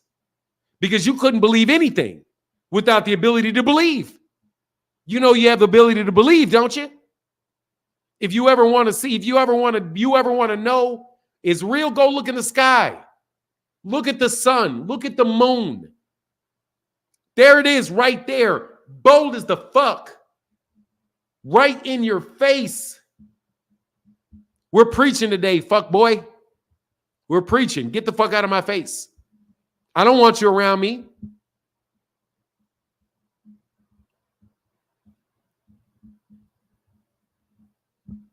I'm telling you, hey, dude, it is what it is. I'm telling you. I'll testify anytime. I'll testify to that anytime that I feel like it. And I ain't going to put that in the background to make your bum ass happy. Somebody said this is boxing, that Gervonta Davis needs to thank Devin Haney for being Muslim. That's fucking blasphemy. That's blasphemy. No, he does not. I don't need no Bible. I don't need no Bible. I took my training wheels off. I took my training wheel off. I don't need no preacher. I don't need you, brother. I don't need you, brother. I don't know what to say, Pastor. I don't need you. I'm cool. I don't need you. I appreciate everything I learned, but I don't need you. I don't need you.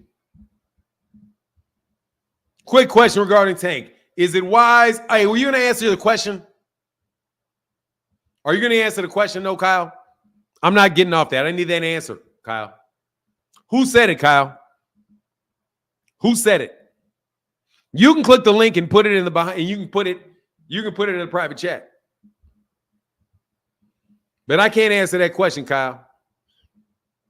No, you won't say it? Well, then don't say it. If you can't repeat the name, then don't say it. If you can't repeat the name, then don't say it. If you can't tell me who said it, then don't say it. If you don't want to name drop, then don't gossip on them. If you're not willing to say the name, don't ask me the question. I've changed my rule because I got to kill a lot of this. I used to say, yeah, ask me, but don't tell me who. No, tell me who. Otherwise, what you're doing is you're just putting a jacket on. Put the jacket all the way on. If you're not willing to do it, you must not think it's something like somebody said, hey, Champside said, hey, man, Champside complimented me. I didn't hear Champside say it, but somebody said Champside complimented me. So they weren't ashamed to say, oh, Champside said something good. So now I've switched it up. Name the names. Name the names. Don't make me guess.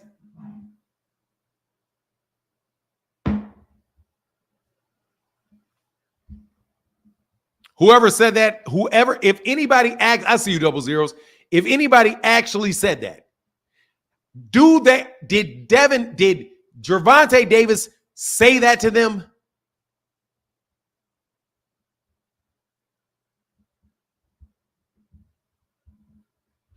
Advanced Intellectual said, learn so much today, brother. Actually feel growth in my spirit. Brother, let me tell you something, man. I got to add value to you. I got to add value to you. Man, I got baptized when I was 11 years old of my own volition. Of my own volition. And I meant it. I got baptized when I was 11 years old, and it was of my own volition, and I meant it. And I've never regretted it, and I always knew it. There's no way out of that. There's literally no way out of it. Super Chat Thursday. Thank you, brother. Thank you, sir. Thank you for supporting on Super Chat Thursday. It's the greatest decision I ever made in my life. It's the best decision I ever made in my life. And I made it when I was 11 years old. And I walked through a crowd of people, and I have never understood Jesus. Never.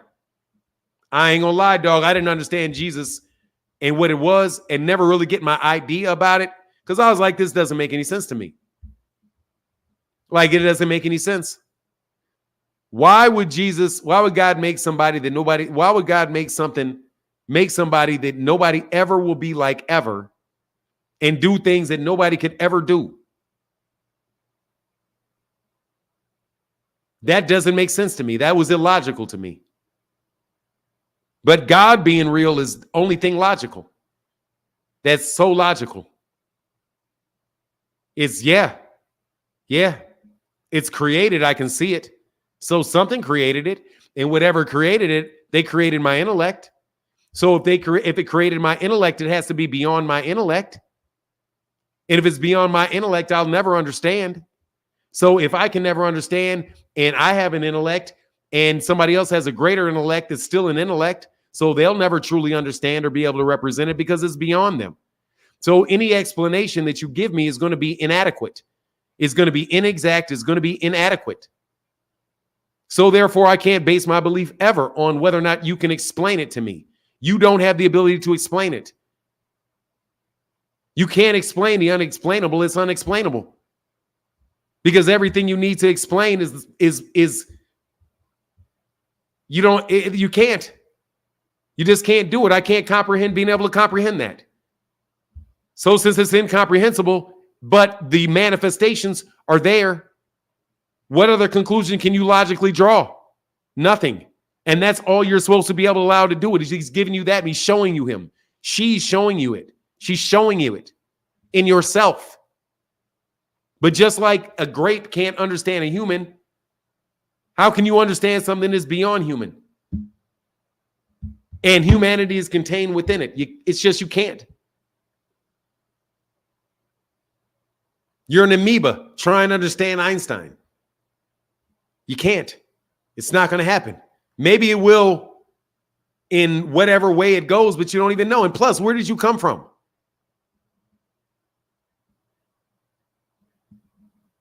And where did you come from? That's one thing that worked with my son and my daughter. I was like, look, always ask yourself this question. Where did you come from? What do you mean? You know things were 100 years ago. Where were you 100 years ago? I don't know. Exactly. So you don't know where you're going to be 100 years from now. That doesn't mean that you weren't somewhere because you don't remember it. Do you?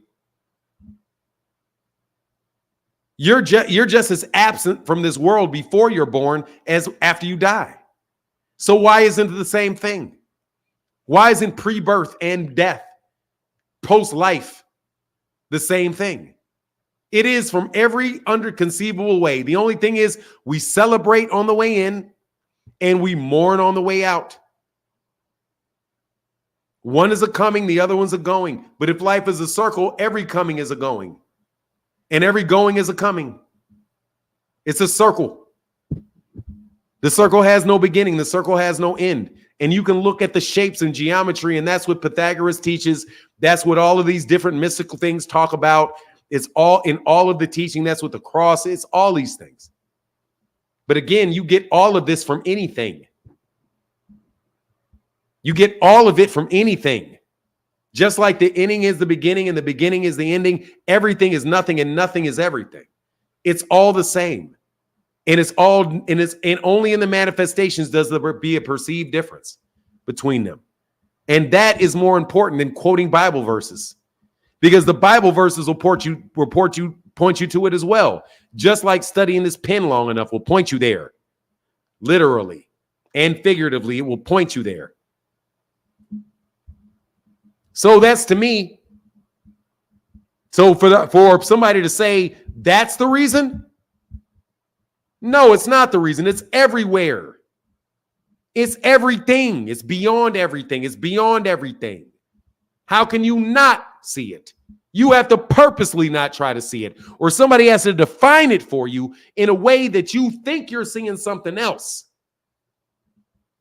That's how they'll do it. They will give you a definition and an explanation of what something is. And because their inaccurate explanation and their idiotic definition, you believe that the thing that you see doesn't exist because their explanation makes no sense to you. That's higher level thinking. That's philosophical thinking.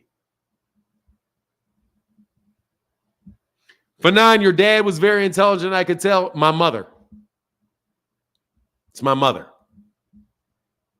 It's my mother. It's my mother. My father's a very intelligent guy, very bright guy, but it's my mother. My mother is super sharp. Super. My mother is one of the smartest people, most naturally intelligent people I've ever met. There's nothing I've ever told her she couldn't understand. Nothing. I could talk to my father, and my father would be like, never with my mother. Never with my mother. Hey, Ashton, thank you. I did, man. Shoney D. I did say, hey, thank you for all the gems, Unc, with the $5 holler. I'm going to tell you. I know it. I know it. This ability to the way to think like this, that's my mother. That's definitely my mother. My father is hard work. My father taught me hard work. My father taught me hard work. My father taught my brother hard work. Man, he works. And charisma, my father is extremely charismatic. Extremely charismatic. Excellent people person. Just has talents. He's a very, very, very, very, very talented person. Physically, much more talented than me. Like, I wish I was the athlete that he was. Like, physically, like, I'm like mini-me compared to him. For real, he's a beast, man. Athletically, dude, my dad ran one time. Like, he was like, man, he must have been 60, 65 years old, something. And for some reason, he broke out into a sprint. And I was like, Jesus, man, you are huge and you are fast. I was like, wow, you are big and you are fast. To be that big. Like, for real. He said, sounds like your mother had the Holy Spirit within her.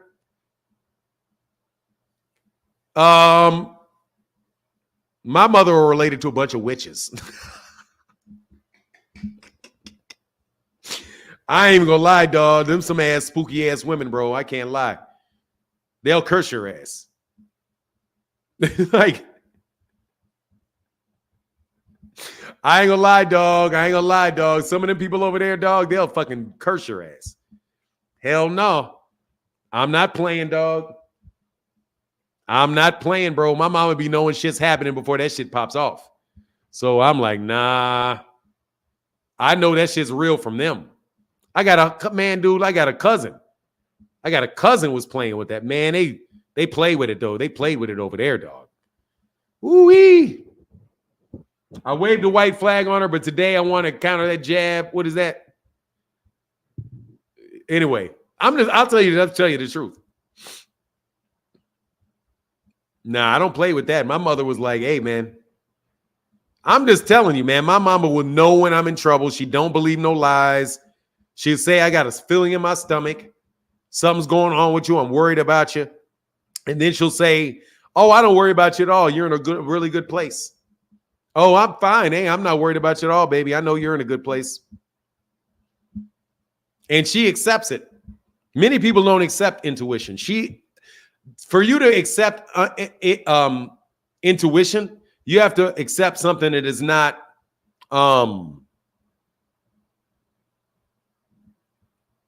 I like this one. He said can't wave a white flag and try to swing. Yeah, that's how they do it. that's the Claymore Rain move. Wave the white flag and swing it at the same time. That's funny, very interesting though. Look, man, I believe in it because it makes sense. It makes perfect sense, bro. I'll curse the shit out you. You can do it. It can happen. That's why you got to be happy. Man, there's a friend of mine. Hey, man, y'all all leave the channel. I got a couple minutes of talking about shit that ain't boxing. Okay? Like, there's a girl that I knew, a good friend of mine that grew up in India. So, grew up in India. She's black, but she grew up in India. Mother was very much like into like, you know, esoteric Indian religion. So for her, like the way that you think of reality is very different because that's how they were raised. So like, if you know how they have like the different types of souls in Indian, they say they got like, well, I don't know, 15 different manifestations of the soul. Like they have like a very intricate, oh, this is this, this is this, this is this, this is this, this is that, right? Got all of that. So she's very much into like she has a different worldview. So one day while I was driving down the street and I thought to myself, I got mad all of a sudden. And I was like, man, why am I mad? I said, I just got this thought in my head that about something. I can't remember what the thought was. And she was like, and I was like, that wasn't my thought. I don't think that. I don't believe that. Like I questioned my thought. Do you ever question your own thoughts? Like say, for example, you feel like you want to shoot somebody. Say you got a gun, right? And you think to yourself, I want to shoot this guy. In your own mind, do something for a second. Say, hey, I don't feel that way. I don't think that. I don't feel like that at all. Why did I think that I wanted to do that? I don't want to do that. But you always think that that's your thought that you're thinking. It may not be. Now, fast forward some time and study what physics scientists are starting to say. That your brain, your thoughts are not inside of your brain. Your brain is just processing it. It's processing information. It's a go-between. It's a go-between existence that exists outside of information that exists, that is outside of existence. Think with me for a second. Define existence as things that you can touch, you can feel. Thoughts, do they exist in a material form? No, they do not. Your thoughts, and you know they're there, don't you? You know your thoughts exist.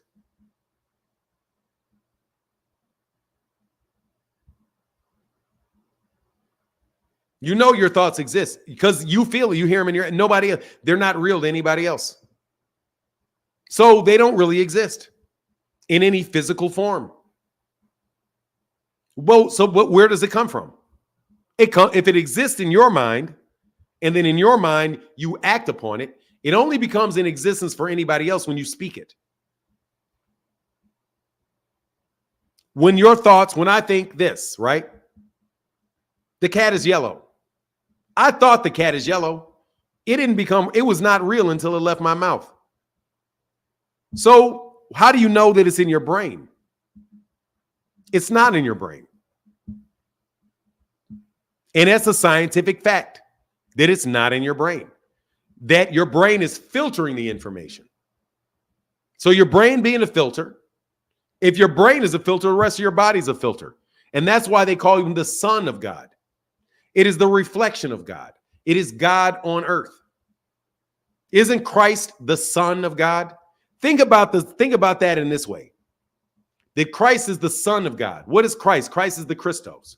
Christos is wisdom. Jesus, the Christ, the enlightenment. And what is enlightenment? It is when you realize it and you recognize it through his manifestation of the words, it becomes real. But what is non-existent is what causes what is existent. So since that's the case, then it's non-existence, and we all have the opportunity to draw from that. Then everything that you have is outside of yourself as well. And then other people can join in on it too. And usually that is people that have a close emotional proximity to you. If I love you so much that I associate myself with you and I believe we are one, I will start thinking like you think. My emotions and my desires will affect you. If I think negatively of you and I wish harmful things on you and you accept them, those negative things can come to fruition because we are not truly separate. We are one. And that's the root of all of those things you see with voodoo dolls and all of that stuff. The voodoo doll itself is just really a desire to focus my attention on this. And when I focus my attention on you, on this I believe is you. And when I believe it is you, it becomes you. And when it becomes you and you can't separate those feelings that I put on it, that's what gets you. That's the metaphysics of it. That's the metaphysics of it. That's why you have to think positively. That's why you have to say things positively to yourself. You have to trust yourself. You have to believe in yourself. You have to feel good about yourself. You have to be encouraged because that rejects all those things that people put on you. Because remember, so is above, so below. As it is above, so it is below. As it is heightened up, so will it be in its manifestation. Exactly, and that's how it happened. I'm telling you, man, it is what it is. It is what it is. That's why they say it in the Bible. And again, why would God put Jesus there if nobody else can do what Jesus does? But the more you are completely connected, the more to something beyond yourself. The manifestation, it's the Son of God. It's the sun. But what's the sun? The sun is a reflection. It reflects. It enlightens. It shows you what is not there if you don't have it. So without the word of God, without the word of Christ, you won't understand. You won't see the actions. You won't see the manifestation. It helps you know of things that are not there. And that's why I say, dude, I don't need a Bible, brother. I don't need a Bible. I need to contemplate, man. And I spent years and years and years trying to understand it because I know it's real. But then, man, it's a lot of misery, bro. So the idea that Devin Haney pointed somebody to God is dude, the only reason anybody knows who Devin Haney is God. Is the Son of God. The only reason that I see you as a separate independent unit that is named Devin Haney is because of the Son of God. It's through Christ that I recognize you. But not a white guy hung up on the wall. The gnosis, my ability to perceive. I could not even perceive of you without the light shining on you. You would be in the dark. Without the intellectual or the spiritual relationship, you'd never recognize it.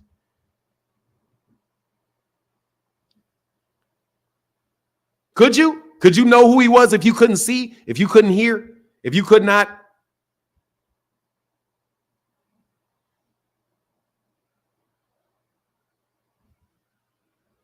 Dude, you got to take the analogies. Even real life things that actually happened are analogies. They're physical analogies.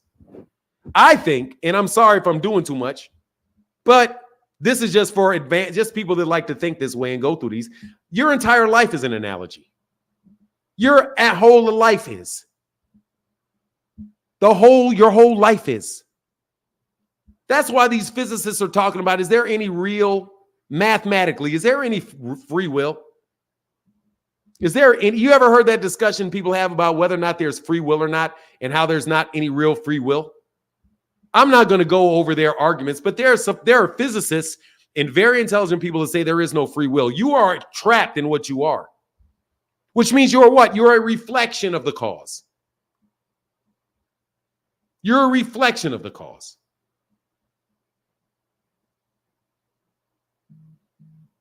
So what we experience is delayed from what is non-existent, because from non-existence comes existence. Also, just like black is where you can't see, from black is everything. Black is the only thing that's real. Think about it.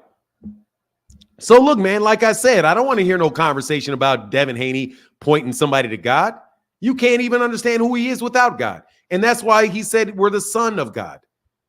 When Andre Ward, that's why I like Andre Ward. He picked that name, the son of God. I'm the reflection of God. I'm the manifestation of the things good that you are supposed to see and lessons you're supposed to lean. They work through me. And so will it too be if you are an example of ignorance.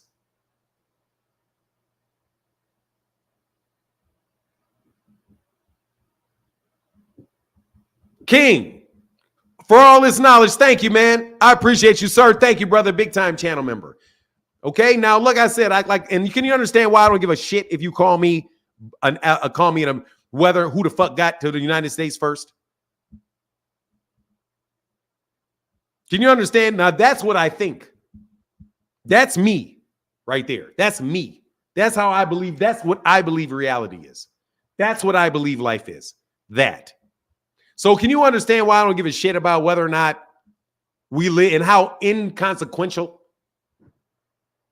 everybody else is? All this other stuff is.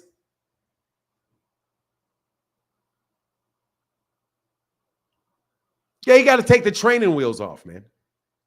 You got to take the training wheels off. Take the training wheels off. Take the training wheels off. TD Jakes is still on training wheels. They're still on train. Man, you 40-year-old man, you still on training wheels.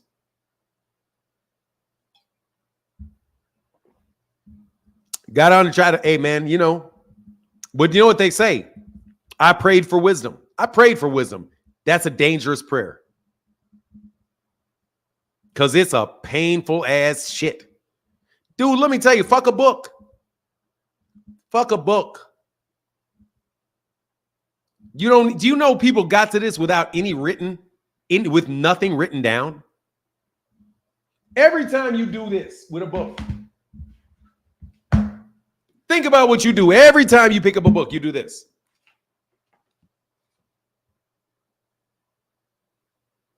You drop your head every time you pick up a book. When the proof of God is above you, look at the sky and tell me that doesn't exist.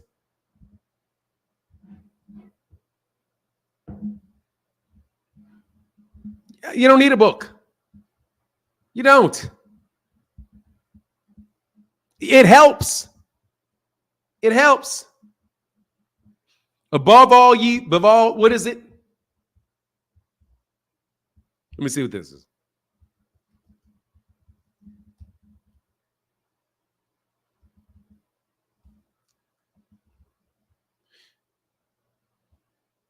Proverbs is great. Proverbs 4:7, wisdom is the principal thing. Therefore, get wisdom. And with all thy getting, get understanding. Proverbs 4:7, wisdom is the principal thing. Therefore, get wisdom. And with all thy getting, get understanding.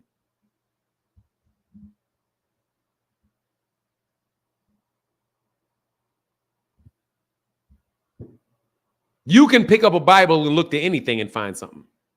I'm telling you, just like you could look at a basketball game and get anything.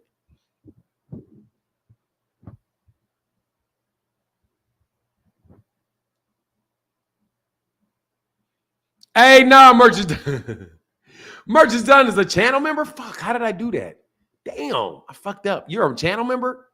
Hey, let me do that, then I'm going to get... Man, I hope y'all enjoyed the conversation at the end. We're at 4 hours. I'm conflicted with the move to the zone. On one hand, Boots can get more fight dates and make the Conor Ben fight, Virgil Ortiz fight, and Haney fights when it comes up. I mean, man, look at this. Look what it is, man. That guy had to make a move, and I'm going to respect his move. I can't. Merch lost his rate. I'm sorry, man. Let me get Merch's dumb. Hey, Merch, put a comment in the comment section, man. I'm sorry. You know I'll be flying off.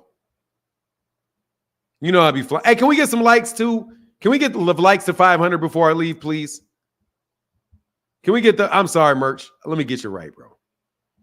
You're a man channel member. You're valuable, brother. You put your money where your mouth is, bro.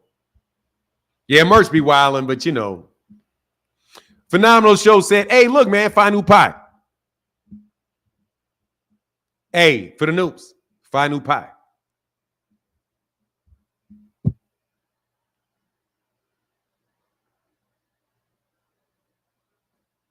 Find new pie. For the Omegas. Ah. See, y'all don't even know. I'm telling you, man, I don't like you Negroes. I did this shit so I couldn't have to dumb my life down. Dog, y'all don't even know. Peace. Okay. Name one, and it's there. Name one, and it's there. You give me a single solitary gang sign. Any gang sign you want, and it's there. Every single solitary one. Just like any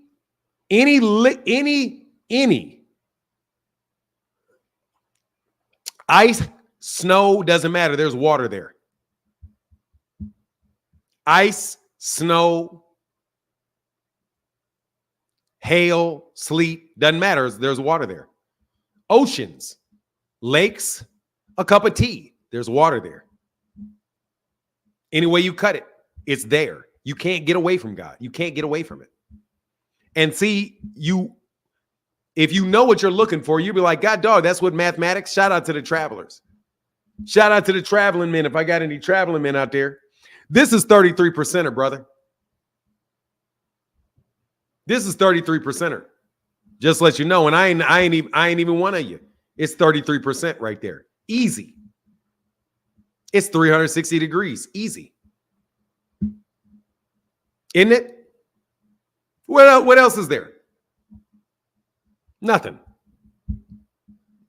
Nothing. Trust you me. There's nothing. You're not going to get any further than that. Nothing. Hopefully, Boots, east to west. Exactly. And hopefully, Boots can build his name on the zone and activate with activity and then become a free agent and get unifications. No, I just think he can become a unification. He can get it right there, Zenith 360, if he's going to do it. Yeah, easy. Dude, I get it. There. Oh, Oxsteel, yeah. Blockbuster. You a blockbuster? I know what it is. Exactly like saying you edify your life every day and you'll see the results. Yeah, that's the principle of manifestation that people are now going on to. That's half of the secret.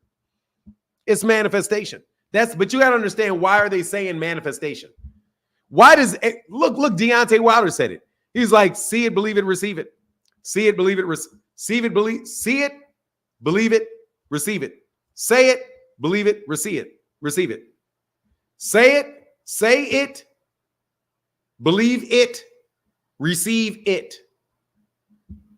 It's literally everywhere. It's everywhere. You can't get out. You can't get away from it. And you're not slaves. But you guys want to sit here and argue with me about whether or not black people were in America before the slaves came over? How about both? How about both? Hey, how would he get unifications with the zone if the belts are with PBC and one with Top Rank? I don't know, man. To tell you the truth, I don't know. I don't know.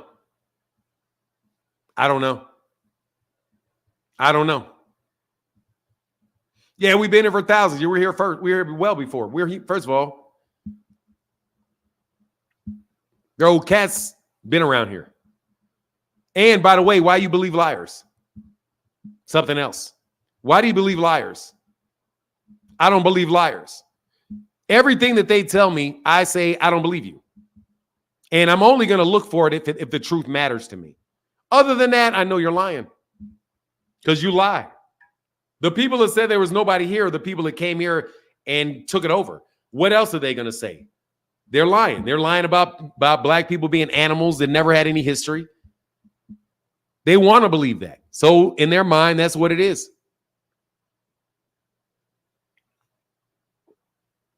But yeah, and I don't even believe the idea that we've only been here for thousands of years. Dude, we might have been here, man, for all we know, there may have been human civilizations for millions of years.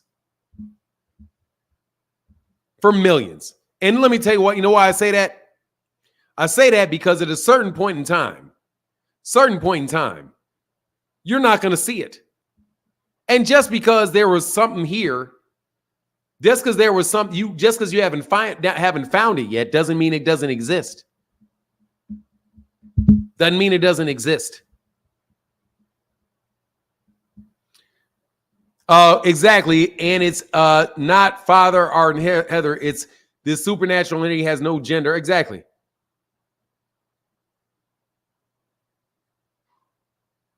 See, dude, but that is such a deep prayer.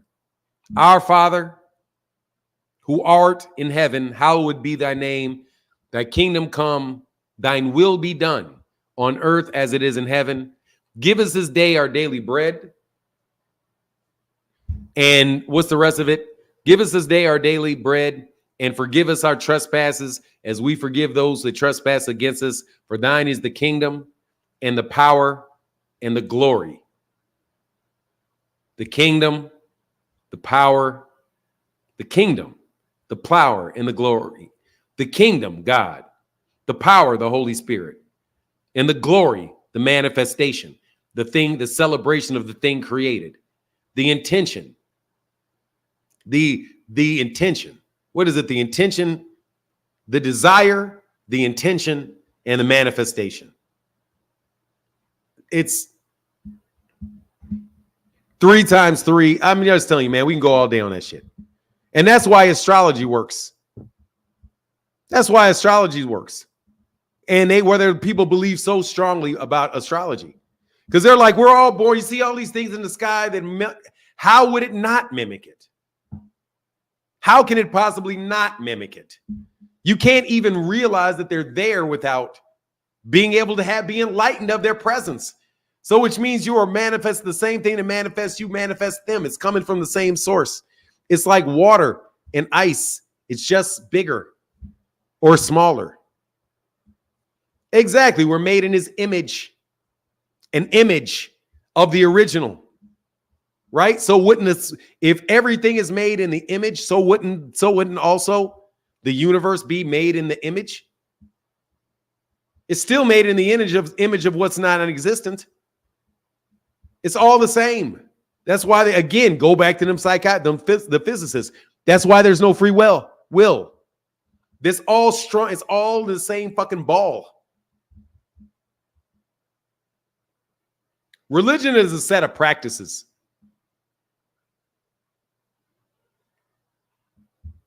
Religion is like the law. Religion is a rule. The system that we have, democracy, is a religion. It's a set of beliefs and things that you have to do. That's your religion. A religion is what you do every day. Shout out to the great Neely Fuller Jr. Your religion is what you do every day. That's your religion. I do it religiously. What? I get up to work. I do this religiously. That's my religion. What you do and truly believe is your religion. Because it's a set of behaviors. Every book as a rule is stories with rules and justifications for them.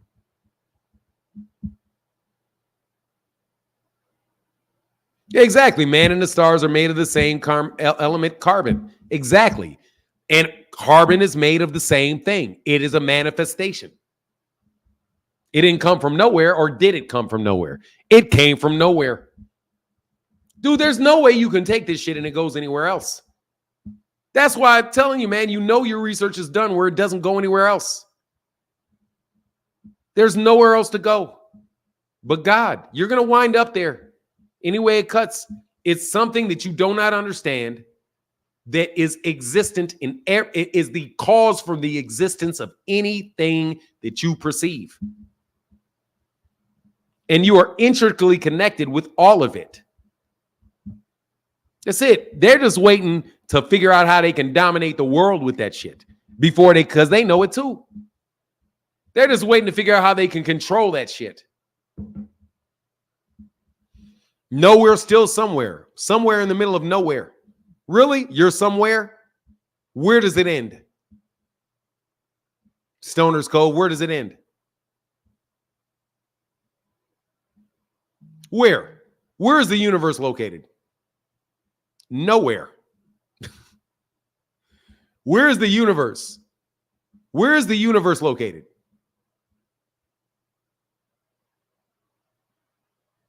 Nowhere. Because everything that is suspended, it's in the middle of nowhere. So it's in nowhere. Every planet is surrounded by nothing. So if everything is surrounded by nothing, how can you be somewhere when you're in the middle of nowhere?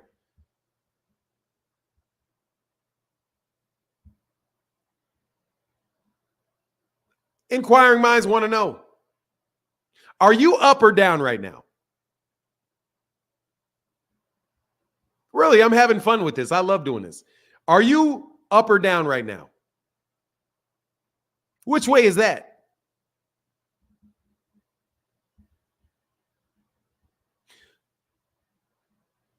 What do you say? What do you say? What can I say? What do you say? Oh, my mama mad at me. I need to stop. Well, you can say anything you want to say.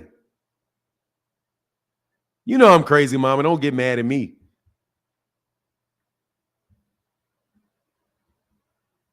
Oh, my thoughts on AI. Dog, let me tell you something, man. It's part of yeah, I could do it. Yeah, you're up or down. It depends on where you're looking at it. Whether you're left or right, it's all a matter of perspective. So there's no definite status of anything. What my mama say? You talking about how smart she is. Hell yeah, my mama brilliant. My mama's brilliant. Brilliant woman. There's nothing I could say. None of that stuff that she doesn't understand. Some of y'all Negroes, I'll lose you. But I'm still trying to catch up. Because she is in a practical application of it. Don't say nothing. You get what you think. Don't say that shit. We don't say that shit. Science says the universe never stopped growing. It can't grow. Grow into what? How they just think they envision that. That's how they envision it based on the way that they perceive it. If they perceived it differently, it would do something else. Dog, these mathematicians are telling you, they're telling you that their mathematical equations and how they see the work actually affects what they see. Listen to this. Mathematicians are now wondering whether or not they are actually creating the formulas themselves. Because whenever they create a formula, they see something in the universe that conforms to it.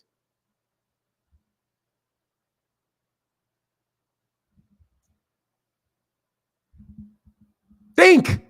Dog, I'm telling you.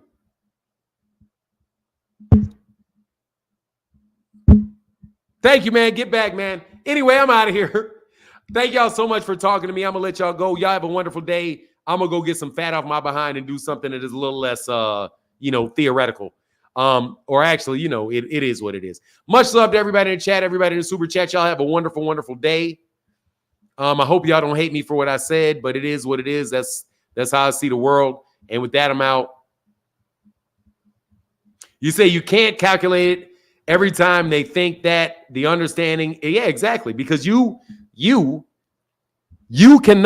change what you observe by you observing it. You change what you have changed by simply observing it. All right, brother, get back, Rick Sims. Hey, I'm glad you appreciated that, man. For now, we need a channel like this. Dude, I'm talking about it on the channel. You have a channel like this. Dude, boxing's the same thing. Dog, why would I talk about astrology when I can talk about boxing and the relationships in boxing? I could have the same conversation. This all applies to boxing. Every bit of it applies to boxing. The same thing. The way people fight, the way fights are made, all of it. LeVar Aiken said, Fanon, you remind me of my philosophy professor at the University of Pennsylvania. Yeah, man. I thought about getting a PhD in philosophy.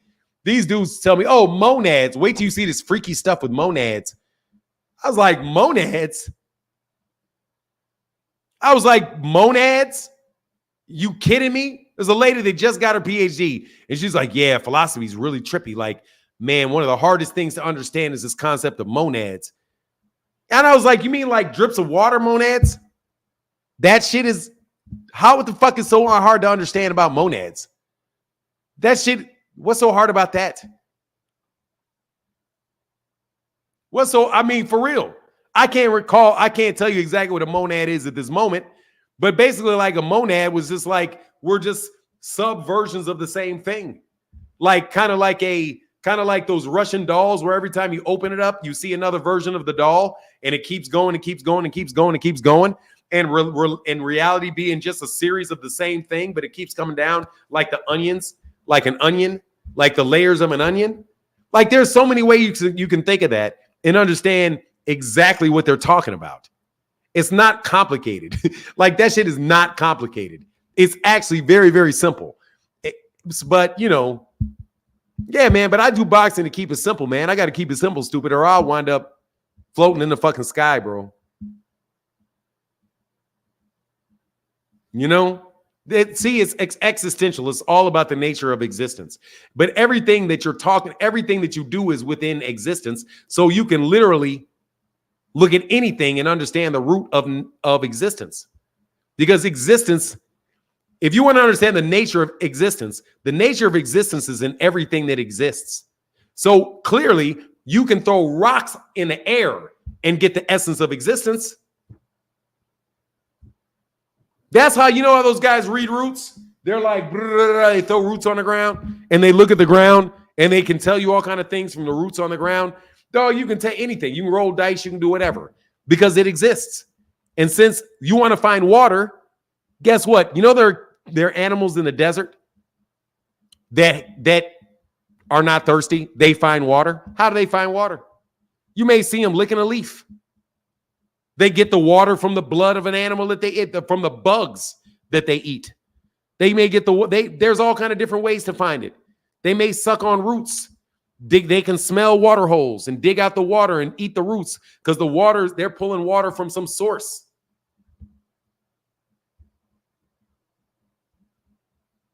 So it's the same thing. You can get anything about existence from anything in existence. You know? Anyway, I'm out. Deuce.